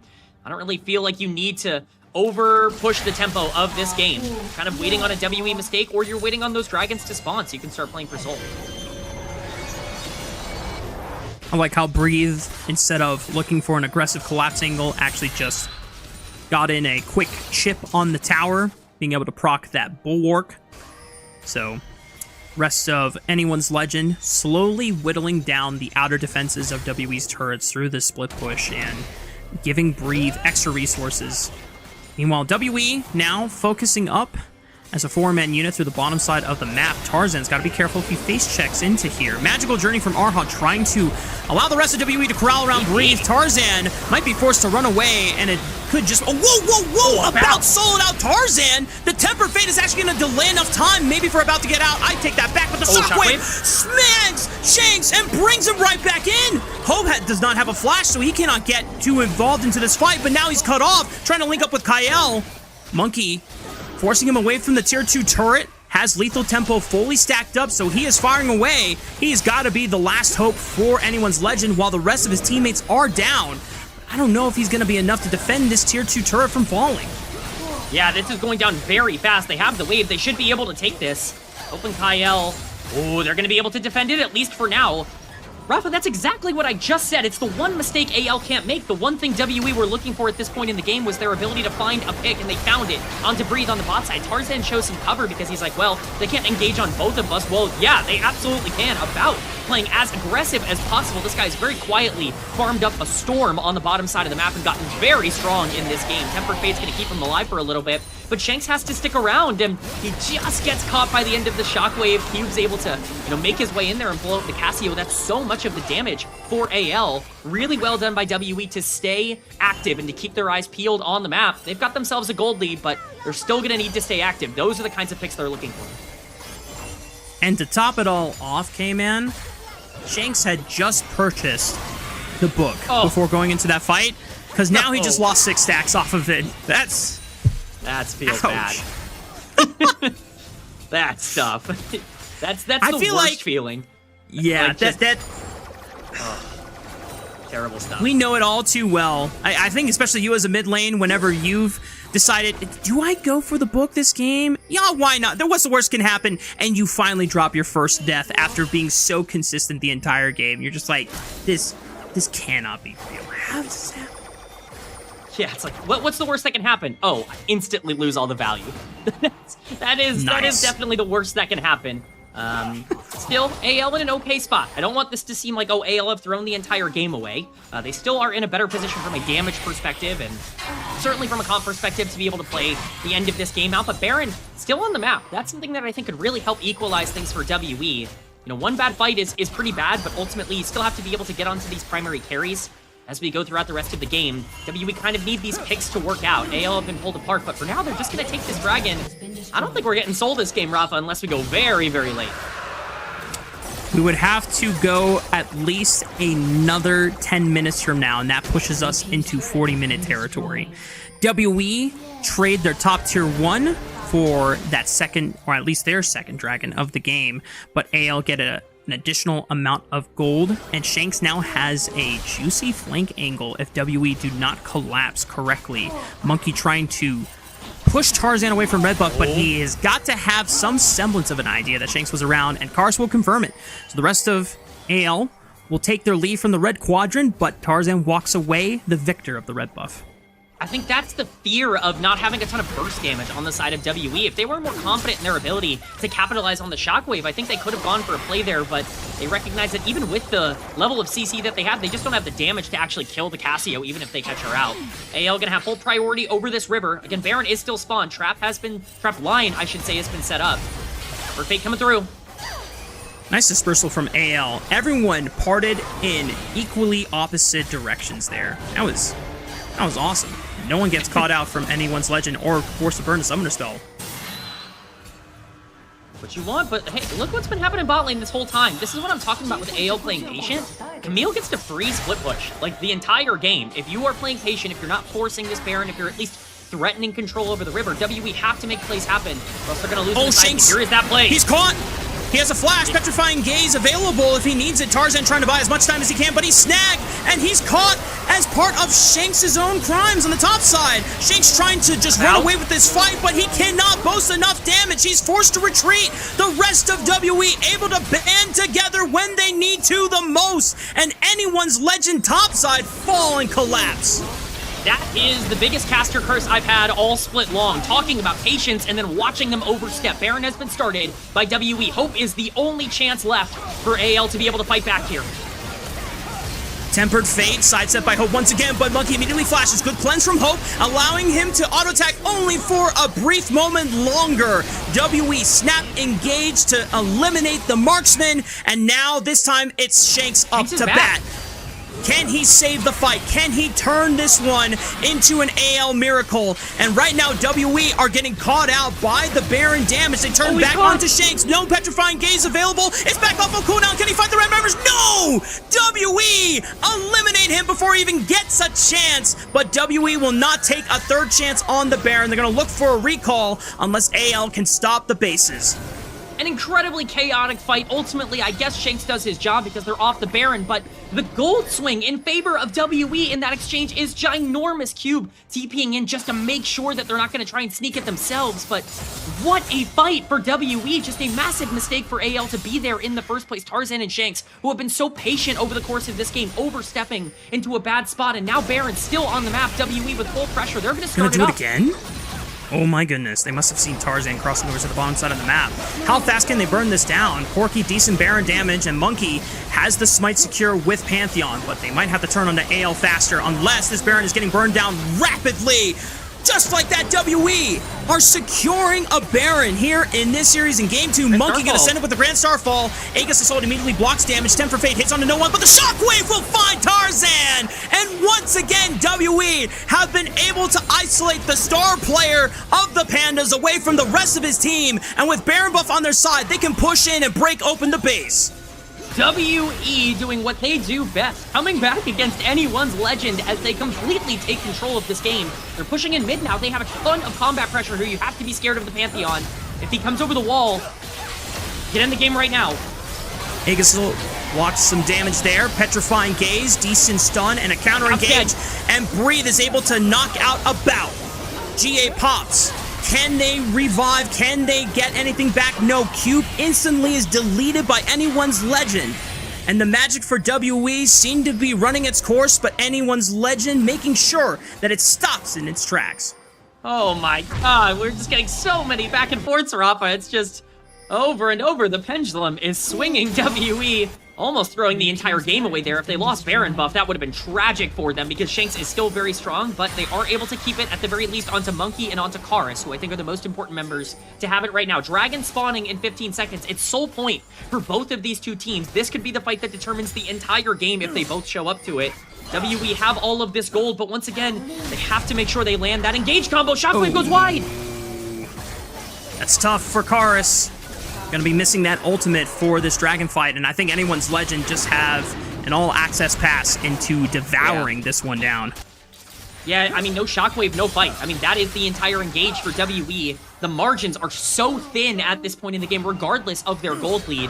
If they miss any sort of engage, you know, any fight might be entirely over. We're 5 minutes away, but AL has the chance to get an Infernal Soul. With the amount of damage that they already do, that makes champions like Camille, Caitlyn, even Lux a lot scarier. Yes, you're going to have Neferi and Cassio diving the backline, but Infernal Soul with Camille? Like, that completely destroys any semblance of front-to-back. We have to try to end the game. Only 45 more seconds on this Baron buff as they continue to push down topside. Kael's final spark at least does some damage in the minion wave, but not nearly enough to kill it entirely.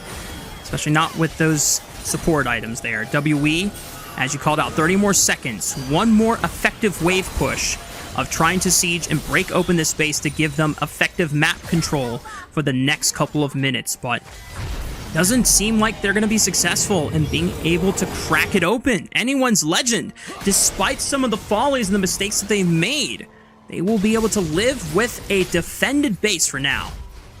Being able to hold here is genuinely massive for AL. This was the scariest part of the game, so them walking away from this Baron buff, surviving, and at the very least not even having their base broken open, still having all 3 inhibitor towers up, that's gigantic for them. 3k gold lead matters, but 36 minutes into this game, Grand Starfall coming through, this could be it. Was trying to look for Shanks there. Kael over the wall with a great light binding. Monkey is forced to flash away. He's got GA, but it might just be popped right here. Barely surviving. Shanks flashing forward with the shockwave will clip him, but he's still healthy enough to continue and pursue the fight. Breathe trying to continue the chase, but goes way too far. Tempered Fate stuns his own teammates and causes the chase to be stopped in its tracks. GA expended by Tarzan. Monkey looking for more, trying to section off the rest of Anyone's Legend. He tries to flash backwards and he gets back to safety, but Hope annihilated by a bout. Cube going in with the hammer, and Shanks trying to do everything he can to hold this front line right now. Tarzan going into the back line, tries one. Monkey looking for Shanks next. It's down to Kael! WE will push this one to the distance, and Anyone's Legend when it matters most. Snatch defeat from the jaws of victory. We're going to game 3. WE with the fight of the split for them. Unbelievable execution as they're going to charge into the base. I think they're going to be able to finish this one off despite the low health bars. I cannot believe the comeback is real. Unbelievable stuff from WE. Despite everything that happened in the early game, this team is going to weather the storm and push us to a deciding third and final game in this series. If I'm Monkey, for mental damage, I'm spamming in all chat jungle diff. Jungle gap. Just let Tarzan know that the bullying and the atrocities committed against him in the early game did not matter at all. And just unbelievable that Anyone's Legend with that kind of early game state results in this kind of a loss. But then again, K-Man, this has happened before between these two teams. And it burns me inside, Rafa. It absolutely, like, it fires me up to see that AL, who got embarrassed by WE last time around, through multiple gold leads, should have won that series 2-0, ends up walking out of it 0-2. They once again get a massive lead in the early game, and they once again throw it against WE. This is not just a pattern. This is the expectation at this point between these two teams. They have had their number. Go back and look at the playoffs in the previous split as well. WE just know what they're supposed to do in the mid to late game against AL to capitalize on their weaknesses, and they clearly have had the scouting report, locked in, because this has just become so predictable. I said it in draft, Rafa. I preferred WE's comp because of the ways that they could play out a lot of these mid-game fights. They had more consistent ways to go in. I know a lot of people didn't agree with that, but ultimately, here we are. The Orianna mattered a ton. About actually did get fed on the Corki, and this Pantheon, despite being down in gold, was a go button over and over again that they had no clear answer to. Tarzan reaching another benchmark in the LPL, 5,000 assists, 14 most. I'm assuming either in the league or maybe in his role. I'm not sure what the... I assume it's in the league. That seems like a lot to be just junglers. Yeah. You know, that makes sense. But unfortunately, hitting a benchmark is not enough to close out the series in clean and dominant fashion here. Anyone's Legend. That's an LPL gold graph of all time. Up and down, the roller coaster just getting even more bumpy. And then finally towards the end, it is WE that reigns supreme. And I don't even know who gets player of the game for this one, because I would love to give it to Monkey on Prince. Would you say About? I'm giving it to About. I think they don't win this game without About. I think him blowing Tarzan up in that fight on the bot side that got them the gold lead back was huge. That makes sense. And he sat on the bot side farming up over and over again. Those rockets were bursting people in those final team fights. This was an awesome game for the Corki. pumped out a considerable amount of damage. Also, obviously, Cube racked up quite a high number on the damage chart, but also that probably came from a lot of trading back and forth between him and Breathe in the laning phase. He's also playing Jace, who's an effective poke champion.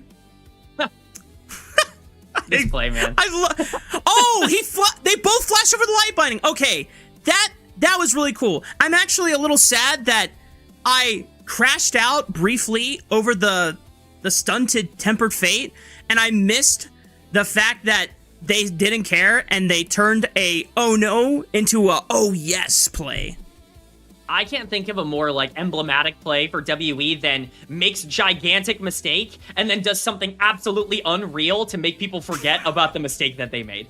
I just like that is the most WE play that they can possibly have. That's amazing. Self-inflicted wounds don't matter if you do more wounds to the enemy. Damn. And I wish that replay was shown in the game. I could have salvaged myself. Now, whenever I go back, it's always just going to be like, oh, crash out over Tempered Fate. Oh, well, they somehow still got him anyway. I just figured they kept walking him down. Wow. Good stuff to Arha and Kars for both being able to double flash over that light binding. I do want to give both of them a lot of credit as well. Arha was so active in the back end of this game with those Bard Tempered Fates. A lot of these plays were made because of the stuns set up by Bard, and I don't know if Kyle's gonna be able to kind of match that if you're the Lux on the other side. This is what I talked about in draft. I don't really like playing for a lot of these more selfish laning states. Caitlyn Lux, selfish. Cassio, selfish. Nefiri, selfish. Like, yes, you have pieces that can play towards the late game and your damage is going to scale incredibly well, but like, where's the pick potential? Where's a lot of the communication, I think, amongst the team? I just don't necessarily love the overall setup. I think pairing that Caitlyn up with something a little bit more team-oriented would have helped a ton, and Arha on that playmaker that could be a lot more aggressive in the late game really made a lot of plays happen, and Karis, for as bad as his laning phase was, and really was not a good early game for him, Shanks got kind of out of control. Those shockwaves at the end of the game, I mean, that won them the game. Orianna was always going to be Omega in this draft, but he made it worth it. Yeah, the fact that laning supports seems almost antithetical to what has worked so well for anyone's Legend this split during a majority of the regular season. Maybe if Tarzan picks a less selfish jungler and one that can try and snowball bot lane directly and play for Hope's own laning advantage, I'm okay with them playing a strong 2v2 laning duo. But anyone's Legend slammed this Caitlyn Lux lane alongside a Nefiri, and they're like, well, at least Tarzan is able to get a lot of these jungle advantages by himself, but now you need to connect the two and try and leverage the rest of your pieces on the map, as you called out, don't really synergize well with each other if they're not just monstrously fed. And that's, when I think back to that early game, and when I think back to Tarzan doing such a great job of like, obviously destroying Monkey's early game on this Pantheon, putting him down 30 CS, completely taking him out by smiting away at level 1 and, just not really giving him a chance to rebound. What lane was sacrificed in order to keep that lead on Tarzan? It was the bot lane. Bot lane was completely sacrificed. They had to sit completely under tower because Monkey's entire game plan was, well, on Pantheon, I don't have any camps to take. I might as well go bot lane and try to make some plays happen. You got gold onto About, who played the laning phase really well. He ended up getting super fed, and honestly, the difference in damage between the Corki and the Caitlyn at the end of the game, that's what the difference was in this game, was the ability for Corki to be able to free fire. I thought, Hope's gonna get some flame for this one. I don't think he deserves it. I think there's no peel on this team for the Caitlyn, and he was doing a ton of damage, but ultimately the Corki was better set up because of that early game, and, that's where I think this comp kind of fell apart for AL. I mean, Kyle just looked uncomfortable. The level 1 getting caught out. He had some nice light bindings and some, at least, vision plays with the final spark. It's not an ultimate that's going to be a meaningful finisher or even burst damage, especially when you're building mostly support, utility, enchanter items, but throughout the later stages of the game, Kyle tried to do the best that he could on a champion that just has no inherent tankiness or ability to face check with his body. He has to use his spells, and Kyle, I feel like, was almost playing the game with one hand behind his back, potentially two, just because this isn't something that anyone's Legend have really flourished on for a majority of the regular season. I mean, the Caitlyn should have come out in game 1. I was a firm believer in that. I thought that that was going to be a more valuable pick than the Jhin. The Jhin worked out. I'm not going to criticize them too much. Obviously, Hope had a pretty good game on that champion, but yeah, Lux is just not what this team does well. Like, it's so far away from what this team does at a high-end level. On top of the fact that your only consistent engage is Camille in this game, just not really what I was looking for. Cube, gonna be our player of the game. Totally get it. He did a lot of damage and had a gold lead in the laning phase. Not my pick personally. I think he was a little irrelevant throughout a lot of the mid game and did miss quite a few of those shock blasts, but I mean, who cares? He did a lot of damage. You know, I'd have to look at the specific moments that ended up favoring him in the end. I'm curious how split the MVP vote. Oh, 8? No way. Yeah, I think that's a little way. crazy. I mean, listen, Cube was actively putting Breathe in the dirt, despite it being a counter pick into the Jace with the Camille. Yeah. And, you know, if Ben is watching this over while waiting for the next series, he might be thinking twice about slamming Camille in his own series against Top Esports later tonight, since looks like Camille top lane might either need a better pilot or at least some better buffs to find better execution. But I don't know.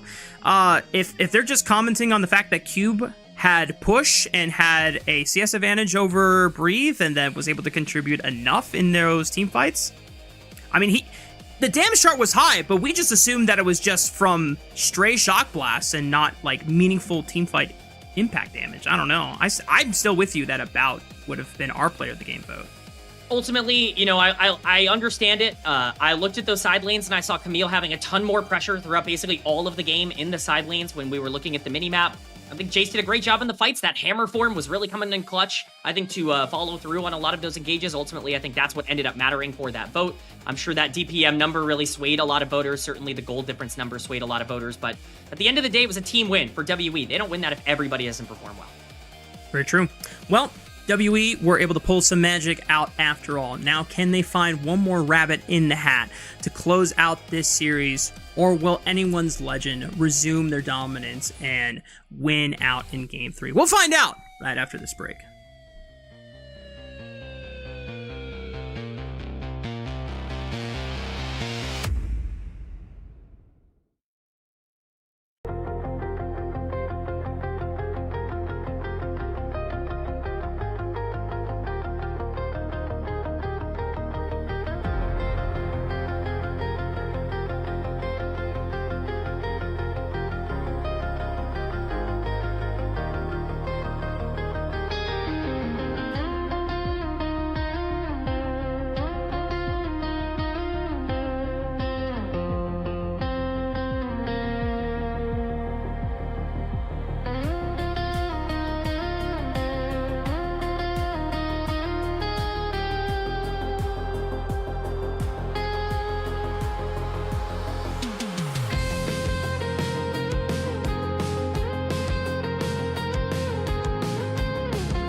Whoa, we're back!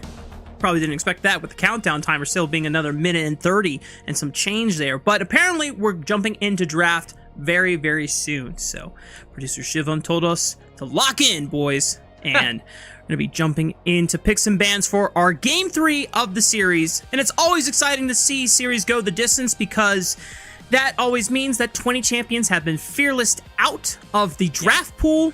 So now we get to really see some of the niche picks being brought to the forefront. And because we're on a new patch came in, this is where creativity can really flourish or fall flat on its face. Look, I know we hyped it up before game number 2, but I really mean it in game number 3. Monkey, I gotta see some sauce. Like, I gotta see something a little bit wacky. I gotta see something a little bit crazy. You have AL on the brink, and they have already shown you that they are not going to be able to hold any lead against this team for some reason. And so, capitalize on that. Go for something a little bit crazy. So far, pretty standard bans. The Akali have been taken off the board regularly by both of these teams, and the Vi and the Var is very much matching that as well. AL taking red side first pick this time around, whereas WE will be taking blue side with counter pick. So Cube, if he wants to get his choice in the top lane matchup, this is a chance for him, who both of our top laners have gotten player of the games respectively in their wins this series so far. Now it is the time to be able to show up here where it matters most. But the first pick sets up Breathe to instantly slam the blind Rumble. Lot of Rumble counters off the board at this point. Rumble game 3 is very strong. It's very difficult to deal with. It's immediately going to be the Lucian Milio slam. Same thing for that Lucian Milio. A lot of the in-lane counters are off the board. Yunara Lulu, the best into this right now, and certainly is a really good counter pick to this. The immediate lock, I think, makes a lot of sense from a comp perspective. However, it's Kael on another Enchanter. That's exactly the opposite of what I wanted to see. It's very good, I think, in combination with the Rumble. I certainly don't want to freak out about this or anything, but it certainly looks like both of these teams are going to be setting up to, once again, have some passive, more Enchanter-only bot lanes, and with the Ornn lock-in on the top side, we could get a very slow-paced game that's ready for team fights if both of these teams play to their comp. The other thing I'm going to be curious about for anyone's legend, we've seen a lot of Rumble mids recently. Now, you like the Ornn as a matchup that can eventually build MR and then just scale to kind of diffuse the Rumble matchup in the side lane later on. Early on, it's still going to be Rumble favored, so I'm curious if AL will want to keep this top lane matchup and at least keep the cards hidden for both mid lane and jungle, or if WE are going to try and pull something quite spicy now that they have counterpick for themselves. I'm taking a look here.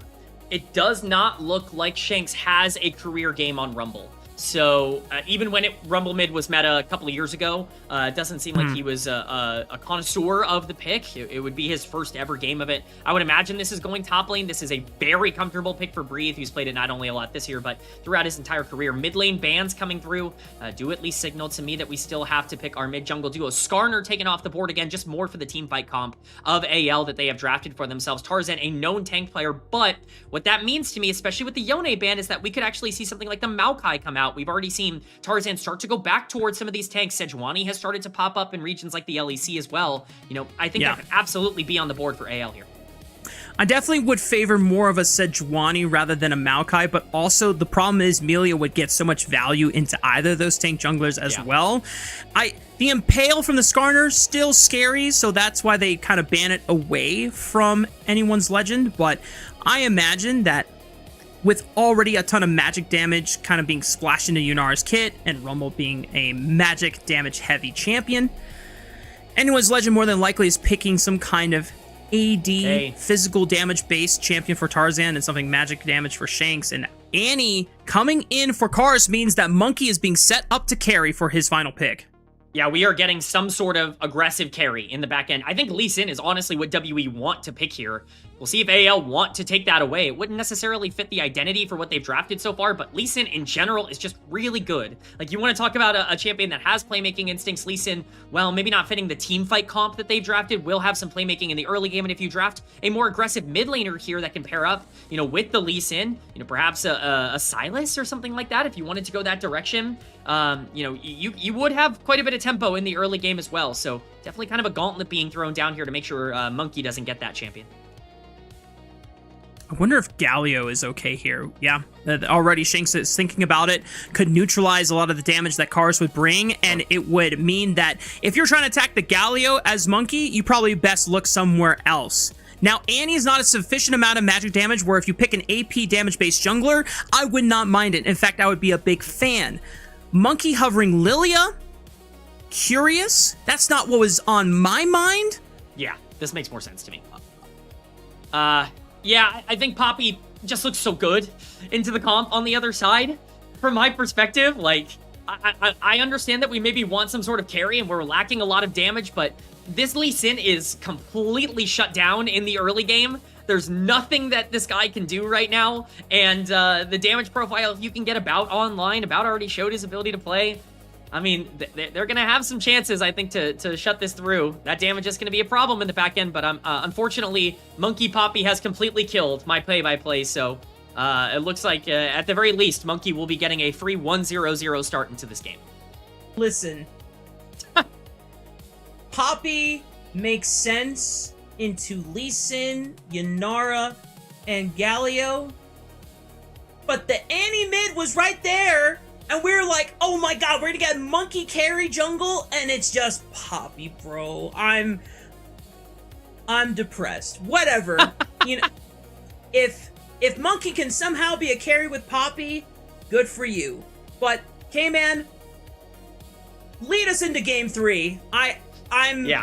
I'm in a weird position in my chair at the moment, so I need to recollect myself. Yeah, okay, it's very, very clear. Poppy, Annie, Lucian, Milio, you gotta win the early game. We talked about this a bit before for WE. This is a team that loves to snowball out of control. AL also love to win the early game. WE want to go backwards in the late game if they can get that gold, protect their Lucian. They have enough damage to break through in these team fights. We'll see if they can control it as we head into game number 3.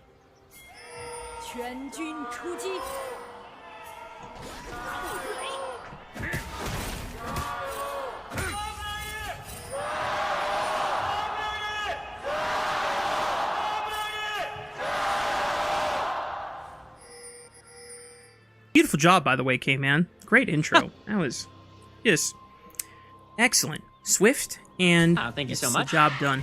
Yeah. I've had a lot of experience learning from some of the fantastic play-by-plays here at LPL English. Very lucky to get to cast with them every time I'm out here, and certainly I think that will be the case, Rafa, with game number 3 here and your hatred for Monkey Poppy. It's not that I hate it. I'm just disappointed that it's not something spicier. But if WE want to win and this is the path to victory, good for them, man. You know what? Maybe Monkey can satisfy both worlds by going like Umbral Blade first. That probably is too atrocious, though, and I was not expecting Umbral Glaive to be the shout. I think specifically. You know, just a little lethality. Get the juices flowing. You know, just get a bit of that adrenaline going. Make me really be on the edge of my seat. But more than likely, Poppy's in the passive Rush Sundered Sky. Sundered Sky did get nerfed this patch, though, so I'm curious if a Black Cleaver Rush might be better for Poppies in this day and age. Meanwhile, Monkey has cleared his entire red side jungle, looking for a preemptive dive/invade on the bottom side of the map, but that ward in the Tribush scouts it out, and Tarzan has plenty of time to be able to answer, who is back from his 3 camp clear from the red side, and has an extra long sword to boot. Yeah, it's not a game number 3 with Monkey if he doesn't try to invade on blue. This could be a 3v3. Tarzan can't do anything about it. He has to concede the blue buff as his bot lane does not have push early on. Really well done here by Monkey. This is how you utilize the pressure of Poppy. No need to fight. You can just out-tempo the enemy jungler. Lee Sin was what they were setting up for, but they understood, hey, if you want to go Lee Sin, we're just going to camp your bot lane. Monkey wrapping around. Can he find the heroic char- Oh, we got baited. The observers led us to believe a certain action was about to happen, and I think Hope and Kyle sniffed it out as well. It's like, something's around the bush, and they look back. It's like, wait, where'd he go? Monkey's like, psych. I don't want to do that anymore. If I can't see Monkey on my screen, I'm just assuming he is about to make the most aggressive play he can make at any given time. That's just kind of the default state that I'm in.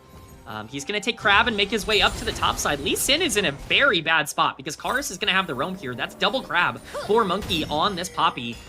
I don't believe that they're going to be able to contest this, but we will see how aggressive AL want to play it. However, Cars is completely disconnected from Monkey. He just got left alone for a crab. Oh, bro sold out his homie for an amphibian. Actually, it's a crustacean, but Monkey might be dead for this too. He forced a flash away from Tarzan at the very last second, but that feels bad.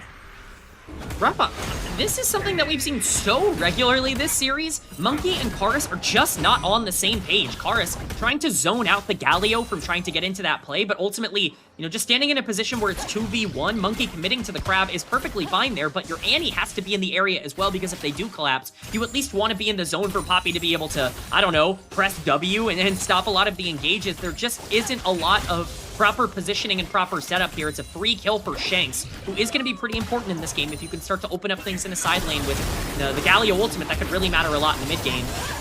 Ooh, big trade on the bot side.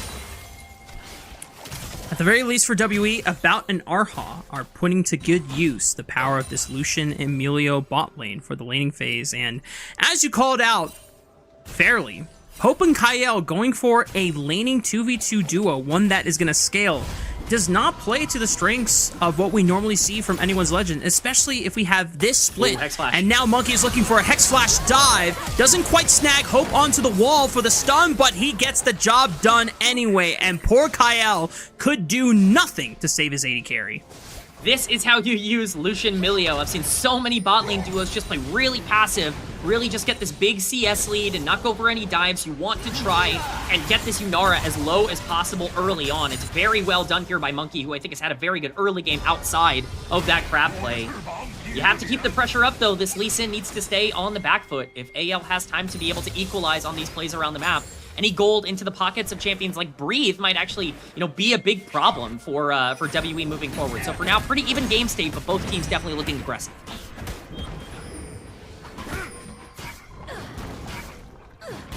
So far, the gold lead is still somewhat even, as a majority of WE's advantage has come through purely the bot lane, whereas Anyone's Legend are still finding somewhat decent CS advantages through top lane as well as jungle. But Monkey playing Poppy, this is never going to be a jungler that really is prioritizing their farm over just the plays that they can make on the map and the ability to stop plays from happening thanks to the power of that steadfast presence early on. And now Karis has snuck through the bottom side of the map. They're going to look for another attack on the Hope without Flash. He's spotted, but it's a Flash Mega Fireball kick from Arha to slow Hope down. Flash from Karis, and before the hero's entrance even comes through, the AD carry falls yet again. Tarzan trying to answer, but Monkey zones him off. Shanks now caught in the crossfire. He could be in trouble, forced to flash away. The damage and the rallying of WE is forcing AL to bend their will to the power of WE's. It's incredibly well done by Karis to stay out of vision on his way down, but that's the Poppy value. When you take a look, hopefully we get a replay of that fight. Poppy spends the entire exchange just stoning Lee Sin away. Tarzan gonna kick Karis, but there's no follow-up yet. Oh boy, and Shanks can't get to his jungler just in time, but Kyle's got his jungler with a Flash Fairy Pick Shield.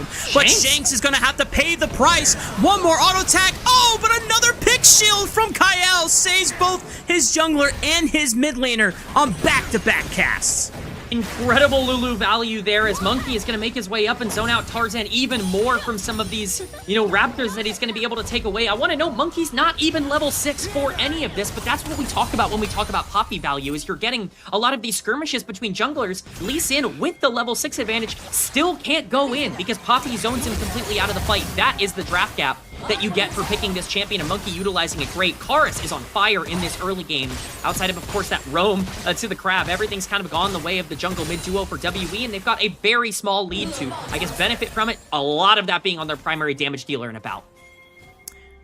Unfortunately, Karis should have known that when a crab is on the menu, nothing else matters. The peripheral vision just shrinks down to only what is in front of you at that time. So Karis' fate was sealed from the moment Monkey stepped into the river. But for WE, as you called out, they have done a great job at constantly attacking the bot side of the map. Now, I'm not gonna lie, I don't normally check Twitch chat that often, but I was curious to see how many people were gonna call me out on me calling a crab an amphibian and not a correcting it to a crustacean earlier. But something funny I saw, I just have to mention because it's just so hilarious to me.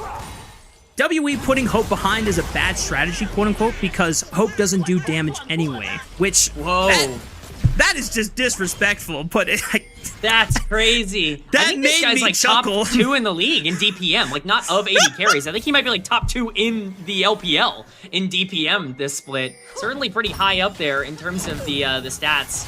Talked about that before. Kyle a big part of that, but Monkey a little bit all alone in the enemy jungle right now. Could be getting collapsed upon. He's got to shift through bot side. Keeper's Verdict will punt away one threat, and Tarzan immediately backs up, and now Kyle recognizes, hey, wait a minute.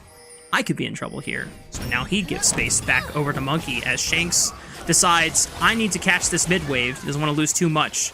Monkey still trying to pressure for this Gromp. Tarzan misses the Sonic Wave. Immediately slammed into the wall. Kars is coming around the corner. Stuns him. Follows up with enough damage, but not nearly enough to finish him off. Now About is on the aggressive, trying to force Hope back into his side of the jungle. Pinned up against the wall, slammed and dunked by Monkey's Poppy.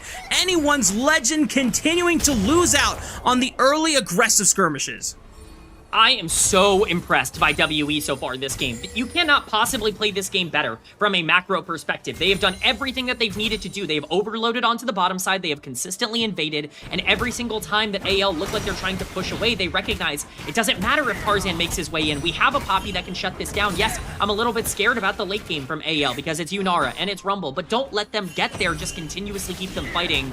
AL's going to have to maybe settle for some grubs on the top side. They should be able to pick up all of these, or at the very least most of these. Dragon is still on the map. It's been very lowly prioritized over the course of this series, and that will continue, but we've got a 1,000 gold lead on an Essence Reaver Lucian at 10 minutes. This is looking pretty good for WE. This is the best early game look we've seen from them all series long as well. Yeah. Definitely the most convincing one, and for anyone's Legend, they are struggling to try and reclaim control of momentum going forward from here on. Tarzan will be able to clean up the other two grubs. It looks like Monkey was able to swiftly smite away one before returning to his camps and making sure that he's not falling too far behind in terms of overall gold and experience, which right now he's about just slightly behind Tarzan in the level department. But as you called out, K-Man, I mean, Poppy has been doing their job at just being able to find moments to accelerate the players that need to be accelerated, aka About Solution. And all AL can try and do is find a way to stop the acceleration from happening and get some leverage to stabilize their bot lane so that Hope can actually be a factor in the later stages of the game. I mean, that's the thing, right? Like, Hope is 0-3. He's done basically nothing wrong this game. Like, he's just kind of existed on the Yunara, and just a lot of pressure has been put onto the bottom side by Monkey. Tarzan has literally nothing he can do as the Lee Sin early on here. This is the part of the game where he gets a little stronger. Monkey might have caught him out. Shank's trying to lock up Kars and distract him from being able to gap close onto Tarzan while Monkey fights his own 1v1. It forces the Tibbers out of Kars just in case Shanks had lethal on him, so that's a good ult expended by Kars, thanks to Shanks being able to force it out of him. Arha! Nice. Gotta be careful about stepping up to Hope that close like that. Yeah, really, really good job from AL's bot lane to be able to get the flash out of Milio. That's a summoner that they really should have no business being able to play for, with jungle being on the bottom side here for WE. Still, AL just have no tempo, no pressure. It's Essence Reaver staring down no completed item from the Yunara on the other side, so it's kind of a nightmare situation to have to play through if you're Hope. You're just going to try and get into a side lane and try to scale up as much as you can. Still no Dragon taken from either side. It looks like Monkey might be starting it soon, but he's on grab right now. It's 12 minutes into the game. I don't think we're going to be getting too much soul priority in this one, Rafa. We haven't really had the most expeditious Dragon takes this entire series. Monkey, meanwhile, getting ready to Hex Flash over the wall yet again, but doesn't look for a wall slam as Hope immediately pops the ultimate and fires away at the minion wave. X-Flash for ult seems pretty good. I think overall, if you are Monkey, just surviving there, he also gets a little bit of tower plate gold, which I think is definitely going to be a small bonus for him. I will say credit to AL for at least not exacerbating this lead. This is a part of a game where WE is obviously significantly stronger, where someone like Tarzan is going to be much weaker in terms of his combat power because Poppy has so much priority. Is Dragon going to be started up? AL is in the area. I can't imagine they want to contest this, but maybe they do. Yeah, Arha can't be the only one contesting that brush. Nice keeper's verdict from Monkey, punts away Shanks. Now Tarzan has to give space over to WE before About tries to gun him down. The culling finally tanked by Shanks, but Monkey still finds another hammer smash on the ground. Shanks finds the Justice Punch into a flash taunt onto two members, but can anyone follow up? No one can get in range. Breathe teleported in, and he tried to flash in with a Flame Spitter. Full jets ablazing, and just still not enough heat in the tank to burn WE down. AL, I mean, they just collapse on a play they have no business being at, and you get to free fire on this Lee Sin to take him down incredibly quickly. I think Tarzan just overestimated the amount of time he could survive in that exchange, and they get punished massively for it. Now, not only is About incredibly far ahead, but Monkey is in a great spot. On the Poppy, the Galio goes in to try to get the taunt off, but yeah, you still got Poppy ultimate, and Tarzan's completely disconnected from the rest of his team. Look at About's damage in this. He's just perfectly landing everything. The culling comes out. And yeah, Galio's there to block some of that damage, but Monkey's able to clean it up pretty easily. About is in a bit of danger. The equalizer lands, and the knockup comes through, but About flashes over the wall to his support, notably to Arha. It's really well done by Shanks, but Galio doesn't have the damage to take over in this fight. About comes very close to dying, but anti-shield and Arha being there as well. If this Lucian's able to hit, they're going to be able to win. This bot lane has been very in favor of WE throughout this game so far. And just like that, the very small gold lead that W had has exploded into a sizable 2.5k gold advantage, with About maintaining a majority of that in his stead. And yet, funnily enough, it's Monkey that has the highest gold bounty in the game at this point, now racking up 3 kills to his name on the Poppy. A little disappointed, buddy, though. There is no Umbral Glaive, no full take Cycle Sword, no lethality. I really wanted to see a full damage Poppy, but you know what? Monkey said it's time to just put the Poppy Fries in the bag and win this series. So let's see if WE can continue that momentum, whereas AL have a lot of questions to answer in trying to make a comeback. I mean, the problem is their comp is just so bad into what WE drafted. I know you hated the Poppy, but like, dude, how do you come back from down 2,500 gold into Poppy? Tarzan's gonna look onto About, but he's got the dash over the wall. He'll have to sacrifice some resources here, but a TP's coming through. They want to punch. Oh boy. Oh, this cube angle is gonna be so juicy. The call of the Forge God. Oh, lands a knock up onto one. A little too excited on that one, but there's still a flank in the makings. Monkey is gonna now take the Rift Herald for a joyride. Hero entrance from Shanks into a 2-man knockup from Monkey with the Rift Herald. Cube is able to finally burst out Tarzan's Lee Sin, but the rest of WE took a lot of damage into trying to force that play. I think WE are going to be quite thankful that they didn't drop a single member there. I mean, they're going to feel lucky, but ultimately, like, that's the gold difference that they generated for themselves. The reason they're able to make that play happen and the reason that their separation doesn't end up getting punished is because they are so fed, because About is able to survive with double items with that rapid fire cannon, and because Monkey is so tanky at this point in the game. Cube has his Canic Rooker as well to make sure Rumble is not as much of a problem. This is the gold lead coming into play. It's a very aggressive look.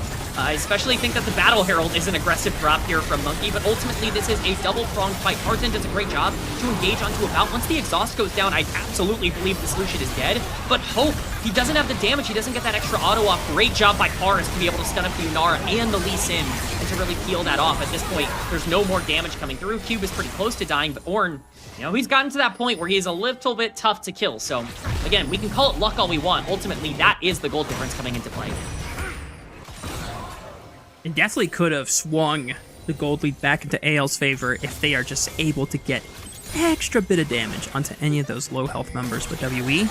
Still able to maintain this gold advantage, and now with About and Arha taking up posts in the mid lane, they can use this Lucian to its strengths. Just being able to fire the culling on cooldown whenever they want to be able to set up for an objective push.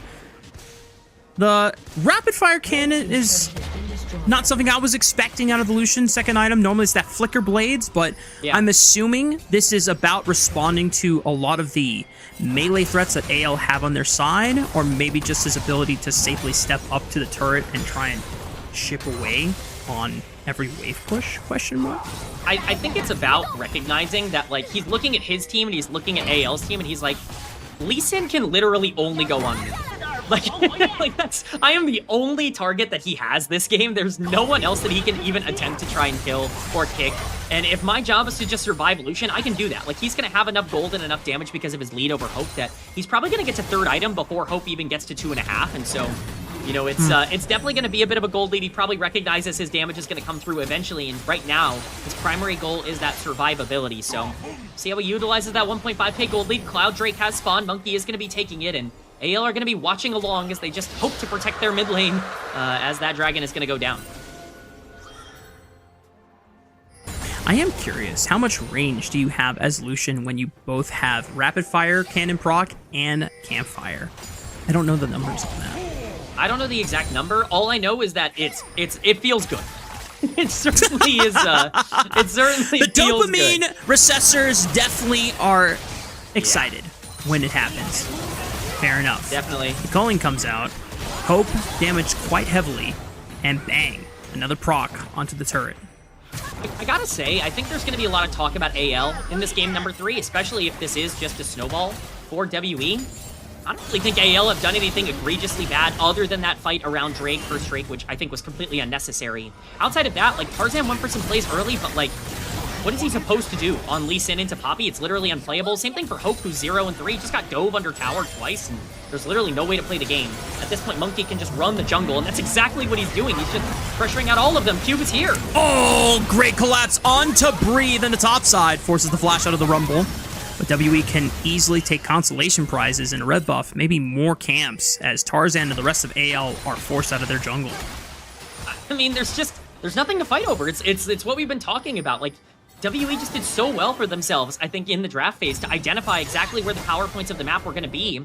And again, you can criticize these players, you can criticize the decision to fight around that dragon, but ultimately, I don't think Tarzan or Hope have screwed up all that much. This is a masterclass from a WE team that just seems to have had AL's number over the course of this split. WE always seems to find their best form the closer we get to playoffs, and yes, you can talk about that upset that they suffered to EDG at the beginning of the week. We know that this team can step up in some big moments, and this has been a great example of that. A phenomenal performance from About across this series and from Monkey as well. The fact that WE were able to so convincingly defeat AL in Split 2 playoffs in the upper bracket, not to mention. It goes to show that WE has shown some of their highest ceilings as an organization in quite some time, as well as with this roster. So it was definitely the highest placing they had ever gotten. WE are poised to try and put their best foot forward in this upcoming playoffs. It does start with another win in this series against Anyone's Legend, who is a favorite going into playoffs, and one that was poised to make top 2. But WE could play spoiler if they end this series. Now Breathe, trying to look for a TP out. He'll get it done. Yeah. Classic TP moment from the Rumble. Just happy to trade that for any sort of pressure for now. I mean, Baron is on the map. WE can pressure it out. Tarzan's in danger. He yoinked the Raptor camp away. Oh, just to add insult to injury here. Monkey. This guy's positioning. He is so fearless. Like, what does this Poppy have to fear on the map right now? I'm genuinely asking you, Rafa. You know, you're the resident jungler of the group. If you're Poppy in this game, what are you scared of? Because I don't even know at this point. This champion is just in such a good spot. Deadman's has been completed as well, so that movement speed's going to be coming through. Monkey is just in such a dominant position with the way that the map is broken down. Dragon spawning in a minute and a half. I imagine they're going to be setting a lot of their vision up, but I mean, look at the map. They've already got vision on the bottom side of the map. They've already done a great job to be able to establish that priority. They just control everything. There's really no way for AL to walk into them right now. The only thing that Poppy can really be scared of at this point is just herself, which is going way too deep and letting the dopamine control your mouse and clicking too far forward until you realize, hey, wait, my team's in Narnia and I'm in their base when they still have tier 2 towers up. I may have... Rafa, surely Monkey would never let the dopamine take over. That would never happen. Fiercely knocking on wood right now. The WE fans will not send a device to your mailbox tomorrow morning if they somehow throw this game, K-Man. Just... I think I see some trucks outside my window. I'm not really sure what that's about, but We'll address that later. For now, Tarzan going in. Oh my goodness, Oh, Tarzan no. tried to look for a kick flash, but Kara's preemptively flashing away, completely denies the star jungler a chance to make a play. Just in time for the dragon to spawn, and Tarzan losing both his flash and a significant amount of HP. Look, again, I think people are going to clown on Tarzan for that.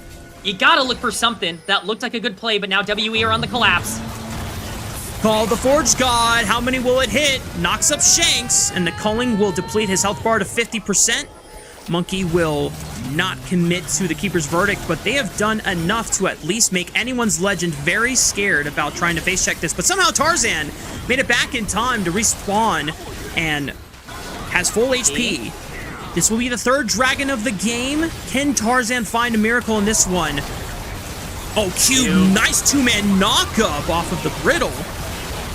Equalizer comes out from Breathe. The rest of the front line from WE trying to step on forward and continue garnering space. Tarzan goes in! It's Cars that secures it. Tarzan barely just not able to steal it away. And about finds the first casualty in the fight. Shanks will fall first. It's Tarzan next. And the rest of WE will waste away any hopes that the Pandas had in finding success in this series. Yet again, WE are on the victory march with a 6K gold lead. WE dominate the fight. They pick up the triple kill for their AD carry, and they are marching their way to the Baron as well. If there was a dagger, that was it. I mean, it's a miracle shot for AL. They're trying their best to get themselves back into this game. It looks a little bit silly. Ultimately, you gotta try something. Even if the play isn't particularly good, if you're down 4,000 gold and you're out-comped, you have to look for some sort of play. Galio has that Lulu ultimate on top of him early on in this fight, but they have no damage. Is all that bad? It comes down to, I would say, a 50-50, but somehow Karis is the one who ends up picking it up here. And at that point, especially having the Dragon, About is able to free fire the entire time on the backline. What a series for About so far. He has been unbelievable on the solution in this game. He was great on the Corki in game 2. You know, we're going to give a lot of praise to players like Monkey and even somebody like Karis, who I think has played well. About, I think, has been a true standout player for WE in this series, and he's contributed heavily to their 6.4K gold lead. Unfortunately, K-Man, I think the only takeaway that people are going to have is that Hope needs to be replaced. Even though we explicitly stated it was WE's mission to make this guy irrelevant this game, and they did so successfully. What is Hope supposed to do? Yeah, you could put the perfect League player on Yunara this game. I don't think they're doing better than 0-3 in that early game with how much pressure was put onto Hope. That being said, that's to the credit of WE, recognizing the win condition of anyone's legend and saying, hey, we know this player is going to be susceptible under tower. Let's keep diving him. At this point, AL have to look for some of these miracle plays. If Tarzan can find a backline member, they can still, potentially get a pick, but it's going to have to be some sort of miracle fight. Cube is the target. It's a big tanky Ornn. Not sure how much mileage they're going to get out of being able to take him down. Still has... Actually, he doesn't have flash, so they might be able to get him eventually, but a TP's coming in, and the collapse is fast from the side of WE. Tarzan and Shanks just did not have enough damage to take out Cube before the rest of WE could get there, and Shanks ends up paying the price for the attempt. And that might actually just be the whole game. It's an 8K gold lead. They're TPing in. They want to try and take this entire base. Everybody is still alive, and they didn't even really burn that many cooldowns. They still have Annie-ultimate. They still have Lucian ultimate available. They're at least going to take this inhibitor. See if they want to push for more. The first inhibitor falls. WE with the Baron buff on their side are definitely thinking about pushing this one to a close. Nexus turret 1 falls. Monkey with the Keeper's Verdict will at least keep AL at a distance. They can chip away at the second inhibitor while working their way towards the second Nexus turret. Tarzan is trying to find a flank of his life, but he's constantly scouted out by all the vision, and Monkey is just playing bodyguard. He will not allow Tarzan into the club, and he's definitely going to be crying outside of the club afterwards. Rest of anyone's legend trying to find a Hail Mary. It's a kick onto About. Can anyone follow up? The Hero's entrance is going to find the knockup, and Lucian is finally slain by Hope. He has to go nuclear if they want to keep their chances alive. Keeper's Verdict punts him back to the fountain, and the rest of WE can continue with the damage. Monkey is a carry jungler after all, even on the likes of Poppy. But Hope has enough damage to threaten WE's lives, and for now they will survive. Somehow, someway, AL will live another fight, and it doesn't look clean, it doesn't look good, but ultimately the game moves on. Monkey has been unreal in this game, just an absolute masterclass from him on the Poppy. Please vote for All Pro. If you are not in the Discord, I know that some people in Twitch chat have some pretty passionate opinions, and you get the chance to express it, and I'm expressing my opinion right now by saying Monkey has been unreal in this game. He has been fantastic on the Poppy. You talked about that carry jungler, you know, wanting to come through. Well, he's playing a carry with this Poppy. Truly, what is Tarzan supposed to do? I'm watching this Lee Sin get zoned out of every single fight because the dash can't come in and because he does no damage to that champion. Dragon spawning in 15 seconds. WE has full control over this area. This is Hextech Soul. That is the game. I mean, it's already in a really bad spot, but I mean, Tarzan has to try to find a way to steal this one. Hey! Monkey's building lethality. All right. Approved. I'm a fan. Monkey has enough tank stats at this point that anyone that tries to fight him with the massive wallet gap he has, they just cannot overcome the base damage over time. And Chorus is on a flank of his own. That control ward is going to scout him out, so Tarzan has a chance to try and punt him away. But Cube on the forefront, just being able to launch a knockup onto Hope in melee range, and Chorus from out of nowhere flies in with the flash stun and ends AL's last hope. WE in dominating fashion will surprise anyone's legend with a Game 3 victory and a 2-1 win. WE peaking at the right time as Monkey goes toe-to-toe with his jungle counterpart. He will take him down. WE will destroy AL, and they will take this massive series at the end of their regular season. Incredible stuff from this team. You could not possibly ask for more from WE. Talk about AL all you want. Talk about the ways that they misplayed in the early game, that they didn't execute well in terms of their pathing. This was WE's game. They controlled it. Every play that they made was theirs to make. They weren't waiting for AL to screw up. They weren't waiting for AL to overstep or make some sort of decision. They made every call, they engaged every fight, and they won every fight this game. Masterclass from WE, really showing that, once again, playoffs are coming around and this team might be finding their form. 3 big wins in this WE series alone. First, it's their first series win inside the W home arena. Second, they are able to make a comeback against anyone's legend off of the Game 1 win. And a very, very distraught early jungle game state from Monkey in Game 2. And 3, I forgot. I'm not gonna lie. I had it all in my head. I was rolling with the confidence. I was so bought in. I was ready. I was on the edge of my seat. I could not fake it anymore. I was like, what was I gonna say? Oh man. What was it? We've all had some moments where we're like, yeah, like, just so I'm impassioned. I feel so good about all this. I'm with you. I'm speechless. Yeah. Well, I will say this. Whenever Monkey plays on these stage games, we have said it before, that Monkey literally plays to the level of his competition. Sometimes that means when they're playing against a team that they're expected to defeat easily, they play like bums, I'm not gonna lie. But when Monkey finds himself up against the likes of Shun or even Tarzan, the beast is unleashed, and we now have a reflected standings where WE gets another series win in their record book for the entire split. I'm not sure where this exactly poises them. I guess it now has them definitively over JDG for now in that 4th seed contention. And for anyone's legend, they are now praying that BLG can decisively sweep Top Esports in our next series 2-0, so that anyone's legend still has a chance to secure a top 2 seed later in the week.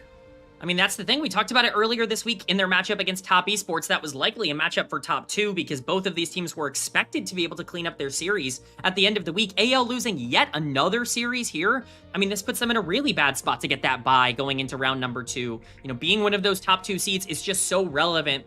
For WE, when it comes to their playoff hopes, honestly, they've had a date with Destiny with JDG in the first round for quite a while. They're playing for side select in that 4 versus 5 matchup, really, at this point. Mostly for WE, it's building as much confidence as they can possibly get, and you want to talk about a confidence-building win, just completely outplaying the likely MVP of the split in Tarzan, and really just, you know, showing up against a team that has proven themselves to be one of the best in the league here in the final week. That's exactly what you wanted to see from them. Not gonna lie, definitely hard for maybe some fans to look at and not take recency bias into super strong contention for MVP contention going forward, because that was a tough look for Tarzan in the second game and third game. But I think you're gonna at least mention for game 3, draft diff. Well, what's this guy supposed to do, Rafa? Yeah, no, this you're guy's right. playing Lee Sin into Poppy, and he's getting invaded at level 2, and his bot lane's losing, his mid lane's losing, his jungle's consistently getting invaded. He has no pressure anywhere on the map. This game is completely unplayable. Like, there's no jungler in the world who gets to play this game. Like, I firmly believe that. Like, you know, call me biased or whatever, but like, I don't know, man. Also, you know, for sure, Tarzan can have some bad games every once in a while. I'm not going to sit here and say that, you know, bad games don't exist. My counterpoint to that would be find a player in the LPL this split who hasn't had at least a couple of bad games every once in a while. Even Knight, I think, has had a lot more in Split 3 than he did in Split 1 and Split 2. So, you know, definitely, you know, just a conversation. Everybody is entitled to, you know, their own feelings, their own opinions. I think I am obviously taking this into account when I think about my MVP race. It's certainly not done and dusted, but I don't think this series is enough for me to go like, oh, Tarzan's clearly a fraud. I mean, this is just one of those series that ends up happening every once in a while where you just don't really have a lot of opportunity to play. All right, Knight fans, this is your moment. Take that small clip where K-Man says, Tarzan is clearly a fraud. Clip that out of context and then just shift it for your Knight propaganda. Bam. That's it. I mean, Nice. hey, wouldn't be the first time that I have been clipped saying some things this year. Shout out to a play-by-play caster who might be coming in very shortly. And one Mr. Grapes with a fantastic Ninjas in Pajamas edit that I might have had at the beginning of the year. But yes! you know, That- maybe that some of was these things don't glorious. work out for me. Yeah. The fact that even NIP's official Twitter account came after you as well was so awesome. I always loved fun. that they had smoke for you, but it's all in good fun. And we love it when the teams prove us wrong, because then that means that they had growth, and we are always looking for growth here in the LPL. Player of the match contention. First, let's talk about player of the game. I think you already said that About is high on your list, not only for the Lucian game, but probably just the most consistent across the board. Would we have to look back at game 1 and determine whether About was also good in that one? Because he was playing what into It was the Ezreal game in game right. number 1. So he was okay in that first game. Didn't really have a lot of chances, I think, to pilot that comp all that well. I made a joke in that game about him being half health 100% of the time. So just kind of a tough game overall for him. But I think that Corki was super relevant in game 2. I think the Lucian having such a big lead in game 3 is what kind of made this comp work out. If Monkey gets player of the game, you can't really be upset by that. I mean, this guy completely ran the map. It should go to Monkey or About, though. Both of them were phenomenal in this one. Yeah. Now, what happens, K-Man, if we get a Cube player of the match? You know what? If we get a Cube player of the match, I'm going to start some conspiracy theories that the LPL's like, we got to start pumping up some top laners so that we have people we can put on All-Pro. Like, we gotta inflate some of these player of the game stats so that it looks okay. Outside of Zwayon, they're like, no one else looks that impressive, you know? Yeah. It would make sense for a lot of the previous series I've seen where, like, there's one AL series where I think Tarzan or Shanks or even Kael was like a clear standout player of the game, and they're like, breathe, that's our guy. And we're like, huh, I mean, yeah, he was okay. He was solid, but I wouldn't have given it to him, you know. I like where your head's at, K-Man. It's a good conspiracy theory. Well, you know, sometimes you just got to make sure that you've got some good targets to vote for with All-Pro. All-Pro, of course, coming up around, so very excited to see how things break down there. Again, I think that there are some players in this series that certainly have some arguments. You know, it's funny, because I do think there's going to be, like, Tarzan and Monkey discourse because of this series. Tarzan had a bad one, and I think that's very clear. I want to remind people, WE 2-0'd this team the last time they played, and I may give out a player of the series, dud of the series, on my own personal YouTube channel every series. Monkey won that series and still got my dud of the series. There have been some bad Monkey games this split as well. Like, if you want to talk about inconsistency, welcome to the LPL. That's what makes this fun, right? Is that you've just got so many players that are willing to throw stuff at the wall. When it works, it looks great. When it doesn't, it looks pretty bad. For WE, I'm just excited that it looked good here today. And honestly, this day has been really fun. We had an EDG 2-0 to kick us off, and now a 2-1 for WE. It's been a fun one. So now, BLG Top Esports being the next series, which will be casted by the wonderful Grapes and Quacks. Curious if we're going to continue down the route of topsy-turvy results, where things are going the opposite the way we would expect them. Now, does that mean Top Esports 2-0 BLG? Because last time they met, that was the result. It was Top Esports 2-0 victory over BLG. So then would it make BLG winning the unexpected result? That is the question, right? Like, that's what I was going to ask you is, like, who's the upset there? Because right now, obviously, BLG's expected to be the best team, but they did lose to Top Esports last time they played, and generally their matchup against TES, while I think it's very good, is very reliant on Knight being significantly better than Cream, which makes it, I think, very fun. Very excited to see that matchup. We've got an awesome crew of people for that one. Very excited to see Grapes and Quacks, kind of tackle that one. Couldn't ask for a better duo in terms of it. And you know what? This could determine a lot. If one of those teams pulls out a dominant 2-0 victory, especially if it's TES, that might really lock our top two, or at least make it a lot clearer where these standings might lie going into the back couple days. Player of the game goes to Monkey. Player of the match. Drum roll, please. I think we're waiting a little bit. Hey, yeah. Oh my gosh. We're not getting this anytime soon. So all I'll say now is ethical player of the game. Pretty good one. I like this better than the Cube selection in game number 2. I do want to put it out there. If About doesn't get any recognition for this series, I'm going to get really upset. Because this guy played incredibly well today. Was a huge part of the game plan. Monkey spent a ton of time on the bottom side to get him fed, and he paid that back out and then some. I just heard an O from our producer. Did this mean we missed the player of the match? Or what's I guess 7 of 8 for player of the game, it would seem, for Monkey. So check this out, guys. 7 of the 8 votes were for Monkey, obviously. The 1 vote that was for About was from the League of Legends helper tool, aka the AI. This is a dark timeline. Oh my god! They did it! Yes! Let's go! That's my top laner. That's my top laner. Picking up player of the series. Screw this! That's what I'm talking about. Wrap this up. Shivam, send us to break. We've got another great series headed your way. Top Esports versus BLG, the best 2 teams in the LPL right now, right after this.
final series of our Friday coming up on in the laning phase, and so I do think pairing it up with an early game aggressive jungler like the Jarvan, like the Xin Zhao, like even the Poppy if you wanted to, would be a really solid idea just because you want to accelerate this guy. If Olaf gets behind, it is really rough for him to have influence in the game. So I like this Jarvan lock in here for Tion. It's the full top side.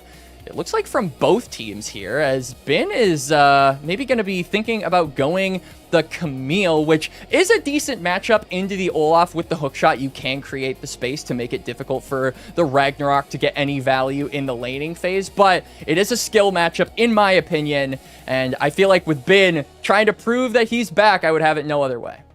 Yeah, a couple weeks ago, you see this Camille and Syndra locked in and say, oh, this is the bot lane for BLG, but now we're saying more likely the solo laners, just with the recent patch changes. Camille really more incentivized to go towards that top lane with the increased mana pool, with the increased damage on the tactical sweep. Should have a very good time going up into Zoyan. The last two Camilles that we've seen in the LPL have both been towards the top lane. Heading to the second phase of bans, bot lane is going to be the focus here.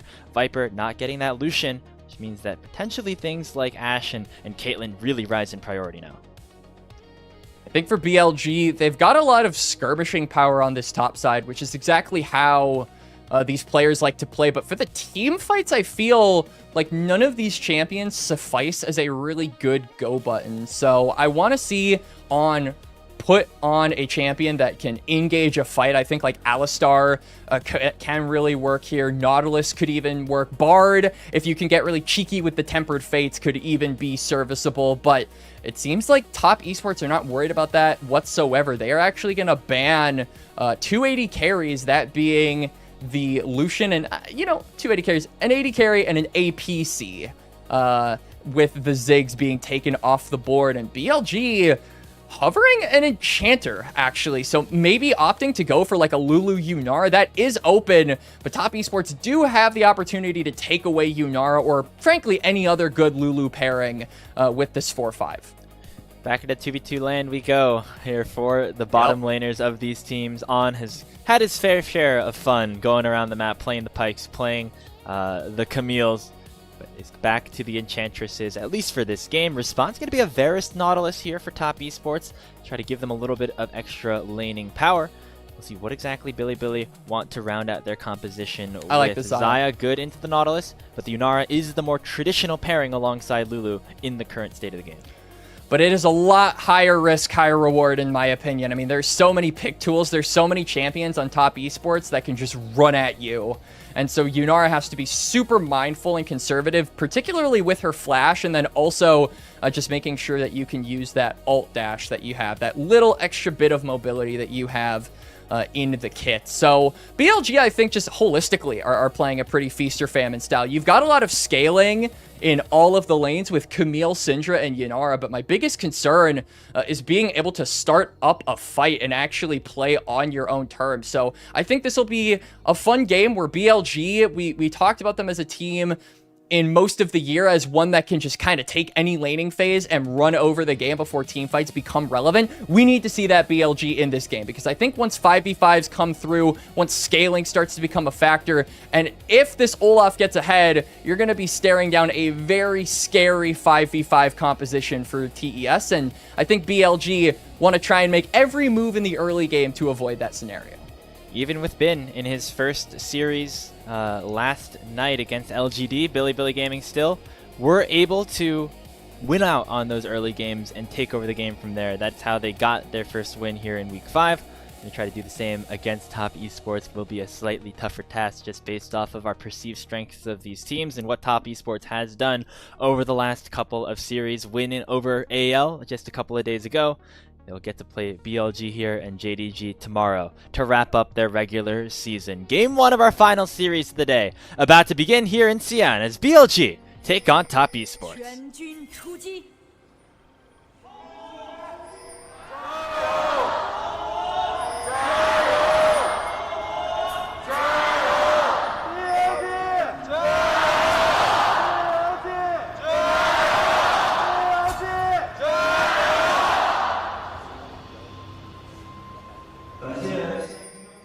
Should be a fun one here, Quack says.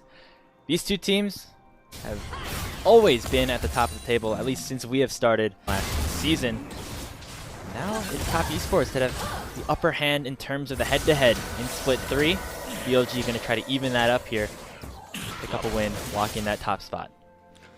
And you can see that the top lane matchup is already getting pretty scrappy. I'm actually a little surprised that Zoyan opted not to take the Ignite in this matchup just to reduce the grass peeling and make it more difficult for Camille to look for those short trades without maybe needing to commit to an all-in, which Olaf in the early levels definitely wins just because the Camille cooldowns are pretty high at the start of any game. So have to see how this matchup works out, but already JackeyLove's in trouble. Flashes over the wall, finds the glitterance on a JackeyLove. He will go down, but Viper picks up the kill in response. Joel looking for the dredge line, going to find it, should be able to make it that double kill for the Nautilus. But if you're Billy Gaming, not too upset about that because of where the wave is currently situated. JackeyLove lost a lot of minions off of that play. But he has teleport. I mean, he's going to be able to pick up this wave. Meanwhile, Viper expended his flash, managed to hold on to that cleanse, so I think a re-engage, if Woe tries to look for it, maybe not going to be as potent, but I feel like the Varus doesn't lose nearly as much in that trade, or in that exchange, simply because he's able to pick up minions at the end of the day and still gets, you know, some assist gold, as Woe, funnily enough, got himself a double kill. So, interesting start to the game, but very aggressive. Yeah, gotta see On just flashes over the wall, baits out JackeyLove's flash early. The Varus really has nowhere to go, so Viper just kind of walks up, autos once, and then flashes away. Zhuo, though, able to curve the dredge line a little bit and picks himself up a double. Still, though, I think a good trade for Top Esports at the end of the day. They get 2 kills, they get JackeyLove some assist gold, and he's able to pick up a wave. Yeah, however, this whole wave coming down would be very good for BLG to pick up. Well, now they're going to for Top Esports, they send TN down here. And now BLG feel like they're stuck between a rock and a hard place. Remember, they don't have any flashes, so they're going to get redove off of this play. TN comes in, picks up his first kill of the game, and Top Esports now up 3-1.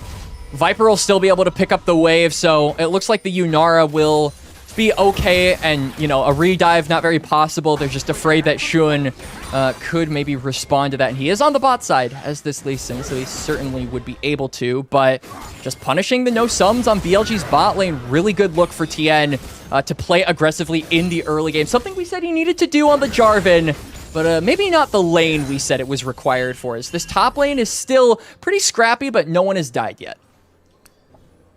Trading even-ish in CS. Shun I say yet. Bin up in the top lane. Zoyan does not have the Ragnarok yet, so he's going to have to Ghost. Gets away from the Sonic Wave and should be able to survive and at least get this wave underneath Bin's turret before taking a reset. Just going to be able to crash that.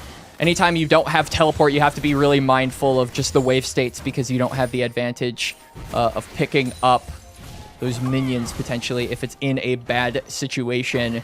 We can say TN actually going to be crossing Shun like ships in the night, maybe looking for some kind of a play on the top side. Actually dodges out on the Scuttle Crab and the ward next to the Raptors. So good movement here from the jungler of Top Esports. Doesn't look like it'll net any results though, as everywhere is fighting here. Grapes. Cream is extremely low on both health and mana. But Knight only has 30 mana of his own, unable to do anything more than just force him back to base. Quiet in the solo lanes, explosive in the bot lane has been what this game 1 has held for us.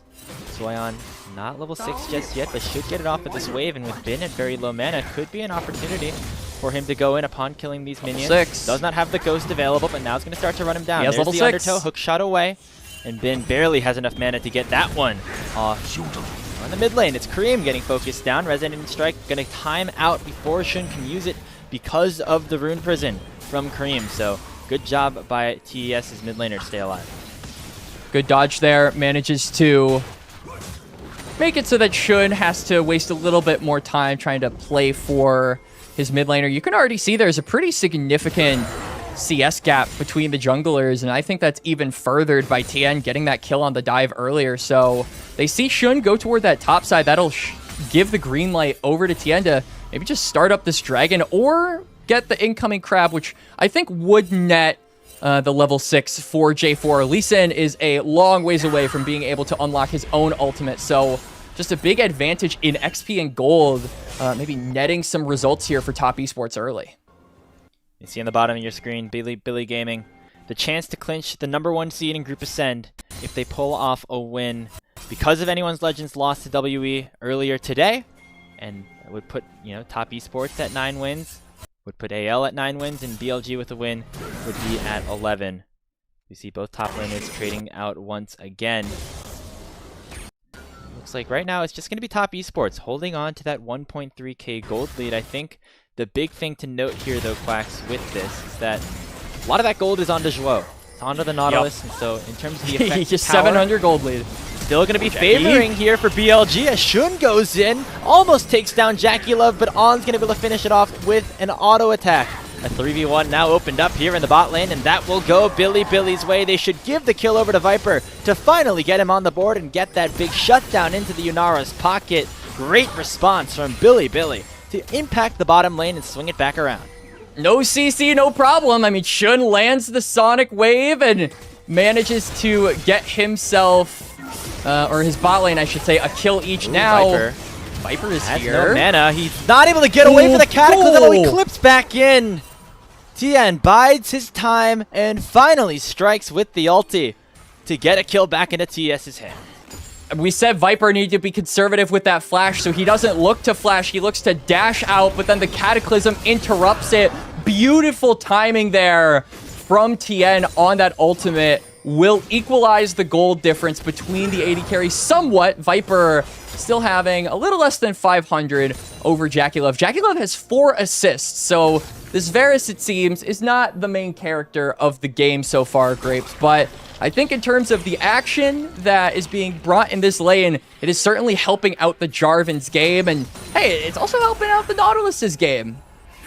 It's just the visually, the impact of this recent patch that has, no roams whatsoever so far. This is the first roam. They have been trapped in the bottom lane the whole time, trying to help their AD carries out. That has just become this new strategy based off of the missing XP and the role quest nerfs that ended up happening on these roams. And so On and Joao pretty much stuck down there in the 2v2. It means the solo laners finally get a little bit of time to breathe. If you're a solo laner, you probably feel pretty good about that. And if you're a bot laner, you probably feel pretty good about that because it means that you get to actually play with your support more often than not. And you don't need a support to take these grubs, it seems. Tien going to pick up all 3. Zoyan just having that priority, and I think BLG wisely not wanting to mess with an early game Olaf with Ragnarok, Flash, and Ghost.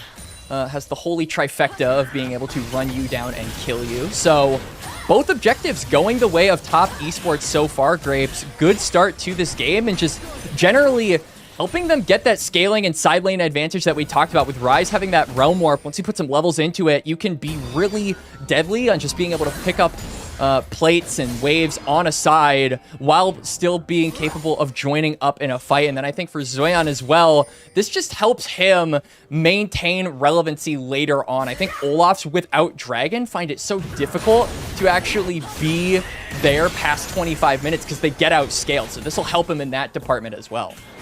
Cleanse the chain of corruption down bot lane. Top Esports were looking for a play with Tien in the area. Dragon available in that 80-second window, so Top Esports, if they want to try to fight for it, they have to try to get Zoyan to that top lane completed role quest. He is not particularly close. It'll be pretty difficult, I think, Quacks, for him to achieve that mark, to get that teleport before this fight ends up breaking out. But I don't think Bin will have teleport by the time this Dragon spot. It might be close. If BLG can delay it, maybe they can get a 4v5 scenario for themselves. Assuming, of course, that Zoyan doesn't complete the role quest, doesn't unlock that teleport. And I think if he does, I think it's just BLG having to concede in other objectives. You can see that some first item spikes are coming through on the champions that BLG have drafted, like Knight, getting that Blackfire torch, but Viper doesn't have an item, Shun doesn't have an item. I don't think you're in a position as BLG to be fighting these early game objectives when you yourself are behind a little bit, frankly. And you can kind of just see in the last couple of minutes what this top lane matchup does look like Zweon able to keep the wave in a good spot basically the whole time, but never really able to kill Bin unless his jungler arrives, which is what Tien's going to try to do here. Dodge. Waits for the hook shot, then should be able to proc the ulti underneath the tower, gets Zweon into the cage as well, which makes that kill all too easy. It is now the top lane getting impacted for Top Esports as Zweon gets on the board. Tien doesn't need to interrupt the hook shot with Flag and Drag. Instead, he just interrupts it by being there, taking the stun, and Bin flashing isn't going to do him any good. This will, however, mean BLG gaining control of the bot side river, should be able to secure this dragon and, you know, leave it one apiece. You can see Knight there as well. Does have prio to move on down if he so chooses. So Top Esports trading a dragon to swing this top matchup in their favor, and like we talked about, Grapes, this is a super volatile matchup, so I would honestly say that's pretty worth it for them. Yeah, that's a huge swing of gold over towards Zweon. About 700 now is the lead, and he'll be able to back, I think, basically pick up that full first item. We'll get a look away from here as bot lane for BLG going to be the focus instead. Shun jumps forward, finds the kill on the Jackie Love with the Dragon's Rage, and will escape once again before the turret heats up enough. So we'll be able to just back away. And BLG really playing towards the bottom side at this point. And I was thinking that Shun would be looking to use that kick to try and get him into Viper and On's waiting arms, but instead he just uses it for the damage. It's enough for them to burst on down Jackie Love. Zhuo tries he might with the peel. Not going to be enough. So Jackie Love, not only does he go down, but he also burns that flash, so means he will be pretty vulnerable in the coming minutes. Luckily, though, I don't think there are many fights that he has to participate in for a bit. That dragon is coming up in about 4 minutes, so it'll still be down when it spawns, but unless it's taken on spawn, I don't think that'll be too punishable for BLG if a fight breaks out around that objective, and that's really the next thing he has to do, right? He doesn't have to necessarily participate if there is a Herald fight. He can just kind of keep doing what he's doing, and I think that BLG are going to have to try and force a play if they really want to capitalize off this Varus with no flash. He is pretty far behind. However, as the lethality Varus, the worst thing in the world once you pick up a couple items. You just got to throw those Qs. You're still going to be throwing the Qs out. You're still going to be poking rather nicely. And with the top side in the position that it's currently in, Quacks, Top Esports going to feel pretty good about a fight around that Rift Herald unless Viper ends up running up, in which case Jackie Love can get back into the game a little bit by farming some plates. So it is kind of that, you know, win-win situation almost. As at this point, though, the mid laners have rotated down to the bottom lane. With the bot lanes going mid, looks like actually Top Esports might want to force that 5. Top Esports, you can see, looking to just hold priority around here. Jackie Love moved toward the mid lane. Cream does not have teleport, but has level 2 Realm Warp. So if he goes up, I believe, I want to say like around that line brush on the bot side river, that should be enough to probably get him to a Herald fight or close enough to a Herald fight. So, you know, has to walk halfway there and then he can take the bus. He's got a little free parking ticket to, you know, get himself toward that fight. And it seems like Bin does not have a ticket, as maybe he does. He's got friends in the car, too. They have a teleport advantage for Knight, which means that they're going to make it a numbers advantage very quickly here. 3v2 opened up. Shun jumps forward and picks up the kill onto Tien. Ragnarok available as Zweon will flash in. Get a return onto Shun, and now he's looking to cook in the 2v1. Will not get hit by the hook shot, and it's a double kill for the Olaf. Won't be able to kill Knight with on the way as well. See how much Zweon can outplay this one. Will be the kill given over to the Syndra with the help of the Scat of the Week. But Top Esports, with the help of their top laner, end up getting a big win up there. That is absolutely massive for Top Esports, and Zoyan outplaying, at least temporarily, in the 1v3. Knight will eventually pick up that kill, but look at what it's doing around the map. When we go back to live, you'll see that the Varus, he's pushing in mid lane. He's able to get farm. The Ryze is able to do the exact same thing. Tien, unfortunately, just finding himself a little too far up. It's a good attempt to escape with that flash, but unfortunately, Shun, with his mobility, is just there to follow every single time. And then Zoyan pulling the trigger. The cooldowns for Knight are still pretty long on the Syndra, so he's not actually able to do a sufficient enough damage before Zoyan can heal it. He feels confident to take the fight, and he brings down the 2 axes and smites BLG's top side. So it effectively was a 4v2 in favor of BLG on the top side, and they go even, which is not a good win for them. It means that, of course, Cream and Jackie Love can get back into this game just a bit. The Herald is now available, and that is where both teams are currently setting up camp. TN going to start it up for top esports, going even at this point. See our top laners currently still bottom lane, but both have the teleport. 5v5 does end up breaking out. It looks like BLG not going to try to contest this yet.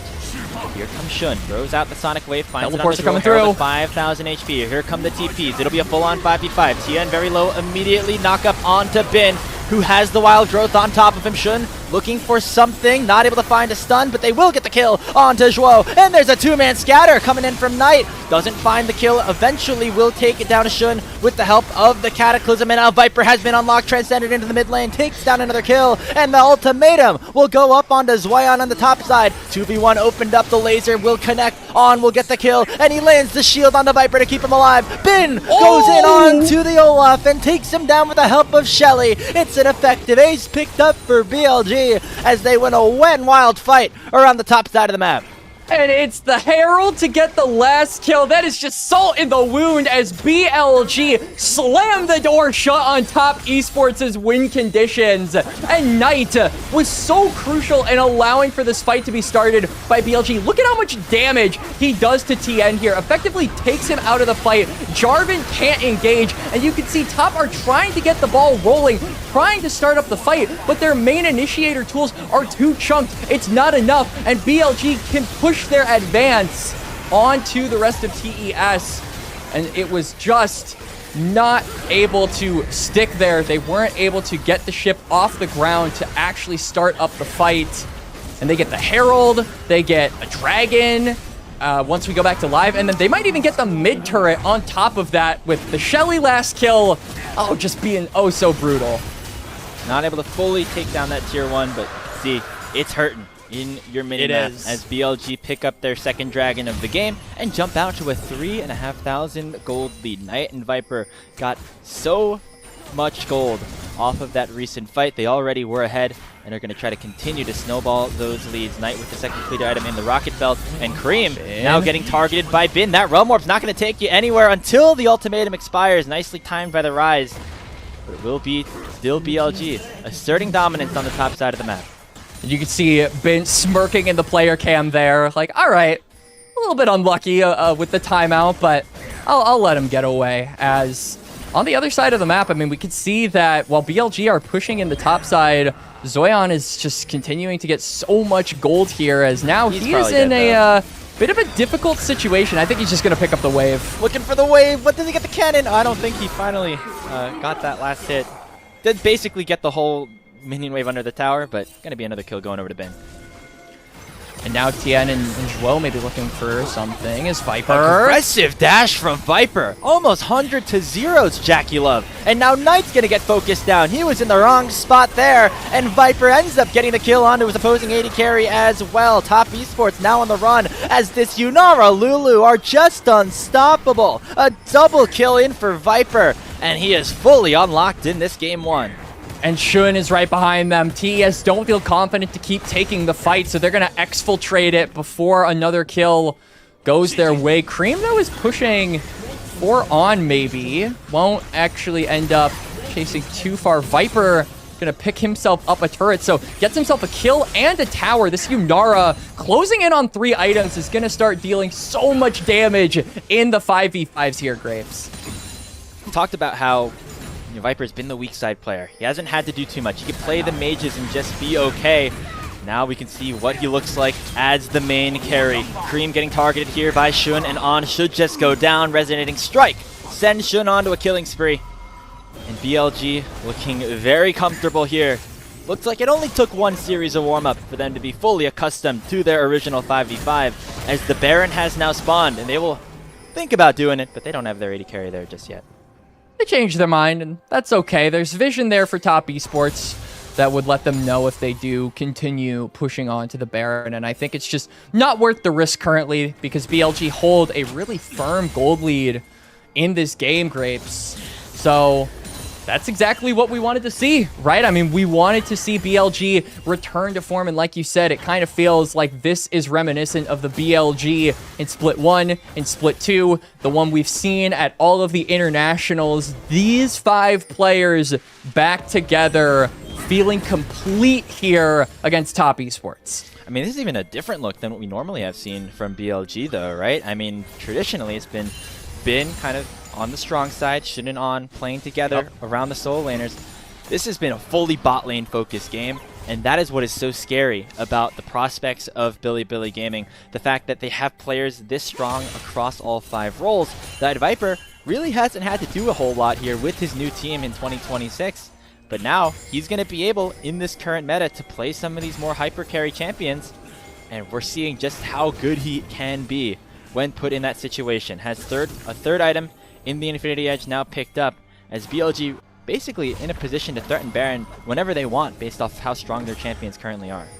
They've got a 3-item Yunara. The DPS on this team comp is really high just because of her. So Viper, you're talking about how he's had to do very little in a majority of the games that BLG have played just because he's been weak-sided. He has to do very little in this game from here on out. Just kind of has to sit there and auto-attack, because although we talked about the lack of engage from the BLG comp, I do think the disengage and the ability to create space for this Yunara is something worthy of mention. You've got Scatter the Weak, you've got the Dragon's Rage. There are so many things that BLG can use to make it hard for you to get on top of this Yunara. Speaking of getting on top of, Cream is just dead. Yeah, just stepped up a little bit too quickly onto the wave.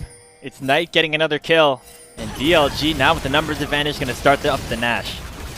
They are, but you can see TN is over the wall. They've got vision of it, but all 5 members of BLG are here. I feel like if TN looks for something, a Hextech ultimatum onto him would just make it a one-way trip. Gonna jump in. No, it's gonna be secured here by Shun. TN should die on the backside, and the rest of Top Esports gonna be in trouble now. Ragnarok available, but Zwayan will not be able to kill the might of Viper here in this first game. It is 4 kills into the hands of Bilibili, and they'll head back to base wearing purple.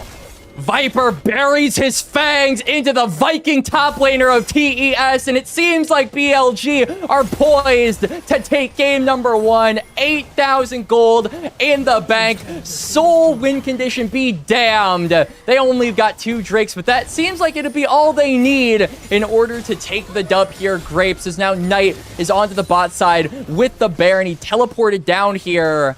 And they are going to make it a little bit more of a safer call. Go on to the Drake to get themselves soul point. All the while, Ben is putting on pressure toward the top side. So TES are being pulled in several different directions. They're not really going either way. At this point, it's turtle in your own base and try to hope a fight works out that way. It's a 10,000 gold lead. Although it was a 50-50 that TN ended up losing. It was, but did he go Q Smite? Q Smite means that it's not, okay, it was literally just a 50-50.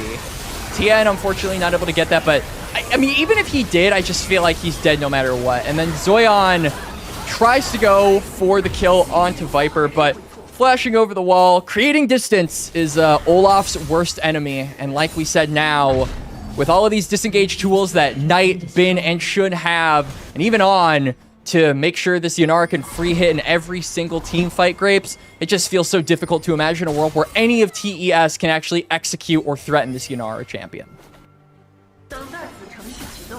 7-2-4, but it feels like even more than that. You can see the workings of a Guardian Angel up next for Viper, as he has had the number of Jackie Love and the rest of Top Esports so far in this game.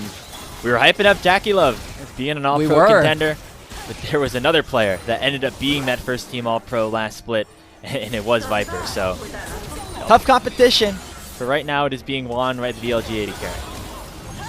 Certainly is. This feels like a Hail Mary from TES. Yeah, they're going to send Zwayan immediately in, but he gets one shot by Knight. Just a full combo by the Syndra is enough to take the Olaf down. Double knockup off of the Wild Growth, and that should just about do it. Viper gets the kill onto the backside. Bin dashing in with a hook shot, not finding Jackie Love, but will continue to chase him down. That's a lot of damage there by the Camille, who goes up to 5-2-6. At the end of this game, number 1. It's an ace for 1 with only Knight going down, and BLG will march through the bottom lane to take game 1 of this series.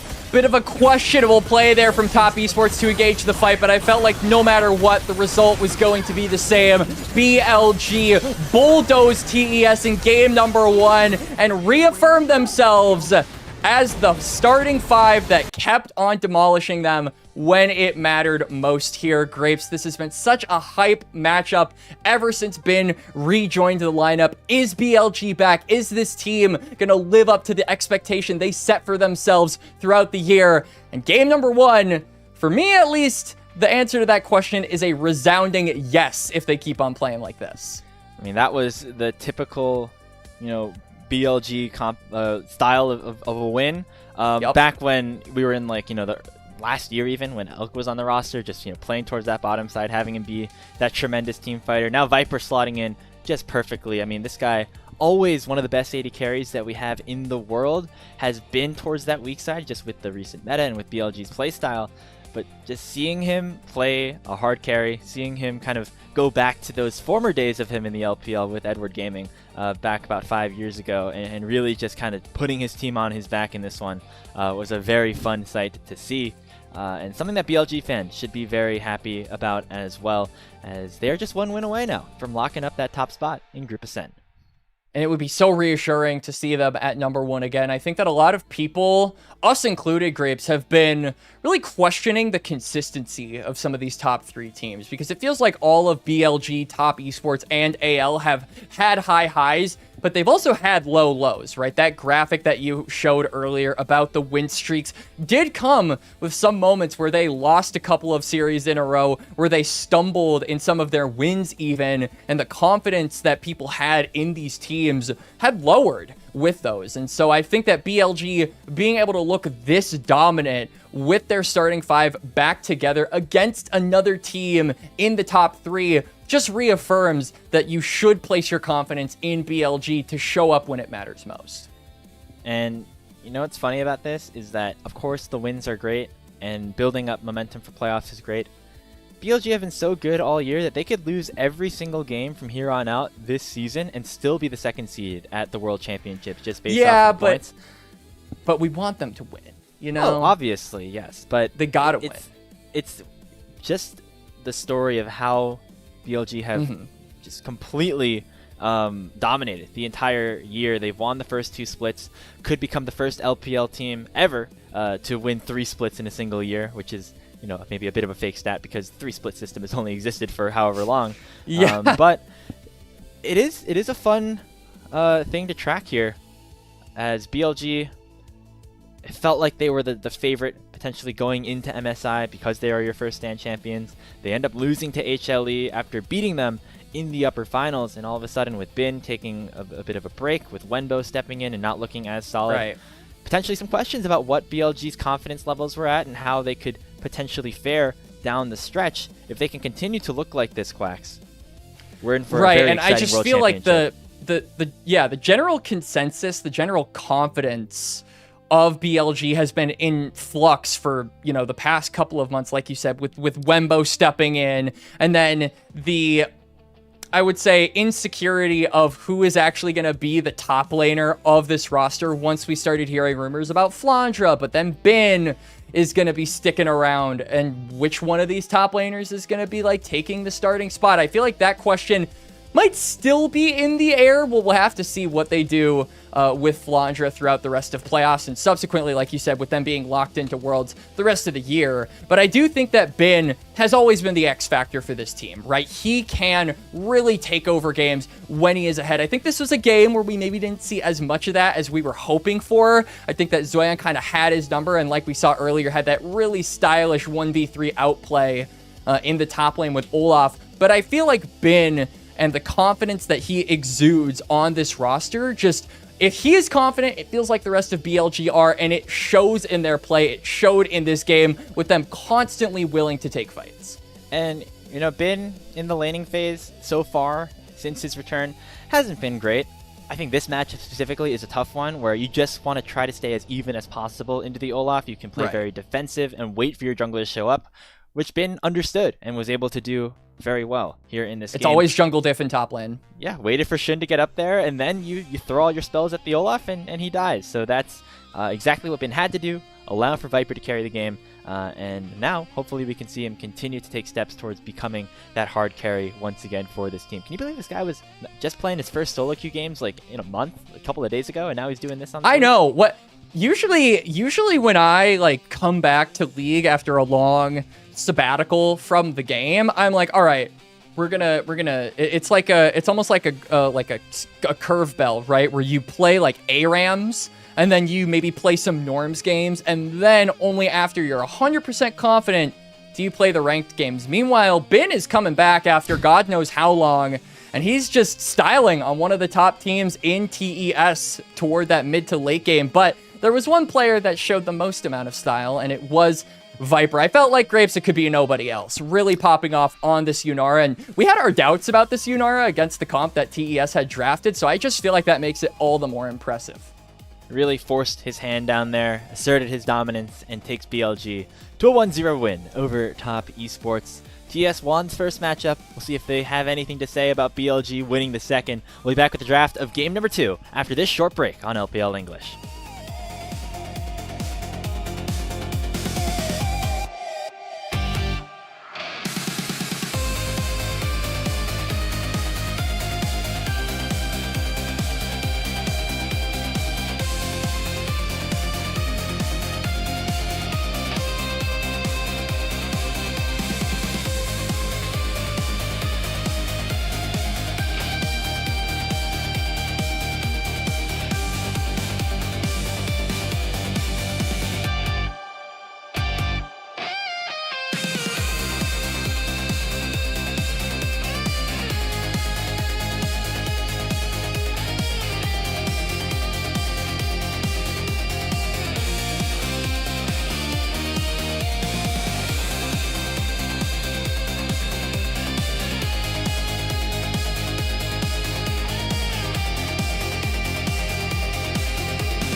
Back here on LPL English for game number 2 of Billy Billy Gaming up against the Top Esports. BLG made it look a little bit less like a finals rematch, Quacks, and more like a top team beating up a bottom team in that game. Domination in sub 25 minutes. An easy win for them, and now Top Esports looking to try to bounce back in a big way to even up our series. And I think when we talk about the bounce back for Top Esports, one of the only lanes that didn't go south for TES in game number 1, Grapes, was the top lane. I think that Zoyan had a really good showing against Bin. It's just really difficult to make use of Olaf being the only guy ahead of the curve when the rest of your team is so far behind. It's very, very tough task. So we wasn't able to really do anything once we started to, jumble up those lane assignments. But I do think that Zoyan has had such a fun trajectory, such an insane amount of growth, especially here in split number 3. And I feel like if TES want to come back here in this one, that'll certainly be a lane to look at. But the rest of BLG have so many lanes to play for. As we have said, that is why this team is so deadly, because you can basically, as Shun or On say, we're going to play bot lane, mid lane, or top lane, and you can be equally as deadly. I mean, I know a lot of us on the LPL English team have been pushing this narrative, but with the All-Pro votes coming out soon, I think a lot of people agree. Zoyan is the runaway favorite for All-Pro first team. I mean, there's other people kind of, within the mix, but I feel like none of them have had as high of highs as somebody like Zoyan, who is always able to play these carries, always able to be on the strong side, always somehow picking up these solo kills or these just isolated kills in lane. That is a very good trait for a player to have, and for Top Esports, hoping that this young player is able to grow from what was a pretty tough MSI for him into what could be an even better World Championship run should Top Esports make it there. And I remember the dive episode that was put out by the LCS before MSI dropped. A lot of the people on there were like, how do you actually pronounce Zoyan's name? And I do hope that this guy makes a splash enough to where everyone just remembers his name. I feel that this guy has been so impactful for Top Esports. He was so in split number 2, but now after he has that international experience, it seems like he's kind of taken that away with him and used it to grow. And we've been, like you said, seeing that growth here in split number 3, where he is, along with Breathe, probably the disputed best top laner in the league here for the LPL. But Bin has held that title for a pretty long time, and it seems like he's coming back to try and reclaim it. And he was able to do a good enough job to help BLG win game 1 of that series and make Zoyan, who, despite being up 2,000 gold at some point in that game, now face a deficit here in this best of 3 as we get ready for our game 2 draft. If you are Top Esports here, what is there even to address in the draft? Is there something that I don't even think that like draft is stylistically bad. You want to do? I feel like, yeah, they got a lot of what they wanted. It was just letting that bot lane get a little bit out of control. I've always felt like Cream on the rise is something that I expect to do really well, but this is a champion that has been kind of feast or famine for him. Before the game, he won 2 out of 3 of them. He's only had 3 games in split number 3 of the pick, but like, you look at things that are more on the burst side, like the Syndra. You look at things like the Cassiopeia. You look at things like the Akali or the Sylas. Like, I just feel like when he gets opportunities to play these champions that can either 100 to 0 you or are in like the melee category, it feels like he just has something in him that looks so much better. So I think that in a game like this where mid laners are very high in priority going into draft scrapes, I wouldn't mind if TES take a moment to say, hey, maybe we try and give counterpick over to mid. Maybe we try and give him more of a comfort champion. But how can you give him a comfort champion when a lot of them are being banned? We're on to the draft here for game number 2, Grapes, and already Locke, Cassio, and Orianna removed from the mid pool. Curious to see what exactly these mid laners go towards now. It's a very fun matchup always between Knight and Cream. Knight always the most dominant mid laner that we have in the league, maybe even the world.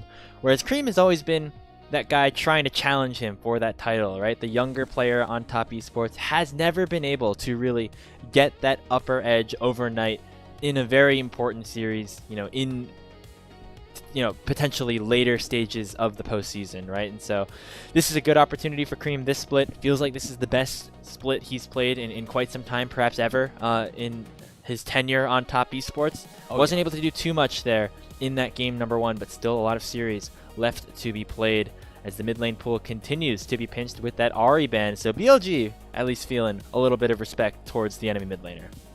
There's a decent amount of series to be played for the rest of the split, but not so much in the regular season. I think Top Esports have had a very tumultuous journey to be in the top 3, and a win here against BLG I think would reaffirm their placement in that category. So want to see Cream get something for himself that he is more comfortable on here for game number 2, Grapes. And already we see Top Esports locking down the Vi, so going to be just looking for that point-and-click engage to start up a fight. But I like BLG's response. Ezreal can arcane shift backwards. Karma can provide the shields. There's a lot of peel and a bit of a double-edged sword kind of coming up here for the Vi, where if you ult in, you have a chance of going way too far and your team not being able to join up with you. So I think TES, maybe something like an Ambessa, would be really valuable here to just give you that follow-up so that Vi isn't alone on those engages. Well, might be able to just provide artillery from afar with an equalizer from a Rumble, which is going to get locked in instead. Perhaps finishing the top side makes sense here for Top Esports. You could go something like an Annie that has good lockdown alongside the Vi. Aurora with a little bit of extra mobility and backline access. Also an opportunity here for Cream to be a little bit more flashy in the mid lane. With the Vi too, it also provides just a lot of single target burst as well. So if TES can make use of this combo, once Vi hits level 6, I think that if these guys can roam together to just try and assassinate Shun in his jungle or look for side lane plays, you can really derive a lot of value from this mid jungle to have that high aggressive style that TES have kind of been known for with mid laners like Cream and TN joining the roster in split number 2. That has been their bread and butter when they're able to actually succeed. And then BLG here going to lock in the Pantheon. So I think acknowledging how rampant this mid-jungle duo of TES can run if they get ahead, and I think having a Grand Starfall to kind of police that aggression, make it less potent in the mid game is really effective. I do think BLG have set themselves up pretty nicely for success at being able to scale and cover their bases and react to what a lot of TES's game plans are, but they don't have a lot of proactive play here. I think if we see something from the soul laners, it's gonna have to be set up for Pantheon, something that can snowball, something that can get aggressive and play to the BLG style that we know. So we head into the second phase here. A little bit of a disparity in terms of the picks. BLG have their share of bot laners that they can take away. I think Ashe and Lucian certainly two of the strongest ones that we currently have in the meta, alongside their support counterparts in the Seraphine and Milio respectively. Top Esports opting for some mid lane bans towards Knight. You could also throw that TF or the Galio actually into the Rumble up to the top lane for Bin. So getting both, kind of killing two birds with one stone there in the solo lanes. As we take a look at what they want to select here, they're going to have to probably just lock in mid here to respond to the Aurora. They could do like a Galio if they wanted to. A lot of the traditional counters to Aurora have been banned, but that one is still open and available, would also pair nicely with the Grand Starfall. We said Top Esports might be the ones to pick up the Ambessa, but instead it is actually going to be Bin for BLG, so just giving you a source of engage that you can play for, a fight starter up on the top side. And TES, it looks like, say, hey, we've got plenty of aggression on the top side, let's get the Bard roaming, and let's have Jackie Love play on weak side duty. So I feel like maybe not a redemption game for the TES ADC, as he did struggle a lot in that first match, Grapes. Our angles for this Jhin to be very valuable, though, as we get later into this game. Not a full tank getting locked in, so still, things like that lethality build can really become effective, as it's Knight locking in the Ahri to round out the Billy composition. They really like the team fight. I think Top Esports is going to be a little bit more scrappy here in this early game. It's going to be up to Zhuo here, Quacks, to roam around the map, impact these soul laners, and make sure that they get ahead. There's a lot of defensiveness on the BLG lanes, though. I mean, you've got a point-and-click stun on two members. You've got a root. You've got a bunch of mobility on these champions as well. So I think that BLG are going to have to play maybe a bit more of a defensive game. I think that both of these compositions are going to kind of just bide their time until they hit level 6. But once they get access to those ultimates, I think then we'll start to see a lot more blood be shed here in game 2. Top Esports need that blood to be shed if they want to have a chance to bounce back in this series. It was a really dominant BLG win in game number 1. Right. They are one Nexus away from clinching that top spot in Group Ascend and guaranteeing themselves both a bye and a free week off here in the Split 3 postseason, the LPL Grand Finals, as they call it, as we get closer to the end of 2026. Bilibili Gaming looking like their old selves, and they've got their old roster with them, Bin at the helm, whereas Top Esports still looking to establish themselves here and make themselves contenders for that top 2 spot in Group Ascend. On to the Rift for game number 2 between BLG and TES. 全军出击！爆炸式地龙神器！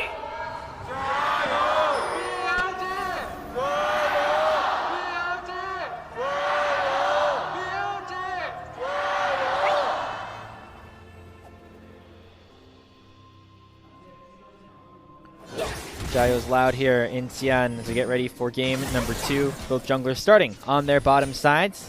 Potentially some impact at the top lane. Got very explosive last time around. It did, and like we talked about, both of these picks really wanting to hit that level 6 marker, which is why I'm a little bit surprised Vi didn't opt to maybe take E and start with the Raptors. We saw Pantheon shouldn't do something there just so that he could return to that bot side without having to take a reset, really just valuing the experience of an extended clear. So maybe we'll see some action come through from Tien, as he did not start a non-buff camp, I guess, if you want to call it that. Yeah, it does mean that he'll be towards the top side just a little bit faster, as Shun will likely take this reset for the longsword. Gives him a little bit of extra combat power. It also means he'll be slightly decelerated on the completion of his first clear. It's BLG's bot lane that has prio early with the Ezreal Karma. This is what this 2v2 is supposed to do. Whereas Top Esports, we try to play things a little bit safer and then allow for Zhuo to get out onto these roams sooner rather than later. And it's really difficult for Jackie Love to walk up to some of these minions early on. You don't have a lot of combat power with the Jhin and the Bard. I think it's pretty unique here that Zhuo actually opted for the Electrocute. I think they understand that they don't have a bunch of lethality in the 2v2, so trying to use that Keystone to maybe make up for it, be a little bit more deadly as a confluence in lane. Still though, you get outranged, you can get poked out as this Jhin, so Viper and On just going to be farming up these waves, and Jackie Love, even if he tries to step up, you can see taking a lot of punish for even just trying to do that.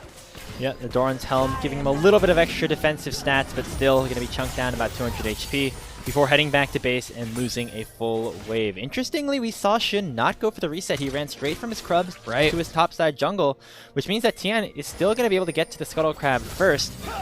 Both junglers use the empowered Q. No smite available for the Vi, so it will be BLG trying to assert their dominance and go for the fight, not the flip. Stun lands onto Cream as the Aurora is already out of mana, and that means that Bilibili will be able to control this topside river. All right, I was a little bit worried there after Shun used his empowered spear shot to take out that blue buff. Didn't give him as much combat power for the Pantheon, but he had Knight ready to move. Bin did move, so it will be the crab secured for the Pantheon. And like we said, using that reset on the Raptors to have an extended clear, get closer and closer to level 6. And maybe though Tien, with the extra bit of tempo that he has now taking his reset, could try and look for something on the map, but it just feels so difficult to impact the lane without that point-and-click ultimate as Vi, because there's so much safety for a lot of these BLG lanes. Yeah, I think until you hit level 6 here, Tien, going to be difficult to try to make much of an impact anywhere across the map, so just going to try to continue to farm things up. Shun still hasn't gone back to base, by the way. Have just continued to clear out. I think after this, yeah, not really much else to go for unless you're looking for a gank mid. Jackie Love places that ward down, and that will be enough here for Shun to finally be able to utilize some of the gold that he ended up collecting. It's like what Dory says, just keep farming, right? That's what the junglers are doing, but that's not what Zhuo is doing. Roam up for the Bard does chunk out Knight to about half HP. Yep. Cream is very close to level 6, so once he has that, I think the burst potential from this Aurora goes significantly up, and that just means Knight He's going to have to be extra careful walking up to any of these incoming waves. It looks like he'll actually take a or a reset instead, so he will miss some minions, but will at the very least keep his life. Yeah, that's a great roam from Joao. Gets about 60% of Knight's health immediately after he TPs back to lane, which sticks him into a tough spot, especially, as you mentioned, with Cream about to unlock that ultimate ability. So, gonna lose out on this wave, give a slight advantage to his mid laner without losing as much down bottom. Sure, Jackie Love going to fall behind a little bit in CS, but he was already going to fall behind, regardless of if Joao was there or not. And we can see both junglers just finish their second full clear, and now it's a race toward the second crab, right? Because this is the one that gives you level 6. You can even see that Joao is leaving the base with his jungler, so they really want to put importance on this crab being secured on. Might also be roaming, but he will be significantly later as Knight. Yeah. Knight steps up, has to flash away after the Between Worlds comes out. Gonna only be a 2v3 because Joao is in the area. Tibbers goes down, but it might be a little bit too late. Shun, at less than 100 HP, will get taken down by Cream, who flashes in for first blood. Cream with the max range Q with the flash manages to secure the kill, and Top Esports strike first in the game. TN is going to get access to the topside river as well, so level 6 will be unlocked for the Vi, and he will be the jungler able to make his mark on the map faster. Great play by TES. It was started from the first reset, allowing for Joao to join his team, create that numbers advantage, and now Cream is ahead in gold. TN has that level 6 first, and Top Esports off to a much better start here in game number 2. Shun's bot side, though, is respawning, so I think Grand Starfall will be accessed regardless, and that will mean global pressure here for BLG, but the gold going into Cream going to be a really big deal when we consider that Knight using his flash means that he is susceptible to getting bursted down. This also means that Joao, as we saw earlier, can make a visit toward mid lane and just punish that Annie even further. If you can't move your Annie around, that just removes another facet of crowd control BLG really value in the early to mid stages, and maybe can give TES the opening to try and look for this neutral objective. Dragon has been up for a couple of minutes, but hasn't been touched, so I wonder if that might give them the green light, just limiting where this Annie can move. Top Esports definitely been more focused on controlling the top side of the map. Wondering with TN still having his topside camps up and the grub's about to spawn, if they'd be willing to give up this first dragon, or maybe they just want to take it. You can see TN now running around the bottom side river. Gonna cross through mid lane here to give Cream a little bit of extra security before then heading over to his third spawn of the round. I think that Top Esports don't have a lot of value they would get from going for the grubs, but would be a decent takeaway given that BLG are a very gold-hungry team. And once you get these champions to the late game, they can be really, really lethal. Shun waiting in the wings here to maybe get onto Cream, but Tibbers is zoning him away. Yeah, so it looks like Knight's just using this for wave control, which is an interesting use case of the ultimate. Cream trying to jump forward, but now without that cooldown, could be chased down by Shun. It is TN who starts up the Void Grubs in the process, with the BLG jungler instead heading down bottom lane to try to claim the dragon as a trade. All right, so TN going to, like you said, pick up grubs. Jackie Love and Joao forced to reset should just give the green light for Shun to start this one up. And TN is actually, instead of maybe looking for a play on top side, he's crossing over the river. TES want to try and contest this. Cream is also taking a reset, but he does have teleport. So Top, I think, do want to fight this. Yeah, they're just going. The Drake reset, and Shun is alone with no in flash. Base, and Shun is stuck in the Dragon Pit. This is not a good situation right now for Billy Gaming. They're going to try to fight their way out of this. Grand Starfall is channeled, but it gets countered by the cease and desist, and 4 members in for Top Esports will take the Pantheon down. Cream makes it 2-0 here for Top Esports. Says thanks for the leash on his way out. I mean, it wasn't really a leash. The Drake completely reset. So, Shun getting caught out there with no flash, stuck in the pit. Grand Starfall doesn't actually go on cooldown. He charged it, but didn't complete it. So he'll still have the ability to influence these lanes. Will just be behind gold as Viper and On looking for an aggressive trade after the dragon is taken. Shun going down, doesn't lose his ultimate, so he can still have influence on the map, but it just feels like TES are playing so much more efficiently in this early game. One of those situations where Viper was on a reset, he was able to pick up a big buy, and now has the Sage and the Sheen in his inventory, and you saw the damage he was able to do down there. So in that situation, shouldn't you just peel away from the Dragon, knowing that he does not have his AD carry available? About to have Perhaps ult. a miscommunication there for BLG. No miscommunication between the solo laners, though, as it feels like Bin and Knight have not missed a beat by their each other's sides. Bin gets the kill after the failed flash, and BLG finally on the board. Ooh, that failed flash is just salt in the wound for Zoyan, as he's gonna miss potentially this entire wave here as the death timers are starting to get pretty high up. We can see TN is in the area, does not have ult though, so I don't think looking for a potential gank in top lane is really on the cards, and BLG will just walk away with a lump sum of gold given over to their returning top laner.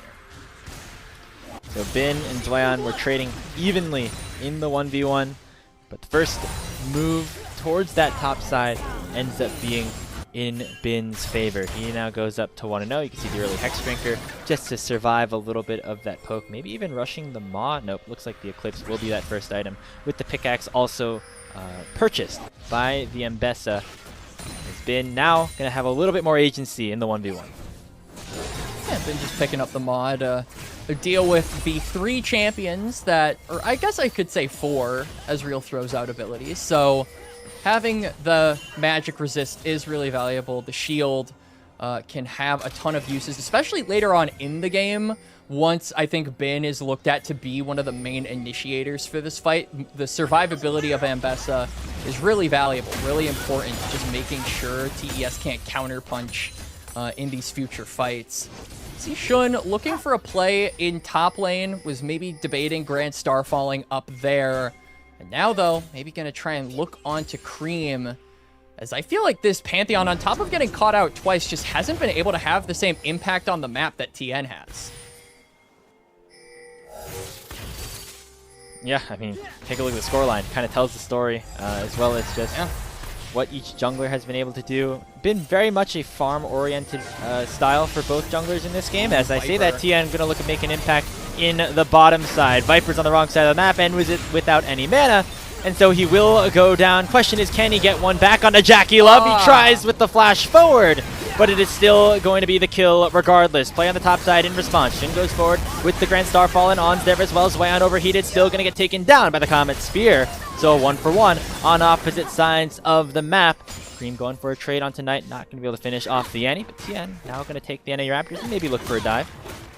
But difference is, one team has grubs, the other one doesn't. Top Esports are going to be able to push in that wave.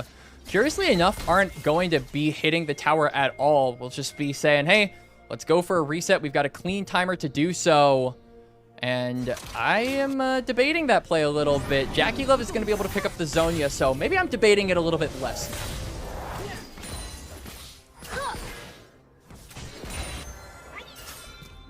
So 2 minutes until this Rift Herald spawns. About a minute until that second Dragon. Top Esports already have that 1-0 Drake lead, and a slight gold advantage primarily in the mid lane. Cream, big beneficiary of some of the early plays that TN has made. Will be very powerful for these next couple of minutes. You can see Knight not even having that rocket belt available yet. That'll be a big difference maker if a fight does end up breaking out. Opted for the Swift March, just valuing the movement a lot in this game. TN being aggressed onto by Shun, but his Volt Breaker comes off of cooldown quicker than the Pantheon stun, so he'll just be able to get over that wall. As that's just disrespectful, Shun. And the emo, come on. You know, for all of the pain that he's gone through in this game, gotta feel good about at least getting that one. TN still has that level advantage, but gotta have a little bit of fun. Shun has always got a smile on his face. I mean, I was just been watching Champ Select, and bro was just grinning the entire time as he had the Pantheon get locked in for him. Hey man, I'd be grinning the entire time if Knight was my mid laner too. True. Knight's a little bit better than some of your solo queue teammates, I presume. Oh yeah. Oh yeah. He definitely just sometimes it's just like a slight amount. Because I do think that, you know, I get some smurfs in my solo queue teammates. NA Masters, just as good as the LPL. You heard it here first. Yep. There you go. He's basically Shun. Top have started up this dragon and now have found On. Oh, a little awkward here for TN. I believe the ultimate's still available. Dashes over the wall, picks up the Chemtech Drake.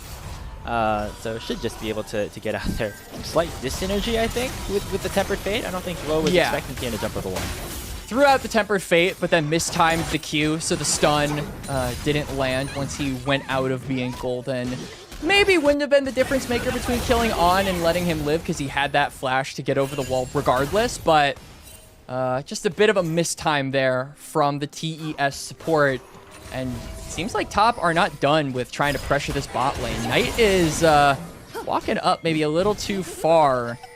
You can see that Vi. Tien still has ultimate, by the way, so I feel like Knight has to respect this. And with Grubs, this will just be more gold given over to the mid-jungle duo of TES with the driving engine of this comp as we put it in draft groups. It feels like Tibbers has been used very defensively by Knight in a lot of these situations. Tibbers is a spectator this game. He's been put on weak side a lot, and this is a good statement here for Cream. We were talking about in the draft here, Quax, about this player and how he never is fully able to get over the hump that is Knight. Typically, a lot of the other mid laners that Cream has faced off against, he's able to get the better of, especially this split, but Knight always kind of that golden goose that he still needs to be able to conquer. This is a good game for him to prove it. He's up 2,000 gold, but we've seen Knight and we've seen BLG come back from deficits like this before. And it's what we talked about in the pre-show, right, Grapes? Where we were saying, give Cream something with burst. Give Cream a melee champion. This guy has a specialty in a draft, and very much so is proficient on those types of champions. So I think that Aurora fitting into that archetype, you can see the results that are being netted. He's performing really well, almost 2K up overnight, and now Bin maybe being looked onto. We'll spot out Tien in the tri-bush, but this wave is pushing. Zoyan's going to overheat in order to get it under the turret, so they might just not care that Bin knows. They're just going to maybe look to 3-man dive him. Hands of Vault Breaker charging, the wave crashes in, knockup does connect, Bin throws out the public execution Good for a bit ult. of a buffer. Tempered Fate comes out from Zhuo just to cancel that tower from going down. It's going to be the kill over to the Ambessa, and another one potentially donated, but Knight's able to get the kill with the Tibbers, but there's 5 members of Top Esports surrounding the top side of the map as their name suggests. Both solo laners go down on Billy's side as TES going to be able to claim both and the top lane tier 1. They'll be able to do that, but look at BLG in the mid lane. Herald drop. They don't need the grub buff in order to take a turret for themselves, so it'll be a trade of those towers. Oh, I see, not the whole tower. Teleport. Yeah, they're actually stalling out on taking it. Jackie Love's probably going to give his life for this, so BLG honestly winning out in this fight, Grapes. Not entirely sure why they waited so long for BLG to respond. They're going to give a kill over, I believe it was to Viper, and that is a bit of an odd situation for Top Esports. Oh, yeah. They could have probably claimed that first tower, but they wanted to get a second on the bottom side and perhaps plates for a third. That was the move as Cream is able to get a little bit more gold, and now from top side to bot, they'll look for Knight once again and take him down for the second time this game. Cream gets the credit as he goes on a killing spree, but now Tien's on the wrong side of the map, fighting a 1v2 between the bot laners that he does not win. Viper shifts forward to pick up another kill, as it will be still Top Esports continuing their side lane pressure. Another tier 1 tower is taken down. Looks like TES trying to sacrifice kills for just opening up the map a little bit more. I was thinking Zoya might be able to use the equalizer to try and snipe the Pantheon out of the sky, but Shun still had that flash, probably would have lived regardless. Top Esports in these last couple of minutes have really been going for just a full court press here. They've been putting pressure on top side for a dive, bot side for a dive, threatening the mid lane tower. They have been forcing BLG to react to their proactive plays. And BLG have been doing a pretty decent job, but I like to see this aggression come through from TES. Being the ones to dictate movement around the map is going to be so important, especially now with Drake being up in about 30 seconds. You manage to take down both the tier 1 outer in bot and mid, so they get control of this bot side river and should be poised to be the ones in control of this dragon. So it seems like an active trade deal was made by Top Esports there. They give up Jackie Love's life for the top lane tower. They give up Tien's life basically for the mid lane tower. And in return, they get a lot of extra space to play with on the Rift. with Vi, with Aurora, and with Bard. These are 3 champions that are going to be able to roam around as a trio and have big impacts wherever they go. Dragon spawning and should be started up here by Top Esports. Knight is very far away, and so will not be a 5v5 at least for a bit, as the Dragon is going to get bursted down. This is Soul Point given over to TES, and now Bin can be the target as he's caught out trying to look for a flank on a vision. Cease and desist comes forward, and the Mbessa gets killed before the public execution even connects. Little dyssynergy there with the Equalizer and Tempered Fate, but Shun gonna still be the next target as Zion gets taken down by Viper, so 1-for-1 overall. Health bar still on Billy's side, with Zhuo and Cream ticking just a little bit lower than they probably would have liked. Grand Starfall gets channeled. It looks like BLG gonna just try to use that to escape. Shun maybe was looking for an aggressive play, but instead going to just back out with the 1-for-1. And On actually had to use his flash at the end there as well, so they get a summoner spell from the Karma to end off this play. And you're talking about trade deals here. I feel like this might be a trade deal that BLG weren't too happy to have hit their desk, as now TES have Soul Point. They got a kill, and all BLG got was a kill. So business low-key gaming over here is really not doing good for business, it seems, so far. Business loss gaming? Business loss gaming. Yeah, I was like workshopping it in my head as they were maybe team fighting, maybe not team fighting. The B stood for business, but beyond that, I wasn't like super sure where we were going. So I like business loss gaming. It was a good attempt. We'll VOD review it going into the next game. The acronyms are very important here.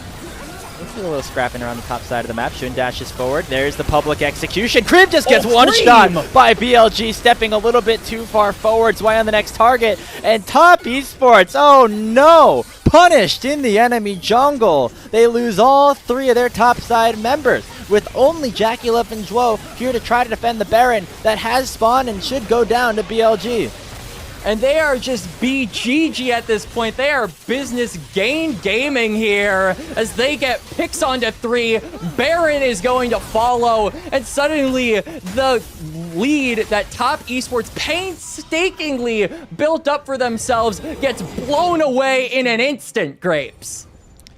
What just happened there? Top Esports felt a little bit too confident around this blue buff. They did. Cream W'd forward. Didn't land a lot of the damage on the Shun, so I was thinking, okay, maybe he has to, okay, maybe I need to land damage on this Pantheon, actually. And then he just gets locked up. He used his W, he used his Rocket Belt. That was all the mobility that he could realistically use in that scenario, and he used both of them to go forward. So BLG punished that. They managed to get the kill, and now all 5 members are sporting purple. Zoyan has to Tempered Fate, or Magical Journey, wrong ability, over the wall, and BLG are the ones on a full court press now. For as good of a game it's been for Cream, that was a very bad play that has cost his team a massive advantage. BLG possibly now 3,000 and counting as they're pushing down the bottom lane to take down this tier 2 turret. Baron buff will expire right as this next dragon spawns. It makes it very difficult for Top Esports to see a soul in their future.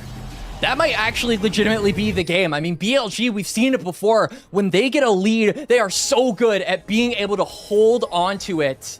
And that was the case in split number 2. You've got the split number 2 5-stack back in action here.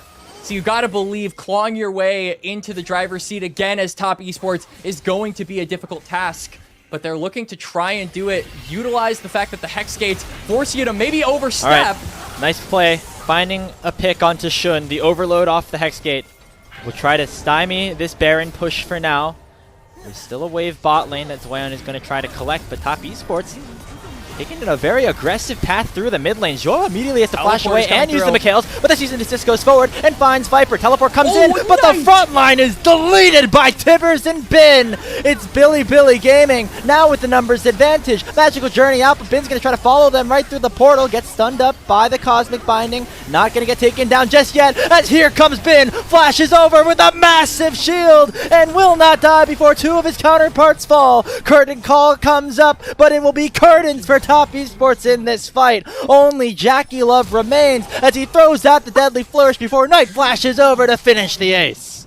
Knight looking for the full 5-man ace here as TES wither and wilt away. BLG with a 5,000 gold lead in the blink of an eye just a couple of team fights later. And they're looking to try and take this 2-0 and lock themselves first place in split number 3, Grapes. As we get a replay, they're down a member, but look at this damage that comes through from Knight. The Tibbers nukes them, and then they burn down the front line, like you said. And I mean, we said that Knight was using Tibbers a lot defensively in this game. That's because he was probably saying to himself, if I use it offensively, the game is going to be too easy. The first time he actually uses Tibbers in like a team fight in an offensive capacity, it might just be the 5v5 that ended the game and put BLG in first place. You can see Jackie trying to get cheeky, sniping one of those players with a deadly flourish, but Knight saw through it and was able to get that final kill. Dragon taken by BLG while we were in the replay, so no soul available for Top Esports for at least another 4 minutes, and next time they fight a Drake Quacks, it'll be in a significantly worse position than they were about 5 minutes ago. It will be. I think Top Esports have to recognize that their ability to play out 5v5s kind of been diminished here, but they still have a lot of single target bursts. You've still got the Vi, you've still got the Deadly Flourish to follow up, you've still got Cream with his burst damage, but it's so difficult to find a member of BLG isolated. As you can see, they're all grouped up. They haven't been leaving each other's side for the past few minutes. So TES, it kind of feels like they're hoping for a positioning mistake. It was a 2-0 for Top Esports. Last time around might be a 2-0 for BLG. Lord. Another big Tibbers gets sent in. Draws the portal away. Shun going to try to chase down Tien with the help of Bin, but the Guardian Angel is the only thing gets popped. Tien will respawn. Dashes forward, but Bin dashes away. Viper shifts over the wall and takes the enemy jungler down. Shun with the Grand Starfall takes Row as well. And now Cream has to run for the hills once again. It's 2 more kills for Billy Gaming. And they'll push down mid 5 strong to crack open the base of Top Esports. Should at the very least be an inhibitor. Top Esports off of another big stun from Knight. Try and turn the tables, but they don't have the numbers. They don't have the damage. Tibbers not only acts as damage, but also a zoning tool. BLG are just going to try and end here, it looks like, Graves. Big chunk onto Shun. Does not have that GA. First Nexus Tower down. And it looks like that is all that BLG want to get off of that one. They have Baron up in 45. Take things a little bit slower and make sure that they end this game. Pick up that 2-0 win.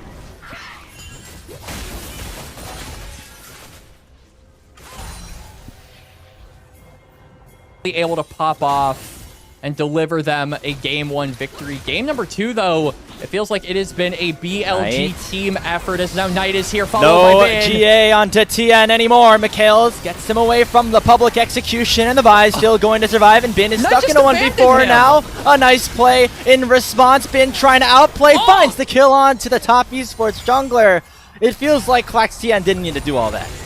I mean, Knight, honestly, I was a little concerned at the start because he took the Hexgate over, you know, preserved that KDA, just kind of abandoned his top laner in a fight he initially started, but I was mistaken. It was because he knew Bin had the 1-for-1 regardless of how many men Top Esports sent to try and stop him. As now BLG will send all of their surviving members onto this Baron. Tien is down, and there's no jungler for Top Esports. Yeah, so 4v4, but the smite belongs to Shun and nobody else, as it will just be the Baron Nashor being taken. So Tien dying there ends up being very impactful for Top Esports as BLG pick up their second Baron of the game. Might be looking for more Zoyan. Oh yeah, there's just a huge stun and a big one-shot of the Rumble once again. And so Top Esports just not going to be able to have their 5-man squad up anymore. This Rumble goes down for the 6th time this game. It's been a tough game for Zoyan. I really liked the synchronized back there from Karma, Pantheon, and Annie, especially when they've got the Baron buff on. They're like all blue and purple. Just a little bit of color palette synergy coming through from BLG. It's almost as good as their teamfight synergy. I think they try to match skins. I know we sometimes try to do that when we're in like Flex Q and stuff like that. Yeah. You know, there's no harm in trying to match skins, especially when I'm pretty sure they have all of the skins unlocked. You might as well. Yeah.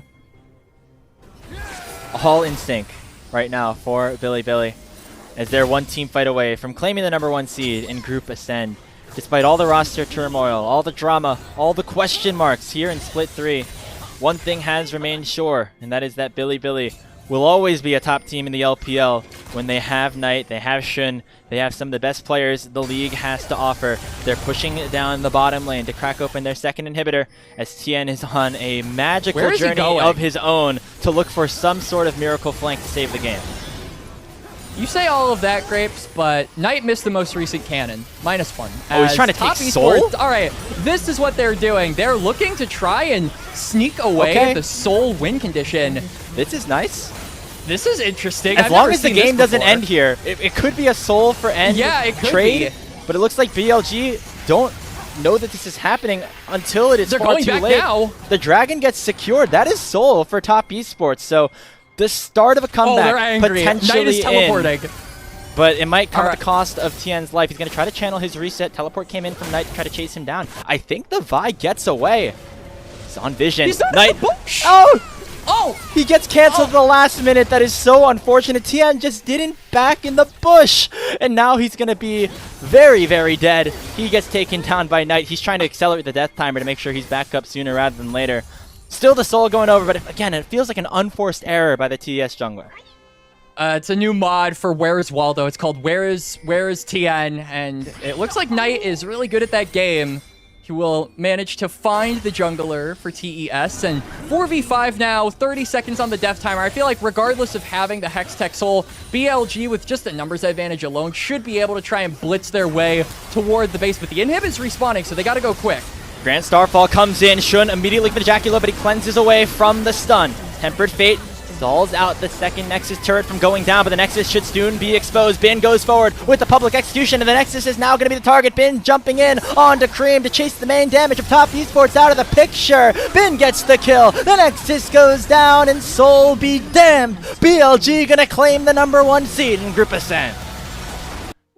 In their rightful spot here for the rankings of the LPL Grapes. BLG were poised as and thought of as the #1 team in the LPL, but like you said, through the drama, the top lane turmoil, all of the obstacles that they have had to overcome in split number 3, and the fact that top esports and AL have had flashes of brilliance themselves here in the same exact split, questions were raising on whether or not they would be able to maintain that level of dominance. Well, it seems like they have been able to. We talked about that at the end of game number 1. It seems like at the end of game number 2, my answer of if they can demolish the rest of the competition, that has not changed.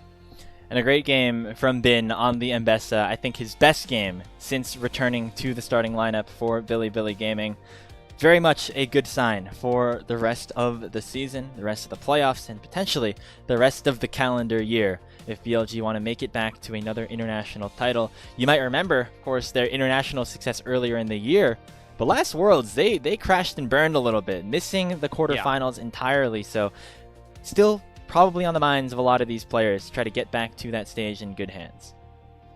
For sure. And I think BLG, I mean, we talk about their dominance this year and the turmoil they've had to struggle with last year and in split number 3 here, Grapes, but it has always been more about the international success for this team, right? Domestic for BLG is thinking too small, getting another championship win, getting another first place finish, getting another playoffs championship, and being able to call themselves the winners of a particular split is not enough for this team, I think. They are looking for revenge against the LCK at the international level. So I think when we talk about, is the BLG back? Is BLG able to contend with the best? The question has to become not, can they beat top esports? Can they beat AL? It has to become, can they beat the best in the other regions? Can they be the best team in the world?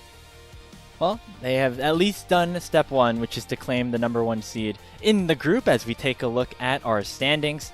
Billy Gaming unable to get removed from that top spot now with 11 wins in the group. They still got another matchup against Anyone's Legend at the end of our regular season on Sunday, but that Quacks is only going to be for AL and their potential to try and stay up in that second position. If AL end up winning that one, they will be the second seed. If they lose and TES win tomorrow against JDG, it'll be Top Esports that get that free bye.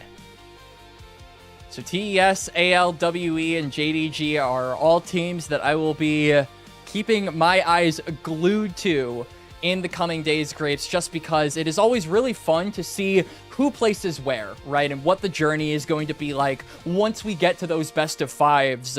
One team, though, that I really want to talk about, I'm very interested in where WE actually ends up placing. Obviously, before this, they lost their series to Anyone's Legend, but this has just been such a back and forth polarizing team. Or they won, right, against Anyone's Legend. So this has just been such a, back and forth polarizing team that has had so many mixed results. I legitimately wonder where they will end up once the dust settles. Well, that win over AL basically removes any possibility of them getting bumped down to, say, the number 6 spot where LGD currently resides. Will be in that 4-5 matchup against JDG or potentially LGD if a lot of things go LGD's way, which includes having EDG beat JDG at the end of the season, which I don't think a lot of us are expecting, but Edward Gaming also have been on a bit of a run of their own. Here is our schedule for the last 2 days of the regular season in LPL. We have our one Nirvana matchup remaining, and it's the big one. It's NIP against Invictus Gaming. Still anybody's game for that number 1 seed in Group Nirvana, which means that you will get the matchup against Edward Gaming versus either one of Thunder Talk and LGD, who play in our first matchup on Sunday. A lot of exciting series, but I think Knights Rivals being the first event that we get to before the playoffs, obviously, Grapes, just means that there's a lot riding on this NIP versus IG series, not only in terms of getting the placements on who you're going to be up against, but also the teams that they're going to be facing off against kind of seem to be having an interesting end of split journey. EDG managing to win their first series, and then on top of that, it seems like Thunder Talk are really starting to slump as a roster as well. So that'll be a fun discussion to have once Knights Rivals comes around the corner. But like we said, a lot riding on the final Nirvana game for sure. Yeah, I mean, it's hard to tell exactly how you feel if you're the 7 seed versus the 8 seed in Group Ascend before you know who exactly is going to come out on top in Group Nirvana, right? Will NIP end up getting the win there, or will it be IG answering that and claiming that number 1 seed? Hard to tell, but there is potential actually for multiple rematches in Knights Rivals, where we have EDG taking on NIP again, and IG taking on Thunder Talk again. If the season currently ended today, that is what the matchups would be. And as much as we have been hyping up IG and NIP, those matchups obviously went the Group Ascend way last time around. That's why they're in this group to begin with.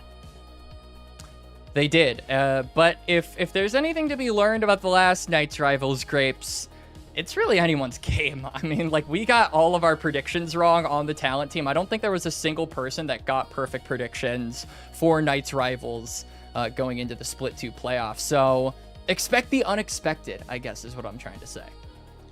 Absolutely. As we circle back here to BLG against Top Esports, Billy Gaming, obviously a lot to be excited about with Bin returning to the roster and then picking up their 4th straight win here in Group Ascend. Top Esports end up not picking up this win. They have to bounce back pretty quickly. They have a game against JDG tomorrow. Anything you're looking at specifically? I feel like TN had a bit of a rough one, just like we were talking about at the top of the show.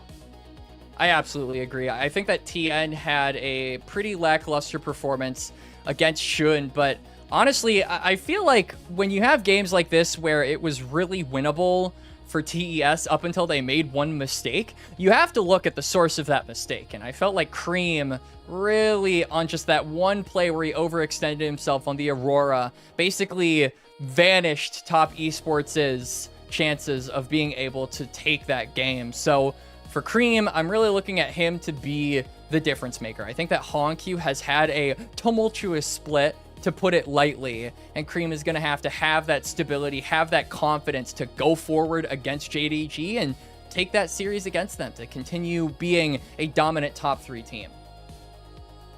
Here's some highlights from that opening game. Top Esports got off to such a nice advantage, right? They had this early lead into the Aurora, which is the counter matchup into the Annie. It felt like Cream had the upper hand on Knight for the entirety of the early game.